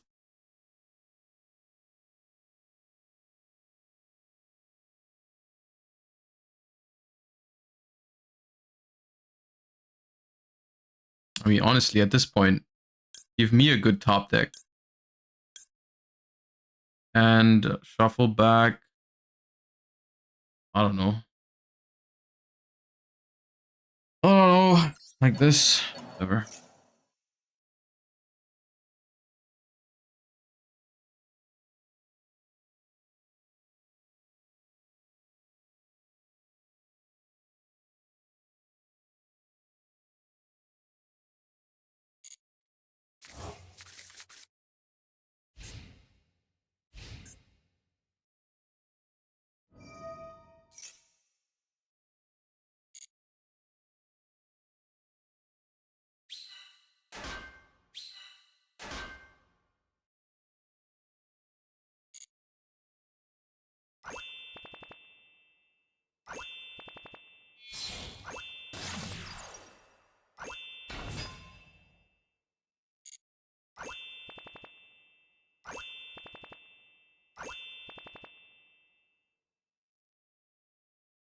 I've never seen someone have 2 World Legacy tokens. Well, here you go. World first. But I think we lose here.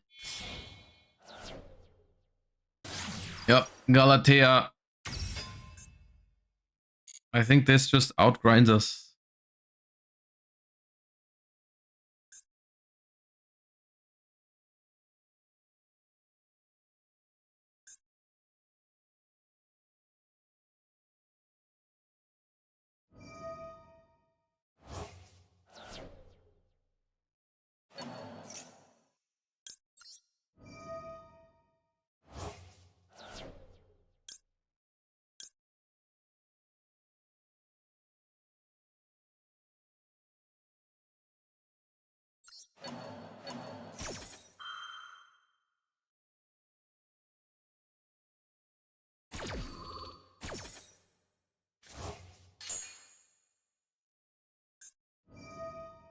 Galatea, shuffle back something, make Dingirsu. Yeah.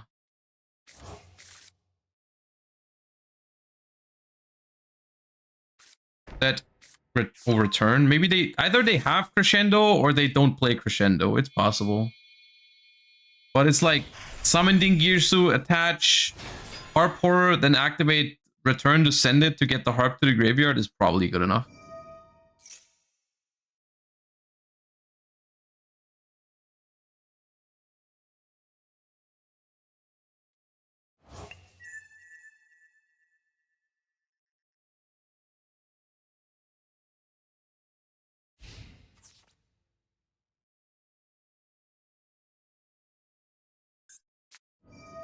It was Droplet. Okay. Well, I can live with that. Them using 2 cards here for this. It's not the end of the world for me. It's still not a great spot for me, of course, but like, I feel like it was not that hard to out that. It wasn't that important, anyways, to out that Typhon, but okay. Draw 2 new cards and then have some setup here, I guess. Upstart. Not sure how I am supposed to get out of this one.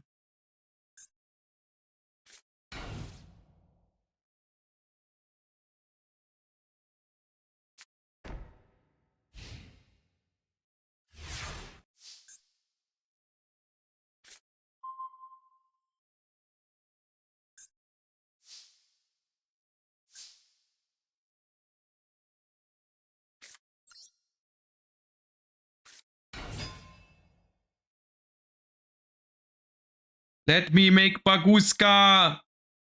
Please!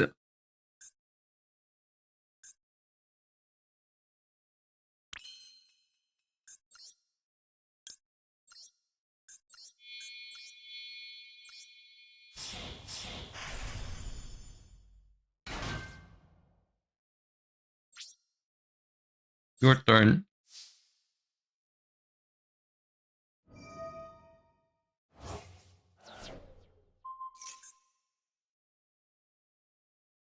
The set is probably like imperm anyways, and it doesn't matter.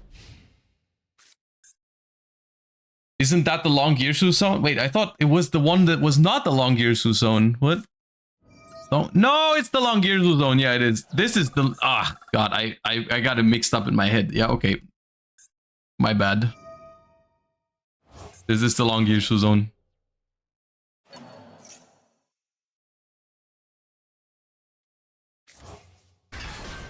I made it there on purpose because I thought it was not the long Girsu zone.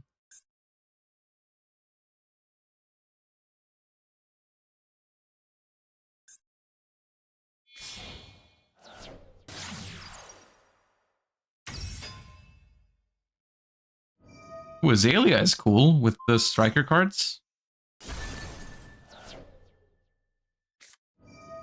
And Bestials. Okay, your deck is cool.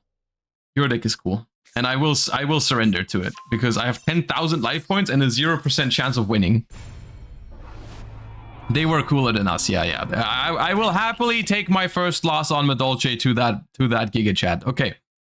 Let me collect my gems if I get any more. Yeah, 80 more. All right.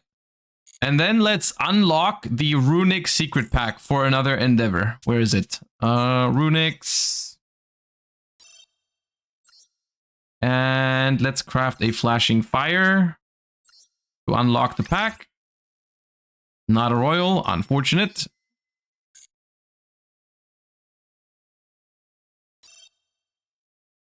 And we go in.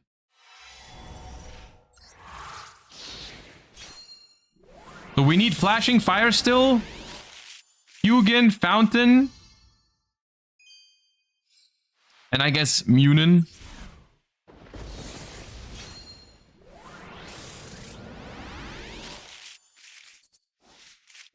Please, please.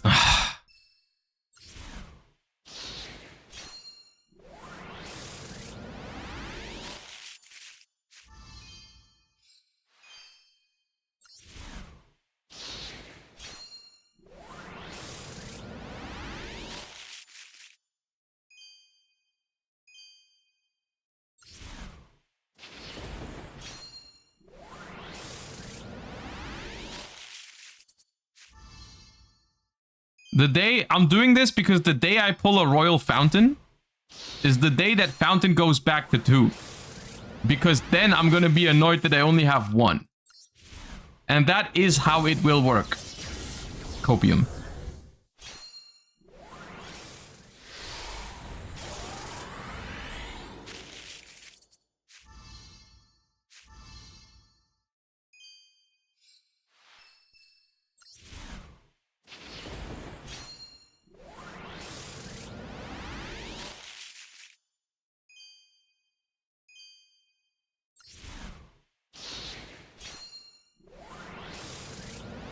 No, it won't go to 0, guys. Are you crazy?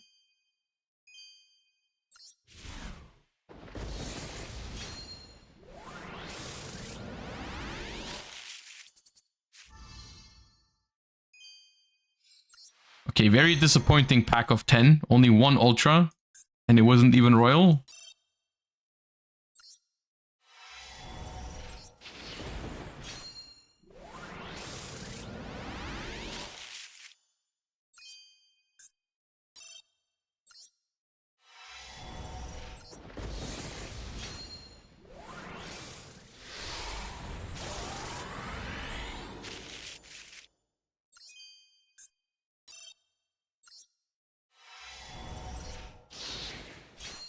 Skip for good luck? Nope.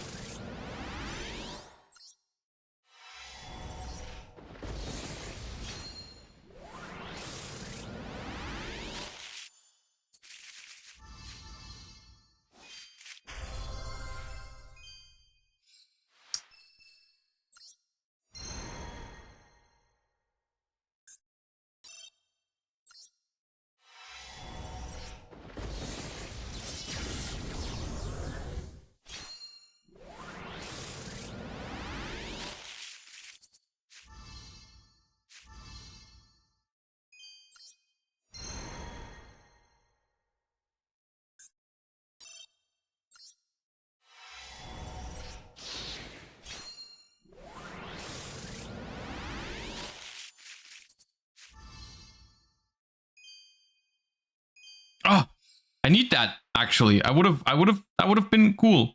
Huh.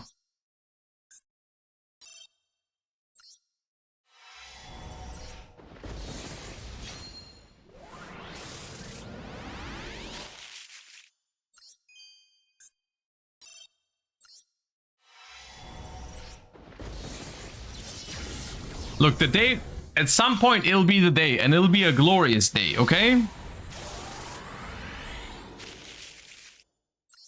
Today was not the day. But that's okay, because that just means another day will be the day. Okay.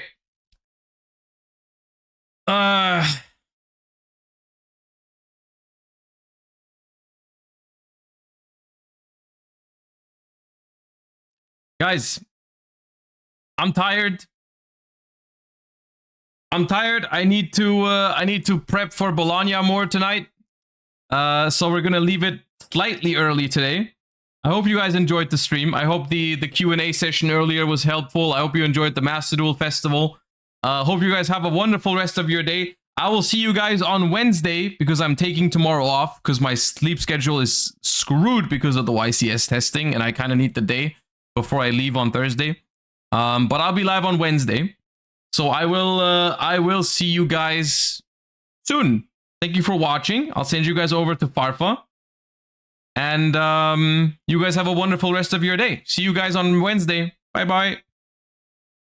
Peace.